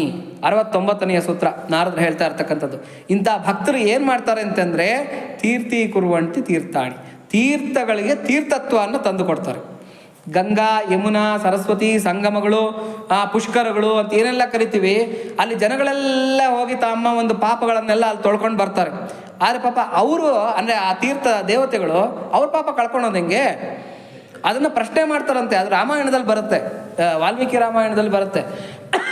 ಏನು ಅಂತಂದರೆ, ಗಂಗೆ ಪ್ರಶ್ನೆ ಮಾಡ್ತಾಳಂತೆ ಭಗೀರಥನ್ಗೆ, ಅಪ್ಪ ನೀನೇನೋ ದೇವಗಂಗೆ, ನಾನು ಬ್ರಹ್ಮಲೋಕದಲ್ಲಿ ಆನಂದವಾಗಿದ್ದೆ, ನಿನ್ನ ಸ್ವಾರ್ಥಕ್ಕೆ ನಿಮ್ಮ ತಾತಂದ್ರಿಗೆ ಮುತ್ತಾತಂದ್ರಿಗೆ ಮುಕ್ತಿ ಸಿಗಬೇಕು ಅಂತ ಬಿಟ್ಟು ಭೂಲೋಕಕ್ಕೆ ಇಳಿಸ್ಬಿಡ್ತಾ ಇದೆಯಾ ನನ್ನನ್ನು, ಅಮರರ ಗಂಗೆ ಆಗಿರ್ತಕ್ಕಂಥ ನನ್ನನ್ನು. ನಾನೇನೋ ಬಂದು ಇಲ್ಲಿರ್ತಕ್ಕಂಥ ಪಾಪಿಗಳ ಪಾಪನ್ನೆಲ್ಲ ತೊಳೆದು ಬಿಡ್ತೀನಿ, ಆದರೆ ನನ್ನ ಪಾಪ ಯಾರು ತೊಳಿತಾರೆ? ನಾನು ಈ ಪಾಪಿಗಳ ಪಾಪನ್ನೆಲ್ಲ ತೊಳೆದು ನಾನು ಮೆತ್ಕೊಂಡಿರ್ತೀನಲ್ಲ ಪಾಪನ, ಅದನ್ನು ಯಾರು ತೊಳಿತಾರೆ ಅಂತ ಪ್ರಶ್ನೆ ಮಾಡ್ತಾರಂತೆ. ಆವಾಗ ಭಗೀರಥನಿಗೂ ಉತ್ತರ ಕೊಡೋದಕ್ಕಾಗೋದಿಲ್ವಂತೆ. ಅಯ್ಯೋ ಇದೇನಪ್ಪ ಇಂಥ ಕ್ವಶನ್ ಇಟ್ಬಿಟ್ಲು ಗಂಗೆ ಅಂತ ಬಿಟ್ಟದು. ಆವಾಗ ಸದಾಶಿವನ್ನ ಪ್ರಶ್ನೆ ಮಾಡ್ತಾಳಂತೆ, ಅಂದರೆ ಪರಮೇಶ್ವರನ್ನ ಪ್ರಶ್ನೆ ಮಾಡ್ತಾಳಂತೆ. ಯಾರು ಭಗೀರಥ ಪ್ರಶ್ನೆ ಮಾಡ್ತಾನಂತೆ, ಏನು ಇದು ಹಿಂಗಾಗೋಯ್ತಲ್ಲ, ಇದಕ್ಕೆ ಪರಿಹಾರ ಏನು ಅಂತ ಬಿಟ್ಟು. ಆವಾಗ ಪರಮೇಶ್ವರ ಹೇಳ್ತಾನಂತೆ, ಭಗವದ್ ಭಕ್ತರು ಯಾವಾಗ ಬಂದು ಇಂಥ ತೀರ್ಥಕ್ಷೇತ್ರಗಳಲ್ಲಿ ಮೀತಾರೋ, ಅಂದರೆ ನಿಜವಾದ ಭಗವದ್ ಭಕ್ತರು ಯಾವಾಗ ಭಗವಂತನ ಒಂದು ಅನನ್ಯವಾಗಿರ್ತಕ್ಕಂಥ ಭಕ್ತರು ತೀರ್ಥಕ್ಷೇತ್ರಗಳಿಗೆ ಬಂದು ಈ ತೀರ್ಥಗಳಲ್ಲಿ ಸ್ನಾನ ಮಾಡ್ತಾರೆ, ಆವಾಗ ಈ ತೀರ್ಥಗಳಿಗೆ ತೀರ್ಥತ್ವ ಅಂತಕ್ಕಂಥದ್ದು ಬರುತ್ತೆ, ಅವರ ಪಾಪಗಳು ನೀಗುತ್ತೆ ಅಂತಕ್ಕಂಥ ಆಶ್ವಾಸನೆಯನ್ನು ಕೊಡ್ತಾನಂತೆ ಪರಮೇಶ್ವರ. ಹಂಗಾಗಿ ಆ ತೀರ್ಥಗಳು ಕಾಯ್ತಾ ಇರತ್ತಂತೆ, ಯಾರೋ ಈ ಗಂಗಾ ಯಮುನಾದಿ ತೀರ್ಥಗಳು ಕಾಯ್ತಾ ಇರತ್ತಂತೆ. ಯಾರಾದರೂ ಭಕ್ತರು ಬರ್ತಾರಾ, ನನ್ನಲ್ಲಿ ಮೀತಾರಾ, ನಮ್ಮ ಪಾಪಗಳು ಹೋಗುತ್ತಾ ಅಂತ ಕಾಯ್ತಾ ಇರ್ತಾರಂತೆ. ಅದನ್ನೇ ಪುಂಡಲೀಕನ ಕಥೆಯಲ್ಲಿ ಬರುತ್ತೆ. ಪುಂಡಲೀಕ ವರದ ಗೋವಿಂದ ಅಂತ ನಾವೆಲ್ಲ ಕೇಳಿದ್ವಿ. ಪಂಡರಾಪುರದಲ್ಲಿ ಪಾಂಡುರಂಗ ನೆಲೆಸಬೇಕಾದ್ರೆ ಪುಂಡಲೀಕನೇ ಕಾರಣ. ಈ ಪುಂಡಲೀಕನ ಪೂರ್ವಾಶ್ರಮದಲ್ಲಿ ಏನಾಗುತ್ತೆ ಅಂತಂದರೆ, ಒಬ್ಬ ವೇಶ್ಯೆಯ ಒಂದು ಸಂಘನ ಇಟ್ಕೊಂಡು ಅವನೇನು ಮಾಡ್ತಾನೆ, ತನ್ನ ಆಸ್ತಿನೆಲ್ಲ ಕಳ್ಕೊಂಡು ತನ್ನ ಐಶ್ವರ್ಯನೆಲ್ಲ ಕಳ್ಕೊಂಡು ಬಿಕಾರಿಯಾಗಿ ಓಡಾಡ್ತಾ ಇರ್ತಾನೆ. ಓಡಾಡ್ತಾ ಏನಾಗುತ್ತೆ, ಕುಕ್ಕುಟ ಮಹರ್ಷಿಗಳು ಅಂತ ಇರ್ತಾರೆ, ಆ ಕುಕ್ಕುಟ ಮಹರ್ಷಿಗಳ ಆಶ್ರಮಕ್ಕೆ ಬರ್ತಾನೆ. ಅಲ್ಲಿ ಬಂದು ಜ್ಞಾನ ತಪ್ಪಿ ಬಿದ್ದಿರ್ತಾನೆ. ಅಲ್ಲೇನಾಗತ್ತೆ, ರಾತ್ರಿ 3 ಜನ ಹೆಂಗಸರು ನಕ್ಕೊಂತ ಆ ಕುಕ್ಕುಟ ಮಹರ್ಷಿಗಳ ಆಶ್ರಮದ ಒಳಗಡೆಗೆ ಹೋಗ್ತಾರೆ. ಅವ್ರು ಹೋಗುವಾಗ ಹೇಗಿರ್ತಾರೆ ಅಂತಂದರೆ, ಕಪ್ಪು ವಸ್ತ್ರಗಳನ್ನು ಧರಿಸಿರ್ತಾರೆ, ಒಂಥರ ಛಾಯಾರಹಿತವಾಗಿ ಅವ್ರು ಹೋಗ್ತಾ ಇರ್ತಾರೆ, ಅಂದರೆ ಕಳೆನೇ ಇರಲ್ಲ ಅವ್ರಿಗೆ, ಆ ಥರದಲ್ಲಿ ಹೋಗ್ತಾರೆ. ಅದನ್ನು ಈತ ನೋಡ್ತಾನೆ, ಯಾರು ಪುಂಡಲೀಕ ನೋಡ್ತಾನೆ. ವಾಪಸ್ಸು ಮತ್ತೆ ಅವರೆಲ್ಲ ಏನು ಮಾಡ್ತಾರೆ, ಅಲ್ಲಿ ಕಸ ಗುಡಿಸೋದು, ರಂಗೋಲಿ ಹಾಕೋದು, ಪಾತ್ರೆ ತೊಳೆಯೋದು, ಈ ಕುಕ್ಕುಟ ಮಹರ್ಷಿಗಳ ಸೇವೆಯನ್ನೆಲ್ಲ ಮಾಡಿಬಿಟ್ಟು ಬೆಳಗಿನ ಜಾವದಷ್ಟೊತ್ತಿಗೆ ಅವ್ರ ಪಾಪಗಳನ್ನೆಲ್ಲ ಕಳ್ಕೊಂಡು ಮತ್ತೆ ಅವರ ತೀರ್ಥಗಳಿಗೆ ವಾಪಸ್ಸು ಹೋಗ್ತಾ ಇರ್ತಾರೆ. ಈತ ಹೋಗಿ ಅಡ್ಡ ಹಾಕ್ತಾನೆ, ನೀವ್ಯಾರು, ನೀವೇನು ವೇಶ್ಯೆಯರಾ, ಏನಕ್ಕೆ ಬಂದಿದ್ದೀರಾ, ಈ ಮಹರ್ಷಿಗೂ ನಿಮಗೂ ಏನು ಸಂಬಂಧ ಇದೆ ಅಂತ ಪ್ರಶ್ನೆ ಮಾಡ್ತಾನೆ. ಆವಾಗ ಅವ್ರು ಹೇಳ್ತಾರೆ, ನಾವು ಗಂಗಾ ಯಮುನಾ ಸರಸ್ವತಿ ನದಿ ದೇವತೆಗಳು ನಾವೆಲ್ಲ ಕೂಡ ಎಲ್ಲ ಪಾಪಗಳನ್ನು ಭಕ್ತರೆಲ್ಲ ಬಂದು ಪಾಪಗಳನ್ನು ತೊಳ್ಕೊಂಡಿರ್ತಾರಲ್ಲ ಯಾರು ಲೌಕಿಕರು, ಅದನ್ನು ನಾವು ತೊಳ್ಕೊಳೋದಕ್ಕೋಸ್ಕರ ಮಹಾಭಕ್ತನಾಗಿರ್ತಕ್ಕಂಥ ಈ ಕುಕ್ಕುಟ ಮಹರ್ಷಿಗಳ ಆಶ್ರಮಕ್ಕೆ ಬಂದು ಅವರ ಸೇವೆಯನ್ನು ಮಾಡಿ ನಮ್ಮ ಪಾಪ ತೊಳ್ಕೊಂಡು ಹೋಗ್ತಾ ಇದ್ದೀವಿ ಅಂತ. ನೋಡಿ, ಅಲ್ಲಿ ಗಂಗಾ ಯಮುನಾ ಸರಸ್ವತಿಗಳಿಗೆ ಪಾಪ ತೊಳಿತಕ್ಕಂಥ ಶಕ್ತಿ ಆ ಕುಕ್ಕುಟ ಮಹರ್ಷಿಗಳಿಗಿತ್ತು ಅಂತೇಳ್ಬಿಟ್ಟು. ಅದು ಅವ್ರು ಏನು ಮಾಡ್ತಾ ಇರ್ತಾರೆ, ಎಲ್ಲ ಸೇವೆ ಮಾಡಿದ್ದಾದ್ಮೇಲೆ ಆ ಕುಕ್ಕುಟ ಮಹರ್ಷಿಗಳ ಪಾದದ ಮೇಲೆ ನೀರು ಹಾಕಿ ಅದನ್ನು ತಾವು ಚೆಲ್ಕೊಂಡು ಹೋಗ್ತಾ ಇರ್ತಾರೆ, ನಾವು ಪವಿತ್ರವಾದ್ವಿ ಅಂತ ಹೇಳ್ಬಿಟ್ಟು ಅಂತ. ಅಂತಹ ಪವಿತ್ರೀಕೃತವಾಗಿರ್ತಕ್ಕಂಥ ಚೈತನ್ಯ ಕುಕ್ಕುಟ ಮಹರ್ಷಿಗಳು. ಈತ ಹೇಳ್ತಾನೆ, ಆಯಿತು ನಮ್ಗೆ ಗೊತ್ತು ಅಂತ ಹೇಳ್ಬಿಟ್ಟು ಗಂಗೆಯನ್ನು ಮುಟ್ಟು ಬಿಡ್ತಾನೆ. ಯಾರು, ಈ ಪುಂಡಲೀಕ ಮುಟ್ಟು ಬಿಡ್ತಾನೆ. ಮತ್ತೆ ಇವನು ಪಾಪನೆಲ್ಲ ಸೆಳ್ಕೊಂಡ ಗಂಗೆ ಏನು ಮಾಡ್ತಾಳೆ, ಮತ್ತೆ ತನ್ನ ಆ ಒಂದು ಮೊದಲಿನ ಒಂದು ದೌರ್ಭಾಗ್ಯದ ರೂಪನೇ ಪಡ್ಕೊಂಡ್ಬಿಡ್ತಾಳೆ. ಆವಾಗ ಆತ ಏನು ಮಾಡ್ತಾನೆ, ಒಳಗಡೆ ಹೋಗಿ ಕುಕ್ಕುಟ ಮಹರ್ಷಿಗಳ ಹತ್ರ ಗಲಾಟೆ ಮಾಡ್ತಾನೆ. ಆ 3 ಜನ ಹೆಂಗಸರನ್ನ ಕೊಡಿ, ನಾವೆಲ್ಲ ನೋಡಿದ್ವಿ, ಅದು ಪಾಂಡುರಂಗ ಮಹಾತ್ಮ್ಯಂನಲ್ಲಿ ತುಂಬ ಚೆನ್ನಾಗಿ ತೋರಿಸಿದ್ದಾರೆ ಅದನ್ನು. ಹಂಗಾಗಿ ತೀರ್ಥಿ ಕುರುವಂತಿ ತೀರ್ಥಾಣಿ, ತೀರ್ಥಗಳಿಗೆ ತೀರ್ಥತ್ವವನ್ನು ತಂದುಕೊಡೋರು ಯಾರು ಅಂದರೆ ನಿಜವಾದ ಭಗವದ್ ಭಕ್ತರು. ಸಚಾಸ್ತ್ರೀ ಕುರುವಂತಿ ಸುಕರ್ಮಿ ಕುರುವಂತಿ ಕರ್ಮಾಣಿ, ಕರ್ಮಗಳು ಕರ್ಮಗಳಾಗಿ ಇರುತ್ತಂತೆ. ಇವಾಗ ನಾವೇನೋ ಹೇಳ್ತೀವಿ, ಒಂದು ಸತ್ಯನಾರಾಯಣ ವ್ರತ ಇದೆ, ಯಾವುದೋ ಒಂದು ಗಣಪತಿ ವ್ರತ ಇದೆ, ಒಂದು ಅನಂತ ಪದ್ಮನಾಭ ಸ್ವಾಮಿ ವ್ರತ ಇದೆ ಅಂತಂದರೆ ಎಲ್ಲರೂ ಏನಂತಂದರೆ ಎಲ್ಲ ವರ್ಷ ಕರ್ತವ್ಯ ಏತದ್ ವರ್ಷ ಪ್ರಯುಕ್ತಂ, ನಾವು ಅಷ್ಟೇ ತಾನೇ ಮಾಡೋದು. ವರ್ಷ ಕರ್ತವ್ಯ ಏತದ್ ವರ್ಷ ಪ್ರಯುಕ್ತಂ. ಅಯ್ಯೋ ಏನಪ್ಪ ಮಾಡೋದು, ಶಾಮಂತಿಗೆ ರೇಟ್ ಜಾಸ್ತಿ ಆಗೋಗಿದೆ, ಒಳ್ಳೆ ಶ್ರಾವಣ ಮಾಸ, ಎಲ್ಲೋದ್ರೂ ಕೂಡ ಹೂವು ಜಾಸ್ತಿ ಸಿಗ್ತಾ ಇಲ್ಲ. ಏನು ಬೆಡ್ದಷ್ಟು ದೇವ್ರಿಗೆ ಬೆಡ್ದಷ್ಟು ಹೂವು ಪೂಜೆ ಮಾಡಬೇಕಾ? ಶಾಮಂತಿಗೆ ಹೂವು ರೇಟ್ ಜಾಸ್ತಿ ಆಗ 1/4 kg ತೊಗೊಂಬ, 100 ಗ್ರಾಮ್ ತೊಗೊಂಬ ಸಾಕು, ಅದರಲ್ಲಿ ಆಯಿತು ಅನ್ನಿಸ್ಬಿಡೋಣ ಅಂತೇಳ್ಬಿಟ್ಟು. ಇನ್ನು ಕೆಲವರೆಲ್ಲ ಅಕ್ಷತೆನೆ, ಏನೋ ಪುಷ್ಪಾರ್ಥಂ ಅಕ್ಷತಾಂ ಸಮರ್ಪಯಾಮಿ, ಆಭರಣಾರ್ಥಂ ಅಕ್ಷತಾಂ ಸಮರ್ಪಯಾಮಿ, ನೈವೇದ್ಯಾರ್ಥಂ ಅಕ್ಷತಾಂ, ಎಲ್ಲ ಅಕ್ಷತೆನಲ್ಲೇ ಪೂಜೆ ಮಾಡಿಬಿಡ್ತಕ್ಕಂಥದ್ದು. ಹೆಂಡ್ತಿ ಹೇಳಲ್ಲಂತೆ, ಎಲ್ಲ ದೇವ್ರಿಗೆಲ್ಲ ಅಕ್ಷತೆನಲ್ಲೇ ಪೂಜೆ ಮಾಡ್ತಾ ಇದ್ದೀರಾ, ತಗೊಳ್ಳಿ ಇವತ್ತು ಪಲಾವು ಅಕ್ಷತೆ, ಚಟ್ನಿ ಅಕ್ಷತೆ, ಪಾಯಸ ಅಕ್ಷತೆ, ತಟ್ಟೆಗೆಲ್ಲ ಅದನ್ನೇ ಬಡಿಸೋದು. ದೇವ್ರಿಗೆ ಪೂಜೆ ಮಾಡ್ತಾ ಇಲ್ವಾ, ನೀವು ಅದನ್ನು ತಿನ್ಕೊಂಡು ಹೋಗಿ ಅಂತ ಹೇಳ್ಬಿಟ್ಟು ಅಂತ. ಹಂಗೆ ನಮ್ಮ ಪೂಜೆಗಳು ಹೀಗಿರುತ್ತೆ. ನಿಜವಾದ ಭಗವದ್ಭಕ್ತ ಕರ್ಮ ಅಂದರೆ ಈ ಒಂದು ಏನು ಸುಕರ್ಮಗಳಿದೆಯಲ್ಲ, ಈ ವ್ರತಗಳು, ಪೂಜೆಗಳು, ಯಜ್ಞಗಳು, ನೇಮಗಳು, ಇದನ್ನು ಭಕ್ತ ಪಾಠಿಸಿದಾಗ ಅದಕ್ಕೊಂದು ಬೆಲೆ ಬರುತ್ತೆ. ಯಾಕೆಂದರೆ ಯದ್ಯದಾಚರತಿ ಶ್ರೇಷ್ಠ ತತ್ತದೇವೇತರೋ ಜನಾಃ ಸಯತ್ ಪ್ರಮಾಣಂ ಕುರುತೆ ಲೋಕಸ್ತದನುವರ್ತತೆ ಅಂತ ಹೇಳ್ಬಿಟ್ಟು. ಭಕ್ತನಿಗೆ ಏನು ಅವಶ್ಯಕತೆ ಇರೋದಿಲ್ಲ, ಎಲ್ಲರ ಥರ ವಿಭೂತಿ ಇಟ್ಕೊತಾನೆ. ಯಾಕೆ ಅಂತಂದರೆ ನಾನು ವಿಭೂತಿ ಇಟ್ಟರೆ ಬೇರೆಯವ್ರು ನನ್ನ ನೋಡಿ ವಿಭೂತಿ ಇಟ್ಕೊತಾರೆ. ನಾನು ರುದ್ರಾಕ್ಷಿ ತುಳಸಿ ಮಾಲೆಗಳನ್ನು ಹಾಕ್ಕೊಂಡ್ರೆ ಬೇರೆಯವ್ರು ನನ್ನ ನೋಡಿ ರುದ್ರಾಕ್ಷಿ ತುಳಸಿ ಮಾಲೆಗಳನ್ನು ಹಾಕ್ಕೊತಾನೆ. ಭಕ್ತನ ಒಂದು ಚಿಂತನೆ ಇದು. ನಾನು ಹೆಂಗೆ ನಡ್ಕೊಂಡ್ರೆ ಭಕ್ತರೆಲ್ಲ ಬೇರೆಯವರೆಲ್ಲ ಹಾಗೆ ನಡ್ಕೊತಾರೆ.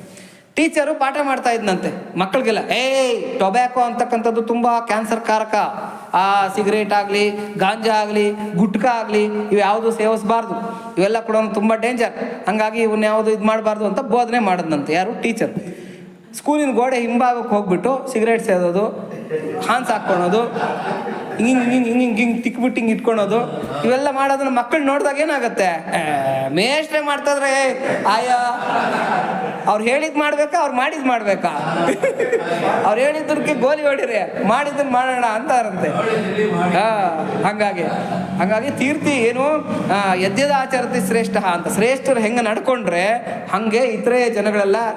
ಅದಕ್ಕೆ ಭಗವಂತನು ಭಗವದ್ಗೀತೆಯನ್ನು ಏನು ಹೇಳ್ತಾನೆ, ನಮೇ ಪಾರ್ಥಾಸ್ತಿ ಕರ್ತವ್ಯಂ ತ್ರಿಶುಲೋಕೇಶು ಕಿಂಚನ. ಅಪ್ಪ, ನಾನು ಪಡ್ಕೋಬೇಕಾಗಿರ್ತಕ್ಕಂಥದ್ದು, ನಾನು ಮಾಡಬೇಕಾಗಿರ್ತಕ್ಕಂಥ ಕರ್ತವ್ಯ ಎಳ್ಳಷ್ಟು ಇಲ್ಲ, ಆದರೂ ಕೂಡ ಲೋಕ ಸಂಗ್ರಹಕ್ಕಾಗಿ ನಾನು ಇದನ್ನೆಲ್ಲ ಮಾಡ್ತಾ ಇದ್ದೀನಿ. ಯಾಕೆಂದ್ರೆ ನಾನೇನನ್ನ ಕರ್ಮ ಮಾಡ್ದಿರ ಬಿಟ್ರೆ ಇತರೆ ಜನಗಳೆಲ್ಲ ಏನ್ ಮಾಡ್ತಾರೆ, ಶ್ರೀಕೃಷ್ಣನೇ ಕರ್ಮ ಮಾಡ್ಲಿಲ್ಲ, ಸುಮ್ಮನೆ ಕೂತ್ಕೊಂಡಿದ್ದ, ನಾವು ಸುಮ್ಮನೆ ಕೂತ್ಕೊಂಡ್ರಾಯ್ತು ಅಂತೇಳ್ಬಿಟ್ಟು ಅಂತ, ಕೆಲಸ ಯಾಕೆ ಮಾಡಬೇಕು ಅಂತೇಳ್ಬಿಟ್ಟಂತ ಹಿಂಗೆ ಅನ್ಕೊಂತಾರಪ್ಪ. ಅದಕ್ಕೋಸ್ಕರ ಜನಗಳಿಗಾಗಿ ನಾನು ಆದರ್ಶವಾಗಿರ್ಬೇಕು ಅಂತೇಳ್ಬಿಟ್ಟು ಕರ್ಮವನ್ನು ಮಾಡ್ತಾ ಇದ್ದೀನಿ ಅಂತ ಶ್ರೀಕೃಷ್ಣನೇ ಹಂಗೆ ಹೇಳಿದ್ದಾದ್ಮೇಲೆ ಪರಮಾತ್ಮನೇ ಕರ್ಮ ಮಾಡ್ತಾ ಇರಬೇಕಾಗಿದ್ರೆ ನಾವೇನು ಮಾಡೋದು? ಕರ್ಮನೂ ಬೇಡ, ಏನು ಬೇಡ, ಒಂದು ಮೂಲೆಯಲ್ಲಿ ಕೂತ್ಕೊಂಡು ಧ್ಯಾನ ಮಾಡಿದ್ರೆ ಸಾಲ್ದ, ಎಲ್ಲ ಹೋಗ್ಬಿಟ್ಟು ಮಠ ಪೀಠಕ್ಕೆ ಸೇರ್ಕೊಂಡ್ರೆ ಸಾಲ್ದ, ಯಾವುದೋ ಬೆಟ್ಟದ ಮೇಲೆ ಹೋಗಿ ಒಂದು ಗುಹೆನಲ್ಲಿ ಕೂತ್ಕೊಂಡ್ರೆ ಸಾಲ್ದ ಅಂತೇಳ್ಬಿಟ್ಟು ಅಂತ. ಅಲ್ಲಿ ಹೋಗಿ ಕೂತ್ಕೊಂಡ್ರು ಕೂಡ ನಿನ್ನ ಮನಸ್ಸು ನಿನ್ನನ್ನು ಸುಮ್ಮನೆ ಇರಿಸೋದಕ್ಕೆ ಬಿಡೋದಿಲ್ಲ. ಹಾಗಾಗಿ ಸುಕರ್ಮಿ ಕುರುವಂತಿ ಕರ್ಮಾಣಿ, ಆ ಕರ್ಮಗಳು ಭಾರಿ ಕರ್ಮಗಳಾಗಿರುತ್ತೆ. ಆದರೆ ಒಬ್ಬ ಭಕ್ತ ಅದನ್ನು ಶ್ರದ್ಧೆಯಿಂದ ಆಚರಿಸಿ ತೋರಿಸಿದಾಗ ಆ ಕರ್ಮಗಳು ಸುಕರ್ಮಗಳಾಗತ್ತೆ. ಸಚಾಸ್ತ್ರೀಕುರುವಂತಿ ಶಾಸ್ತ್ರಾಣಿ, ಶಾಸ್ತ್ರಗಳೆಲ್ಲ ಕೂಡ ಈ ಅಂಬೇಡ್ಕರ್ ಅವರು ಒಂದು ಕಡೆ ಹೇಳ್ತಾರೆ, ಅಂಬೇಡ್ಕರ್ ಅವರ ಮಾತು, ಓದದೇ ಇಟ್ಟಿರ್ತಕ್ಕಂಥ ಪುಸ್ತಕ ಮರದ ಹಲಗೆಗೆ ಸಮಾನ ಅಂತ. ಮನೆಯಲ್ಲಿ ಕೆಲವ್ರಿಗೆ ಹೆಂಗೆ ಅಂದರೆ ಶೋಪ್, ಕಂಚುಗಾರ ಬಿಡಾರದಂದದಿ ಕಂಚು ಹಿತ್ತಾಳೆಯ ಪ್ರತಿಮೆಗಳಿರಿಸಿ ನಾಟಕ ಸ್ತ್ರೀಗಳಂತೆ ಬಯಲುಡಂಬವ ಮಾಡಿ ಕಾಣದೆ ಮಾಡುವ ಕಾರ್ಯಗಳೆಲ್ಲವೂ ಉದರ ವೈರಾಗ್ಯವಿದು. ಕೆಲವರೇನು ಅಂತಂದ್ರೆ ಮಹಾಭಾರತ, ರಾಮಾಯಣ, ಉಪನಿಷತ್ತುಗಳು ಎಲ್ಲ ಉದ್ದಕ್ಕೆ ಲೈಬ್ರರಿ ಶೋಕೇಸ್, ದೊಡ್ಡ ಹಾಲ್ ತುಂಬ ಶೋಕೇಸ್ ಮಾಡಿಬಿಟ್ಟಿರ್ತಾರೆ, ಎಲ್ಲ ಜೋಡಿಸ್ಕೊಂಡ್ಬಿಟ್ಟಿರ್ತಾರೆ. ಆಮೇಲೆ ಎಷ್ಟು ಪುಸ್ತಕಗಳಾದರೂ ಸಾಲದು, ನೀನು ನಂಗೆ ತರಿಸ್ಕೊಡು, ನೀನು ನಂಗೆ ತರಿಸ್ಕೊಡು, ನಂಗೆ ಆ ಬುಕ್ ಬೇಕು, ನಂಗೆ ಈ ಬುಕ್ ಬೇಕು ಅಂತ. ಓದಿದ್ದೇನೂ ಇಲ್ಲ, ಮಾಡಿದ ಸಾರ್ಥಕತೆ ಯಾತ್ರದ್ದು ಇಲ್ಲ. ಬಂದವ್ರಿಗೆಲ್ಲ ತೋರಿಸೋದು, ನೋಡಿ ನಮ್ಮ ಮನೆಯಲ್ಲಿ ಎಷ್ಟು ಬುಕ್ಗಳಿದೆ, ನೋಡಿ ನಾನು ಎಷ್ಟು ಬುಕ್ಗಳು ಇಟ್ಕೊಂಡಿದ್ದೀನಿ, ನೋಡಿ ರಾಮಾಯಣ ಇದೆ, ಮಹಾಭಾರತ ಇದೆ, ಯಾವ ಬುಕ್ಗಳು ಬೇಕು ನೀವು, ಅದು ಇದು. ಇವರು ಎಂಥ ಮಹಾಭಕ್ತರಪ್ಪ, ಎಲ್ಲ ಓದ್ಬಿಟ್ಟಿದ್ದಾರೆ, ಎಷ್ಟು ಗ್ರಂಥಗಳನ್ನ ಪಠಣೆ ಮಾಡಿಬಿಟ್ಟಿದ್ದಾರೆ, ಎಂಥ ಮಹಾಜ್ಞಾನಿಗಳು ಅಂತೇಳ್ಬಿಟ್ಟಂತ. ಅದು ಧೂಳು ಕೂಡ ಹೊಡಿತಾರೋ ಇಲ್ವೋ, ಇಲ್ಲ ಒಂದು ಬಟ್ಟೆಗಳು ಒರೆಸ್ತಾರೋ ಇಲ್ವೋ, ಪ್ರಯೋಜನ ಏನು? ಅದಕ್ಕೆ ಅಂಬೇಡ್ಕರ್ ಅವರು ಹೇಳೋದೇನು ಅಂದರೆ, ತೆರೆದು ಓದದೇ ಇರತಕ್ಕಂಥ ಪುಸ್ತಕ ಮರದ ಹಲಗೆಗೆ ಸಮಾನ ಅಂತ. ಸುಮ್ಮನೆ ಮನೆಯಲ್ಲೆಲ್ಲ ಒಂದಷ್ಟು ಹಲಗೆಗಳನ್ನು ಪೇರಿಸಿಟ್ಕೊಂಡಂಗೆ ಅಷ್ಟೇ. ಹಾಗಾಗಿ ಏನೋ ಸಚಾಸ್ತ್ರೀಕುರುವಂತಿ ಶಾಸ್ತ್ರಾಣಿ, ಶಾಸ್ತ್ರಗಳು ಶಾಸ್ತ್ರಗಳಾಗಿ ಇರುತ್ತಂತೆ. ಆದರೆ ಒಬ್ಬ ಭಕ್ತ ಅದನ್ನು ಅಧ್ಯಯನ ಮಾಡ್ತಾನೆ. ಬೇರೆಯವರು ಓದೋದಕ್ಕೂ ಭಕ್ತ ಓದೋದಕ್ಕೂ ಏನು ವ್ಯತ್ಯಾಸ ಇರುತ್ತೆ ಅಂತಂದರೆ, ಭಕ್ತ ಅದನ್ನು ಅಧ್ಯಯನ ಮಾಡ್ತಾನೆ. ಭಕ್ತ ಅದನ್ನು ಅಧ್ಯಯನ ಮಾಡಿ ಏನು ಮಾಡ್ತಾನೆ, ಫಸ್ಟು ತನ್ನ ಜೀವನಕ್ಕೆ ಅಳವಡಿಸ್ಕೊಂತಾನೆ, ಅದನ್ನು ಆಚರಣೆಗೆ ತರ್ತಾನೆ. ಆಚರಣೆಗೆ ತಂದು ಸುಮ್ಮನೆ ಇರೋದಿಲ್ಲ, 4 ಜನಕ್ಕೆ ಅದನ್ನು ಹಂಚ್ತಾನೆ. ಆವಾಗ ಏನಾಗುತ್ತೆ, ಸಶಾಸ್ತ್ರೀ ಕುರುವಂತಿ ಶಾಸ್ತ್ರಾಣಿ, ಆ ಶಾಸ್ತ್ರಗಳಿಗೆ ಶಾಸ್ತ್ರತ್ವ ಅಂತಕ್ಕಂಥದ್ದು ಸಿಗುತ್ತೆ ಅಂತ ಹೇಳ್ಬಿಟ್ಟಂತೆ. ಒಳ್ಳೆ ಸಮಾರಾಧನೆ ನಡೀತಾ ಇತ್ತಂತೆ. ಒಂದು ಬಕೆಟ್ ತುಂಬ ಪಾಯಸ ತಂದ್ರಂತೆ, ಒಳ್ಳೆ ಅದಕ್ಕೆ ಏನು ಗೋಡಂಬಿ, ದ್ರಾಕ್ಷಿ, ಖರ್ಜೂರ ಎಲ್ಲ ಹಾಕ್ಬಿಟ್ಟು ಚೆನ್ನಾಗಿ ಅದಕ್ಕೇನೋ ಪಿಸ್ತಾ, ಆಮೇಲೆ ಅದೇನೋ ಇದಾಗ್ತಾರಲ್ಲ ಕೋವಾ ಎಲ್ಲ ಹಾಕ್ಬಿಟ್ಟು ಚೆನ್ನಾಗಿ ಮಾಡಿಸಿದ್ರಂತೆ ಪಾಯಸ. ಬಂದವರೆಲ್ಲ ನಾಕಿ ಖುಷಿ ಪಟ್ಬಿಟ್ರು ಅಂತ. ಅಬ್ಬಬ್ಬಬ್ಬಬ್ಬಬ್ಬಬ್ಬಬ್ಬಬ್ಬಬ್ಬಬ್ಬ ಏನು ಟೇಸ್ಟ್ ಇದೆಯಪ್ಪ ಪಾಯಸ, ಎಷ್ಟು ಚೆನ್ನಾಗಿ ಮಾಡಿಸಿದ್ದಾರೆ ಅಂತ ಹೇಳ್ಬಿಟ್ಟಂತೆ. ಅದರಲ್ಲಿ ಯಾರಿಗೋ ಒಬ್ಬರಿಗೆ ಅನ್ನಿಸ್ತಂತೆ, ನಾವು ಬರೀ ಇಷ್ಟು ಪಾಯಸ ಹಾಕಿದ್ದಕ್ಕೆ ಇಷ್ಟು ಸಂತೋಷ ಪಡ್ತಾ ಇದ್ದೀವಿ, ಆ ಬಕೀಟಲ್ಲಿರ್ತಕ್ಕಂಥ ಆ ಸೌಟ್ ಇದೆಯಲ್ಲ ಅದು ಎಂಥ ಪುಣ್ಯ ಮಾಡ್ಕೊಂಡಿದೆ, ಆ ಬಕೀಟಲ್ಲೇ ಆ ಪಾಯಸದಲ್ಲೇ ಮುಳುಗುಬಿಟ್ಟಿದೆಯಲ್ಲ ಅದು ಎಷ್ಟು ಟೇಸ್ಟ್ ನೋಡಿರಬೇಕು, ಎಷ್ಟು ಸಂತೋಷ ಪಟ್ಟಿರಬೇಕು ಅಂತ ಅಂದ್ಕೊಂಡ್ರಂತೆ. ಆದರೆ ಆ ಸೌಟ್ ಏನನ್ನ ಅದ್ರ ಟೇಸ್ಟ್ ನೋಡಿರುತ್ತಾ? ನಾವು ಅಷ್ಟೇ ತೀರ್ಥಕ್ಷೇತ್ರಗಳಿಗೆ ಹೋಗ್ತೀವಿ, ನಾನು ಯಾರನ್ನೂ ಟೀಕೆ ಮಾಡ್ತಾ ಇಲ್ಲ, ತೀರ್ಥಕ್ಷೇತ್ರಗಳಿಗೆ ಹುಡುಕೊಂಡು ಹೋಗ್ತೀವಿ, ಎಷ್ಟೋ ಕಷ್ಟ ಪಟ್ಕೊಂಡು ಹೋಗ್ತೀವಿ. ನಮ್ಮ ಭಾವನೆ ಏನಿರುತ್ತೆ ಅಂತಂದರೆ, ಭಗವಂತನ ಹತ್ರಕ್ಕೆ ಹೋಗಿದ್ದೀವಿ, ಭಗವಂತನ ಸೇವೆ ಮಾಡ್ತಾ ಇದ್ದೀವಿ, ಭಗವಂತ ಎಷ್ಟು ಪುಣ್ಯನಪ್ಪ ನಮ್ಗೆ ಆ ಒಂದು ಕ್ಷಣ ದರ್ಶನ ಸಿಗೋದೇ ಪುಣ್ಯ, ನಾವು ಆ ತೀರ್ಥಕ್ಷೇತ್ರಕ್ಕೆ ಹೋಗೋದೇ ಪುಣ್ಯ ಅಂತೇಳ್ಬಿಟ್ಟಂತ. ಆವಾಗ ನಮ್ಗೊಂದು ಅನ್ಸುತ್ತೆ, ಇಲ್ಲಿರ್ತಕ್ಕಂಥ ಅರ್ಚಕರು, ಇಲ್ಲಿರ್ತಕ್ಕಂಥ ಪೂಜೆ ಮಾಡ್ತಾ ಇರ್ತಕ್ಕಂಥವ್ರು ಎಂಥ ಪುಣ್ಯಾತ್ಮರು, ಇವರೆಲ್ಲ ದೇವರ ಹತ್ರನೇ ಇರ್ತಾರೆ, ನಾವು ಒಂದು ಕ್ಷಣ ದರ್ಶನಕ್ಕೆ ಇಷ್ಟು ಕಷ್ಟಪಡ್ತೀವಿ, ಅವ್ರು ಅಲ್ಲೇ ಸೇವೆ ಮಾಡ್ಕೊಂಡಿರ್ತಾರೆ, ಇವ್ರದ್ದೆಂಥ ಪುಣ್ಯಾತ್ಮ ಅಂತ. ಕೆಲವರು ನಾನು ಎಲ್ಲರನ್ನೂ ಹೇಳ್ತಾ ಇಲ್ಲ, ಕೆಲವ್ರು ಹೆಂಗಿರ್ತಾರೆ ಅಂತಂದರೆ ಈ ಬಕೀಟಲ್ಲಿರೋದು ಸೌಟ್ ಇದ್ದಂಗೆ ಇರ್ತಾರೆ, ಅವ್ರಿಗೆ ಯಾವ ಟೇಸ್ಟು ಅಲ್ಲಿರೋದಿಲ್ಲ ಅಂತ ಹೇಳ್ಬಿಟ್ಟು. ಈ ರಾಜಾಜಿನಗರದಲ್ಲಿ ಯಾವುದೋ ಒಂದು ದೇವಸ್ಥಾನ ಇದೆ, ನಾನು ಹೇಳೋದಲ್ಲ, ಈ ಮಾತು ಹೇಳೋದು ಯಾರು ಅಂದರೆ ಪುರುಷೋತ್ತಮಾನಂದಜಿ ಮಹಾರಾಜರು ಹೇಳಿರ್ತಕ್ಕಂಥ ಉದಾಹರಣೆ ನಾನು ಇಲ್ಲಿ ಹೇಳ್ತಾ ಇದ್ದೀನಿ. ರಾಜಾಜಿನಗರದಲ್ಲಿ ಒಂದು ದೇವಸ್ಥಾನ ಇದೆ ಅಂತ. ಆ ದೇವಸ್ಥಾನದಲ್ಲಿ ರಂಗನಾಥನಂತೆ ಮಲ್ಕೊಂಡಿರ್ತಕ್ಕಂಥ ರಂಗನಾಥನ ಹತ್ರ ಯಾರೋ ಬಂದು ಸಿಕ್ಕಾಪಟ್ಟೆ ಕಿರ್ಚಾಡ್ತಾ ಇದ್ರಂತೆ, ಸಿಕ್ಕಾಪಟ್ಟೆ ಜೋರಾಗಿ ಕಿರ್ಚಾಡ್ತಾ ಇದ್ರಂತೆ. ಅಷ್ಟೊತ್ತಿಗೆ ಯಾರೋ ಬಂದು ಹೇಳಿದ್ರಂತೆ, ಅಲ್ಲ ಯಾರಾದರೂ ಮಠಾಧೀಶರು ಪೀಠಾಧೀಶರು ಬಂದರೆ, ಸ್ವಾಮಿಗಳು ನೀವು ಬಟ್ಟೆಯನ್ನು ಬಾಯಿಗೆ ಹಿಂಗೆ ಅಡ್ಡ ಇಟ್ಕೊಂಡು ಎಷ್ಟು ವಿನಯವಾಗಿ ಮಾತಾಡ್ತೀರಾ, 14 ಲೋಕಗಳಿಗೆ ಸ್ವಾಮಿ ಅಖಿಲಾಂಡ ಕೋಟಿ ಬ್ರಹ್ಮಾಂಡ ನಾಯಕ ಮಲ್ಕೊಂಡಿದ್ದಾನೆ, ಅವನಿಗೆ ಡಿಸ್ಟರ್ಬ್ ಮಾಡ್ತಾ ಇಷ್ಟೊಂದು ಕಿರ್ಚಾಡ್ತಾ ಇದ್ದೀರಲ್ಲ ಅಂತೇಳ್ಬಿಟ್ಟು ಕೇಳಿದ್ರಂತೆ. ಆ ದೇವಸ್ಥಾನದ ಅರ್ಚಕ ಹೇಳಿದ್ರಂತೆ, ಹೋಗಲೇ ಅದು ಕಲ್ಲು ಅಂತ ಹೇಳಿದ್ರಂತೆ, ಹೋಗಲೇ ಅದು ಕಲ್ಲು ಅಂತ ಹೇಳೋದಂತೆ. ಇದು ಪುರುಷೋತ್ತಮಾನಂದಜಿ ಮಹಾರಾಜರು ಅವ್ರ ಪ್ರವಚನದಲ್ಲಿ ಹೇಳಿರ್ತಕ್ಕಂಥ ಉದಾಹರಣೆ, ನಾನು ಹೇಳ್ತಾ ಇರೋದಲ್ಲ. ಅಂದರೆ ಅದರ ಅರ್ಥ ಏನು ಅಂತಂದರೆ, ಹತ್ತಿರದಲ್ಲೇ ಇದ್ದರೂ ಕೂಡ ಅದರ ಅನುಭವ ನಮ್ಗಾಗಿರೋದೇನು ಸಾಕ್ಷಾತ್ಕಾರ, ಅದು ಕಲ್ಲು ಅಂತ. ಈ ಮಠದಲ್ಲಿ ಇವಾಗ ನೋಡಿ ಇಷ್ಟು ವಿಗ್ರಹಗಳಿದೆ, ನಾವು ಇದನ್ನು ಪರಮಾತ್ಮ ಅಂತ ತಿಳ್ಕೊಂಡ್ರೆ ಪರಮಾತ್ಮನಾಗಿರ್ತಾನೆ, ಹೌದಾ, ಪರಮಾತ್ಮನಾಗಿರ್ತಾನೆ. ಆದರೆ ನನ್ನ ಭಾವನೆಯಲ್ಲಿ ಇದೆಲ್ಲ ಕಲ್ಲುಗಳು ಅನ್ಕೊಂಡ್ಬಿಟ್ರೆ, ಹೋಗಲೇ ಒಂದು 5 ಕಲ್ಲಿದೆ ಅಂತ ಅಂದ್ಬಿಟ್ರೆ ಅದು ನಮ್ಮ ಸಾಕ್ಷಾತ್ಕಾರ ಅಷ್ಟೇ. ಆದರೆ ನಾವು ಇಷ್ಟು ದಿವಸ ಪಡ್ಕೊಂಡಿರ್ತಕ್ಕಂಥ ಸಾಕ್ಷಾತ್ಕಾರ ಏನು ಅಂತಂದರೆ, ಮಠದಲ್ಲಿ ಸೇವೆ ಮಾಡಿ ನಾವು ಪಡ್ಕೊಂಡಿರ್ತಕ್ಕಂಥ ಸಾಕ್ಷಾತ್ಕಾರ ಕಲ್ಲು ಅಂತ. ನಂಗಾಗಿರೋ ಸಾಕ್ಷಾತ್ಕಾರ ಏನು, ಕಲ್ಲು ಅಂತ. ಆದರೆ ಒಬ್ಬ ಭಕ್ತನಿಗೆ ಹಾಗಿರೋದಿಲ್ಲ. ಸಶಾಸ್ತ್ರೀ ಕುರುವಂತಿ ಶಾಸ್ತ್ರಾಣಿ. ಅದೇ ದಕ್ಷಿಣೇಶ್ವರಕ್ಕೆ ಶ್ರೀರಾಮಕೃಷ್ಣರನ್ನ ತಗೊಂಡೋಗಿ ಅರ್ಚಕರನ್ನಾಗಿ ಇಡ್ತಾರೆ. ಅರ್ಚಕರು ಆಗಿ ಸೇರ್ಕೊಂಡಿರ್ತಕ್ಕಂಥ ಶ್ರೀರಾಮಕೃಷ್ಣರು ಅದೇ ಕಾಳಿ ವಿಗ್ರಹದಲ್ಲಿ ಪ್ರತ್ಯಕ್ಷವಾಗಿರ್ತಕ್ಕಂಥ ಕಾಳಿಯನ್ನು ಸಾಕ್ಷಾತ್ಕರಿಸ್ಕೊತಾರೆ. ಹಾಗಾಗಿ ನಾವು ಹೆಂಗೆ ಅನುಸರಿಸ್ತೀವಿ ಹಾಗಿರುತ್ತೆ. ಹಂಗೆ ನಾವು ಅಲ್ಲಿದ್ದು ಮಾತ್ರಕ್ಕೆ ಅದರ ಅನುಭವ ಇದೆ, ಅದ್ರದ್ದೇನೋ ಇದಾಗ್ಬಿಟ್ಟಿದೆ ಹಂಗೆ ಅಂದ್ಕೊಳೋದಕ್ಕಾಗೋದಿಲ್ಲ. ಒಂದೊಂದ್ಸರಿ ಹೇಳಬೇಕು ಅಂದರೆ ನಮ್ಮ ದೂರದಿಂದ ಬರ್ತಕ್ಕಂಥವ್ರೆ ಎಷ್ಟೋ ಪುಣ್ಯಾತ್ಮರು. ದೂರದಿಂದ ಬರ್ತೀವಲ್ಲ ನಾವು, ಎಷ್ಟೋ ಪುಣ್ಯ ನೋಡಿ. ದೂರದಿಂದ ಬರ್ತಾ ಇರ್ತಕ್ಕಂಥವ್ರಿಗೆ ನಮ್ಗೊಂದು ಶ್ರದ್ಧೆ ಭಕ್ತಿ ಅಂತಕ್ಕಂಥದ್ದು ಇರುತ್ತೆ. ಹತ್ತಿರದಲ್ಲಿ ಇರ್ತಕ್ಕಂಥವ್ರಿಗೆ ಆ ಶ್ರದ್ಧೆ ಭಕ್ತಿ ಇರುತ್ತೆ ಅಂತ ನಾವು ಗ್ಯಾರಂಟಿಯಾಗಿ ಹೇಳೋದಕ್ಕೆ ಆಗೋದಿಲ್ಲ. ಅದನ್ನೇ ಇಲ್ಲಿ ಹೇಳ್ತಾ ಇದ್ರೆ ಸಶಾಸ್ತ್ರೀ ಕುರುವಂತಿ ಶಾಸ್ತ್ರಾಣಿ. ಶಾಸ್ತ್ರಗಳಿಗೆ ಶಾಸ್ತ್ರತ್ವ ಯಾರಿಂದ ಬರುತ್ತೆ ಅಂತಂದರೆ ಭಕ್ತನಿಂದ ಬರುತ್ತೆ. ಈ ಭಕ್ತರು ಕೆಲವ್ರು ನೋಡಿ ಪೂಜೆ ಮಾಡ್ತಾ ಇರ್ತಾರೆ, ದೇವ್ರಿಗೆ ಹೊಡೆದಂಗೆ ಇರುತ್ತೆ, ಮಂಗಳಾರತಿ ಮಾಡಿ ಬಿಸಾಕ್ತಾ ಇರ್ತಾರೆ ಹಿಂಗೆ ಚಾವ್ರತ್ವ ಹಿಂಗೆ ಬಿಸಾಕ್ತಾ ಇರ್ತಾರೆ. ಅವ್ರು ಸೇವೆ ಮಾಡ್ತಾ ಇರ್ತಾರೋ, ಭಗವಂತನಿಗೆ ಹೊಡಿತಾ ಇರ್ತಾರೋ, ಬಡಿತಾ ಇರ್ತಾರೋ, ಓಡಿಸ್ತಾ ಇರ್ತಾರೋ ಒಂದೂ ಗೊತ್ತಾಗೋದಿಲ್ಲ. ಆದರೆ ಕೆಲವರು ಸೇವೆ ಮಾಡ್ತಾ ಇರ್ತಾರೆ. ಎಷ್ಟು ಅದ್ಭುತ ಅಂದರೆ ನಾನು ಆ ಥರದ ಸೇವೆಗಳನ್ನು ನೋಡಿದ್ದೀನಿ. ಏನು ಅಂತಂದರೆ ಅವ್ರ ಪಾದಕ್ಕೆ ನೀರು ಅಂತಂದರೆ ಪಾದಕ್ಕೆ ಕೊಡ್ತಾರೆ, ಕೈಗಳಿಗೆ ನೀರು, ಮುಖಕ್ಕೆ ನೀರು, ಆಮೇಲೆ ಹಲ್ಲುಜ್ಜಿಸ್ತಾರೆ, ದೇವ್ರಿಗೆ ಹಿಂಗೆ ಹಲ್ಲುಜ್ಜಿಸ್ತಾರೆ. ಆಮೇಲೆ ಒಂದು ಬಟ್ಟೆ ತೊಗೊಂಡು ಮೂತಿ ಎಲ್ಲ ಒರೆಸ್ತಾರೆ ನೀಟಾಗಿ, ಕೈಕಾಲೆಲ್ಲ ಒತ್ತುತ್ತಾರೆ ಎಷ್ಟು ನೀಟಾಗಿ. ಎಷ್ಟು ನೀಟಾಗಿ ಅವರು ಎಷ್ಟು ಭಕ್ತಿಯಿಂದ ಒಂದು ಶ್ರದ್ಧೆಯಿಂದ ಆ ಸೇವೆ ಅಂತಕ್ಕಂಥದ್ದನ್ನು ಮಾಡ್ತಾರೆ. ಅಂದರೆ ಪ್ರತ್ಯಕ್ಷವಾಗಿ ಪರಮಾತ್ಮ ಅಲ್ಲಿದ್ದಾನೆ, ನಾನು ಸೇವೆ ಮಾಡ್ತಾ ಇದ್ದೀನಿ ಅಂತಕ್ಕಂಥ ಒಂದು ಪ್ರಜ್ಞೆಯಿಂದ ಮಾಡ್ತಾ ಇರ್ತಾರೆ. ಅದಿಲ್ದಿರ ನಾವೇನ ಕಾಟಾಚಾರಕ್ಕೆ ಮಾಡ್ತಾ ಇದ್ದೀವಿ ಅಂದರೆ ಆ ಪೂಜೆ ಆ ಶಾಸ್ತ್ರ ನಮಗೆ ಪ್ರಯೋಜನಕ್ಕೆ ಬರೋದಿಲ್ಲ. ಅದನ್ನೇ ಇಲ್ಲಿ ನಾರದರು ಹೇಳ್ತಾ ಇದ್ದಾರೆ. ಆ ಭಕ್ತನು ತೀರ್ಥಕ್ಷೇತ್ರಗಳನ್ನು ಮತ್ತಷ್ಟು ಪವಿತ್ರವನ್ನಾಗಿಯೂ ಕರ್ಮಗಳನ್ನು ಸತ್ಕರ್ಮಗಳನ್ನಾಗಿಯೂ ಶಾಸ್ತ್ರಗಳನ್ನು ಸಚ್ಚಾಸ್ತ್ರಗಳನ್ನಾಗಿಯೂ ಮಾಡುತ್ತಾರೆ. ಭಾಗವತದಲ್ಲಿ ಒಂದು ಸ್ವಾರಸ್ಯಕರವಾದ ಪ್ರಸಂಗ ಬರುತ್ತದೆ.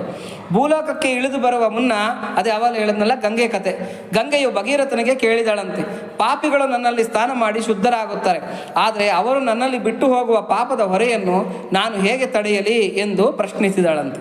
ಆಗ ಪರಮೇಶ್ವರನು, ಸಾಧವೋ ನ್ಯಾಸಿನ ಶಾಂತ ಬ್ರಹ್ಮಿಷ್ಠ ಲೋಕಪಾವನಾ ಹರಂತ್ಯಘಂ ತೇಂಗ ಸಂಗಾತ್ ತೇಶ್ವಾಸ್ತೆ ಹೆಗ ಬಿದ್ದರಿಹಿ ಅಂತ. ಸಾಧುಗಳು, ಸನ್ಯಾಸಿಗಳು, ಶಾಂತಚಿತ್ತರು, ಬ್ರಹ್ಮದಲ್ಲಿ ನೆಲೆ ನಿಂತ ಭಕ್ತರು, ಲೋಕಪಾವನರೂ ಆದ ಭಗವದ್ಭಕ್ತರು ನಿನ್ನಲ್ಲಿ ಸ್ನಾನ ಮಾಡಿದಾಗ ತಮ್ಮ ಶರೀರ ಸ್ಪರ್ಶದಿಂದ ನಿನ್ನ ಪಾಪವನ್ನು ನಾಶ ಮಾಡುತ್ತಾರೆ.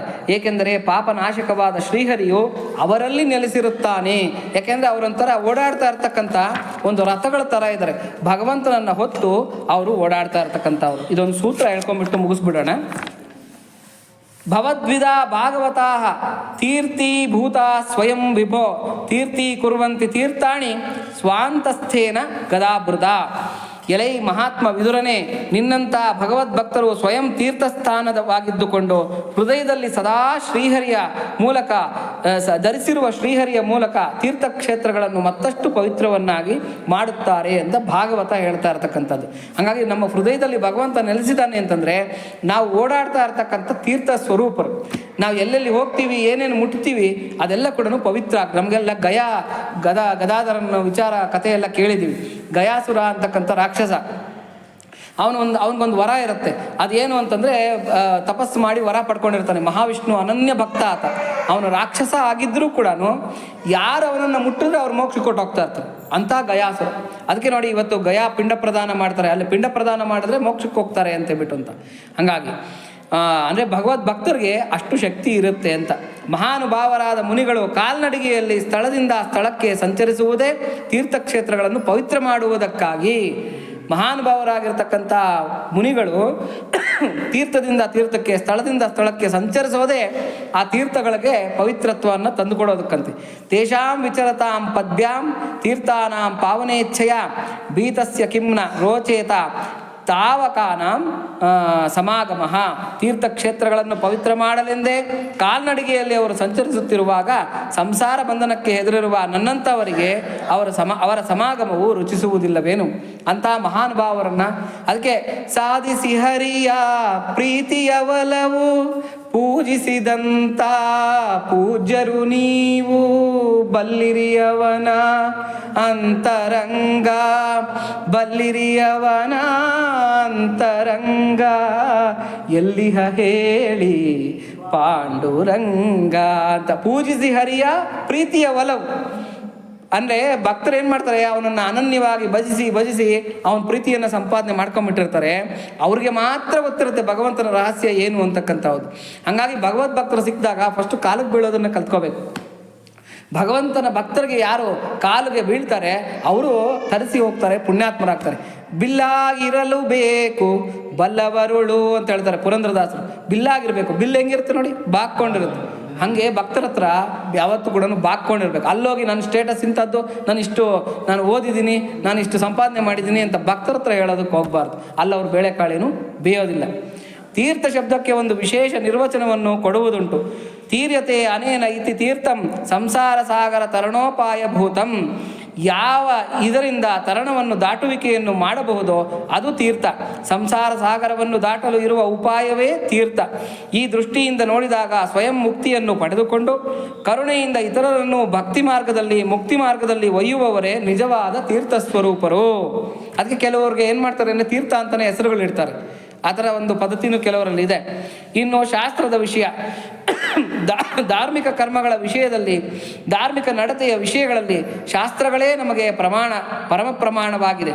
ಅವನ್ನು ಶ್ರದ್ಧೆಯಿಂದ ಅನುಸರಿಸುತ್ತಿರುವವರಿಗೆ ನಮ್ಮ ಜೀವನದಲ್ಲಿ ಅವುಗಳು ಪ್ರಭಾವಶಾಲಿಯಾದ ಪರಿಣಾಮವನ್ನು ಬೀರುತ್ತದೆ. ಕಾಲದ ಪ್ರಭಾವದಿಂದ ಜನರ ಮನಸ್ಸಿನಲ್ಲಿ ಕಾಮಾದಿ ದೋಷಗಳು ಹೆಚ್ಚಿದಾಗ ಅವರು ಶಾಸ್ತ್ರವಿಹಿತ ಕರ್ಮಗಳನ್ನು ಅಸಡ್ಡೆಯಿಂದ ಅಪೂರ್ಣವಾಗಿ ಮಾಡಬಹುದು. ಶ್ರದ್ಧೆ ಇಲ್ಲದೆ ಇರ್ತಕ್ಕಂಥವ್ರಿಗೆ, ಶ್ರದ್ಧೆ ಇಲ್ಲ ಭಕ್ತರಲ್ಲ ಅಂತಂದರೆ ಅವ್ರೇನು ಮಾಡ್ತಾರೆ, ಅಸಡ್ಡೆಯಿಂದ ಮಾಡ್ತಾರೆ. ಅಯ್ಯೋ ನಮ್ಮಪ್ಪ ಏನೋ ಮಾಡೋಗಿದ್ದಾನಪ್ಪ ಶಾಸ್ತ್ರಗಳು, ನಾನು ಮಾಡಬೇಕು. ನಮ್ಮ ತಾತ ಏನೋ ಮಾಡೋಗಿದ್ದಾನಪ್ಪ, ನಾನು ಮಾಡಬೇಕು. ಸಾಲಿಗ್ರಾಮಗಳೇನು ನಮ್ಮ ಮನೆಯಲ್ಲಿದ್ರೆ ಅಯ್ಯೋ ಗಾರೆ ಕಲ್ಲುಗಳಪ್ಪ, ಮನೆ ತುಂಬ ಗಾರೆ ಕಲ್ಲುಗಳು ತುಂಬಿಕೊಂಡಿದೆ, ಅಭಿಷೇಕ ಮಾಡಬೇಕು ಅದಕ್ಕೆ. ಹೀಗೆ ನಮ್ಮ ಪರಿಸ್ಥಿತಿ ಅಂತಕ್ಕಂಥದ್ದು ಉಂಟಾಗ್ಬಿಡುತ್ತೆ. ಅಂದರೆ ಶ್ರದ್ಧೆ ಇಲ್ಲ ನೋಡಿ. ಶಿಲೆಯನ್ನು ಶಂಕರ ಅನ್ಕೊಳ್ತಕ್ಕಂಥವನು ಮುಕ್ತಿಗೆ ಹೋಗ್ತಾನಂತೆ, ಶಂಕರನನ್ನ ಶಿಲೆ ಅನ್ಕೊಳ್ತಕ್ಕಂಥವನು ಬಂಧನಕ್ಕೊಳಗಾಗ್ತಾನಂತೆ. ಅಂದರೆ ಇಲ್ಲಿರ್ತಕ್ಕಂಥ ಮೂರ್ತಿಗಳನ್ನು ನಾವು ಭಗವನ್ ಮೂರ್ತಿಗಳು ಅಂತ ತಿಳ್ಕೊಂಡ್ರೆ ನಮ್ಗೆ ಅದೇನು ಮಾಡುತ್ತೆ, ಮುಕ್ತಿಗೆ ದಾರಿ ಮಾಡಿಕೊಡುತ್ತೆ.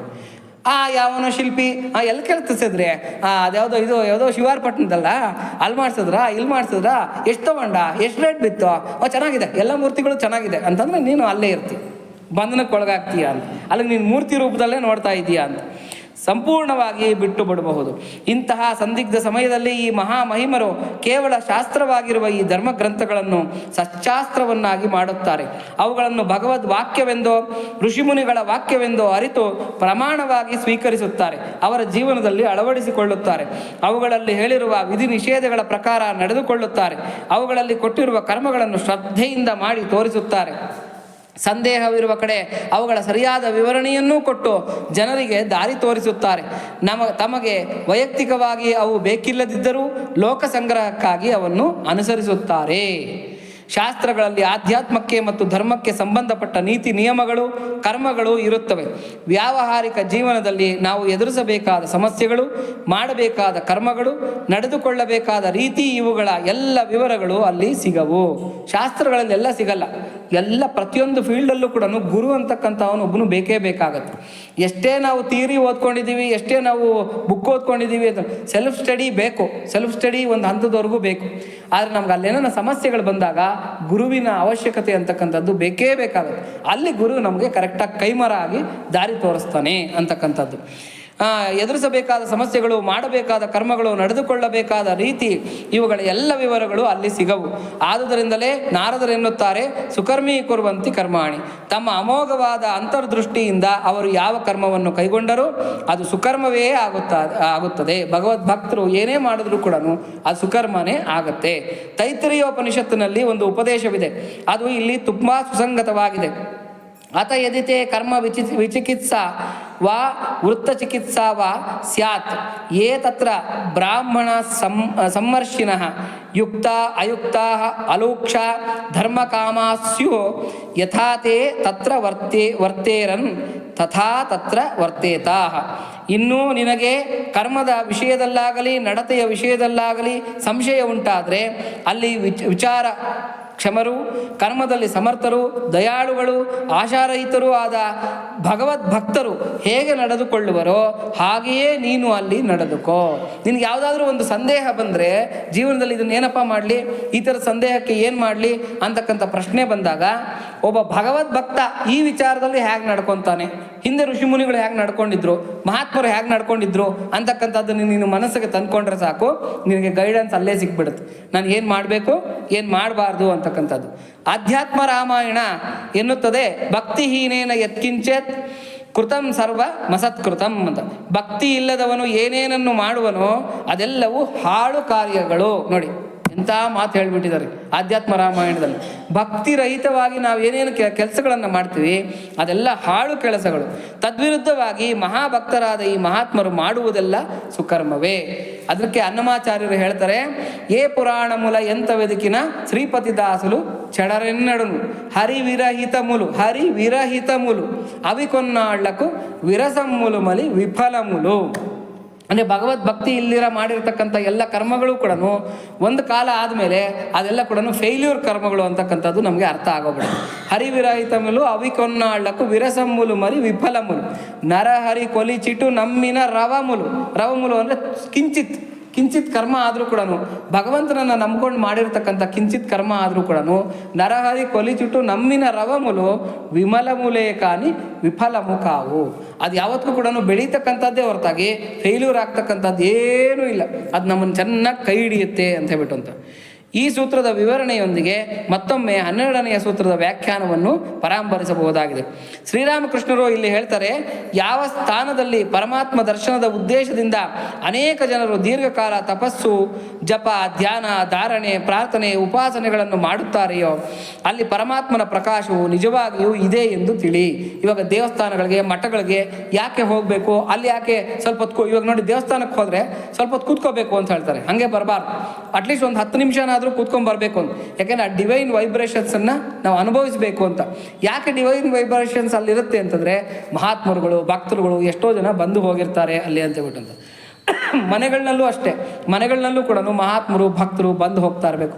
ಅಲ್ಲಿ ಭಗವಂತನ ಕತೆ, ಕಲಾಪ, ಭಜನೆ, ಪೂಜೆ ಇಂಥದ್ದೆಲ್ಲ ನಡೀತಾ ಇರಬೇಕು. ಆವಾಗೇನಾಗುತ್ತೆ, ಆ ಮನೆಯಲ್ಲೂ ಕೂಡ ಡಿವೈನ್ ವೈಬ್ರೇಷನ್ ಅಂತಕ್ಕಂಥದ್ದು ಇರುತ್ತೆ. ಕೆಲವರು ಮನೆಗಳಿಗೆ ಹೋದರೆ ಅವ್ರು ಹೇಳ್ತಾ ಇರ್ತಾರೆ, ನಿಮ್ಮ ಮನೆಗೆ ಬಂದರೆ ನನಗೇನೋ ಒಂಥರ ಹಾಯ್ ಅನಿಸುತ್ತೆ, ನಮಗೇನೋ ಒಂಥರ ಖುಷಿ ಅನಿಸುತ್ತೆ. ಕೆಲವರೆಲ್ಲ ಪ್ರಾಬ್ಲಮ್ಸ್ ಎಲ್ಲ ತೊಗೊಂಡು ಬರ್ತಾರೆ, ಅಂದರೆ ಮನೆಯಿಂದ ಏನೇನೋ ಪ್ರಾಬ್ಲಮ್ಗಳು ತೊಗೊಂಡ್ಬರ್ತಾರೆ. ಆ ಪ್ರಾಬ್ಲಮ್ ಇದೆ, ಈ ಪ್ರಾಬ್ಲಮ್ ಇದೆ ಅಂತ ಬಂದು ಕೂತ್ಕೊಳ್ತಾರೆ, ಪ್ರಾಬ್ಲಮೇ ಕೇಳಲ್ಲ. ನಮಗೇನೋ ನಿಮ್ಮ ಮನೆಗೆ ಬಂದು ಕೂತ್ಕೊಂಡಿದ್ದ ತಕ್ಷಣ ಒಂದು 10 ನಿಮಿಷ ಆಗೋಷ್ಟೊತ್ತಿಗೆ ನಂಗೆ ಯಾವ ಪ್ರಾಬ್ಲಮ್ಮು ಇಲ್ಲ, ನಂಗೊಂಥರ ಹಾಯ್ ಅನ್ನಿಸ್ತಾ ಇದೆ, ನನಗೇನು ಬೇಡ ಅನ್ನಿಸ್ತದೆ, ಹೋಗ್ತೀನಿ ಅಂತೇಳ್ಬಿಟ್ಟು ಹೊರಟೋಗ್ತಾರೆ. ಈ ಥರದ ಅನುಭವಗಳೆಲ್ಲ ಭಕ್ತರ ಜೀವನದಲ್ಲಿ ಆಗುತ್ತೆ. ಯಾಕೆ ಹಂಗಾಗುತ್ತೆ ಅಂದರೆ ಆ ಡಿವೈನ್ ವೈಬ್ರೇಷನ್ ಅಲ್ಲಿರುತ್ತೆ ಅಂತ ಹೇಳ್ಬಿಟ್ಟು ಅಂತ. ಹಾಗಾಗಿ ಅವರ ಭಕ್ತಿಯಿಂದ ಅಲ್ಲಿ ಈಶ್ವರೀಯ ಭಾವವು ಹೆಪ್ಪುಗಟ್ಟಿ ಶೇಖರವಾಗಿರುತ್ತದೆ. ಈ ಕಾರಣದಿಂದಲೇ ಅಲ್ಲಿ ಸಹಜವಾಗಿಯೇ ಈಶ್ವರೀಯ ಭಾವದ ಉದ್ದೀಪನ, ಪರಮೇಶ್ವರನ ದರ್ಶನ ಆಗುತ್ತಿರುತ್ತದೆ ಅಂತ. ಡಿವೈನ್ ವೈಬ್ರೇಷನ್ ಇರೋ ಕಡೆಗೆ ನಾವು ಹೋಗಬೇಕು ಅಂತಕ್ಕಂಥದ್ದನ್ನು ಶ್ರೀರಾಮಕೃಷ್ಣರು ಹೇಳ್ತಾ ಇದ್ದಾರೆ. ಯುಗ ಯುಗಾಂತರಗಳಿಂದ ಎಷ್ಟೊಂದು ಜನ ಸಾಧುಗಳು, ಭಕ್ತರು, ಸಿದ್ಧಪುರುಷರು ಈ ಎಲ್ಲ ತೀರ್ಥಕ್ಷೇತ್ರಗಳಿಗೆ ಭಗವದ್ ದರ್ಶನ ಮಾಡಲು ಬಂದಿರುತ್ತಾರೆ. ಇತರ ಎಲ್ಲ ಆಶೆಗಳನ್ನು ತ್ಯಜಿಸಿ ಅವನನ್ನು ಪ್ರಾಣಭರಿತರಾಗಿ ಪ್ರಾರ್ಥಿಸಿರುತ್ತಾರೆ.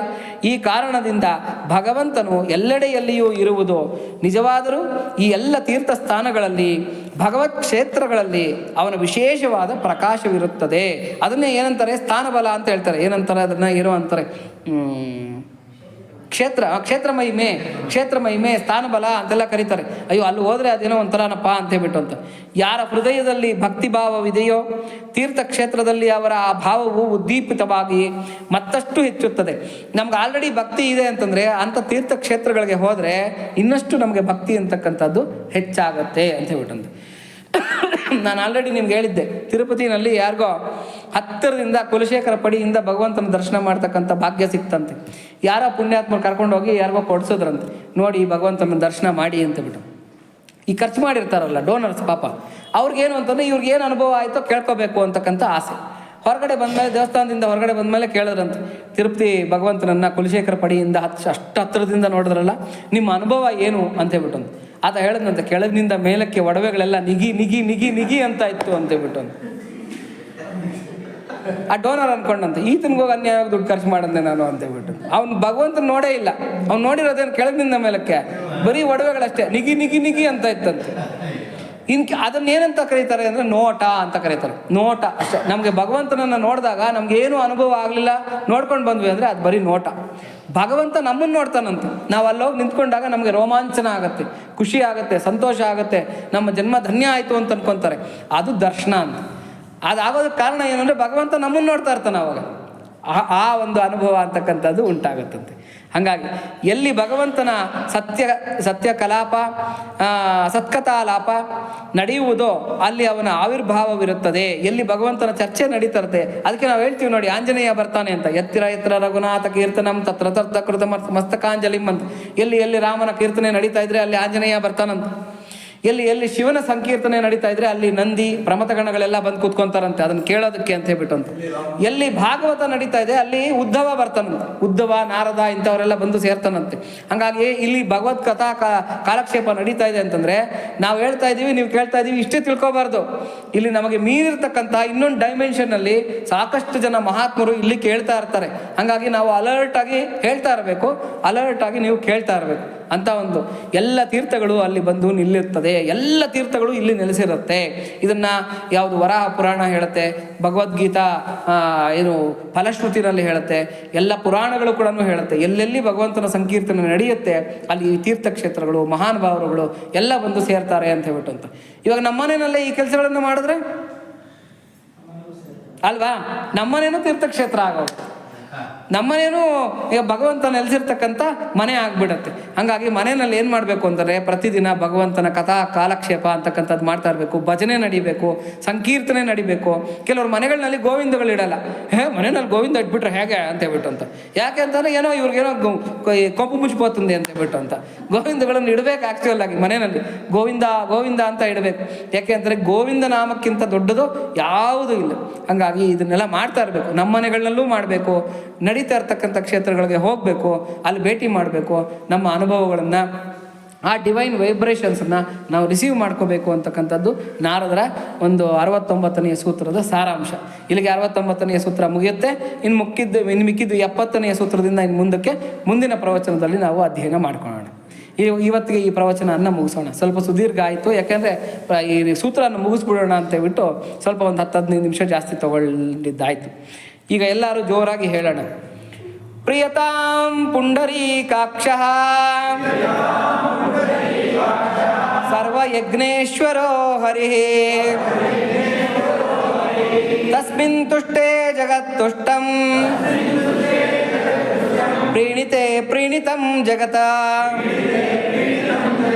ಹರಿ ಓಂ ತತ್ಸತ್. ಶ್ರೀಕೃಷ್ಣಾರ್ಪಣಮಸ್ತು.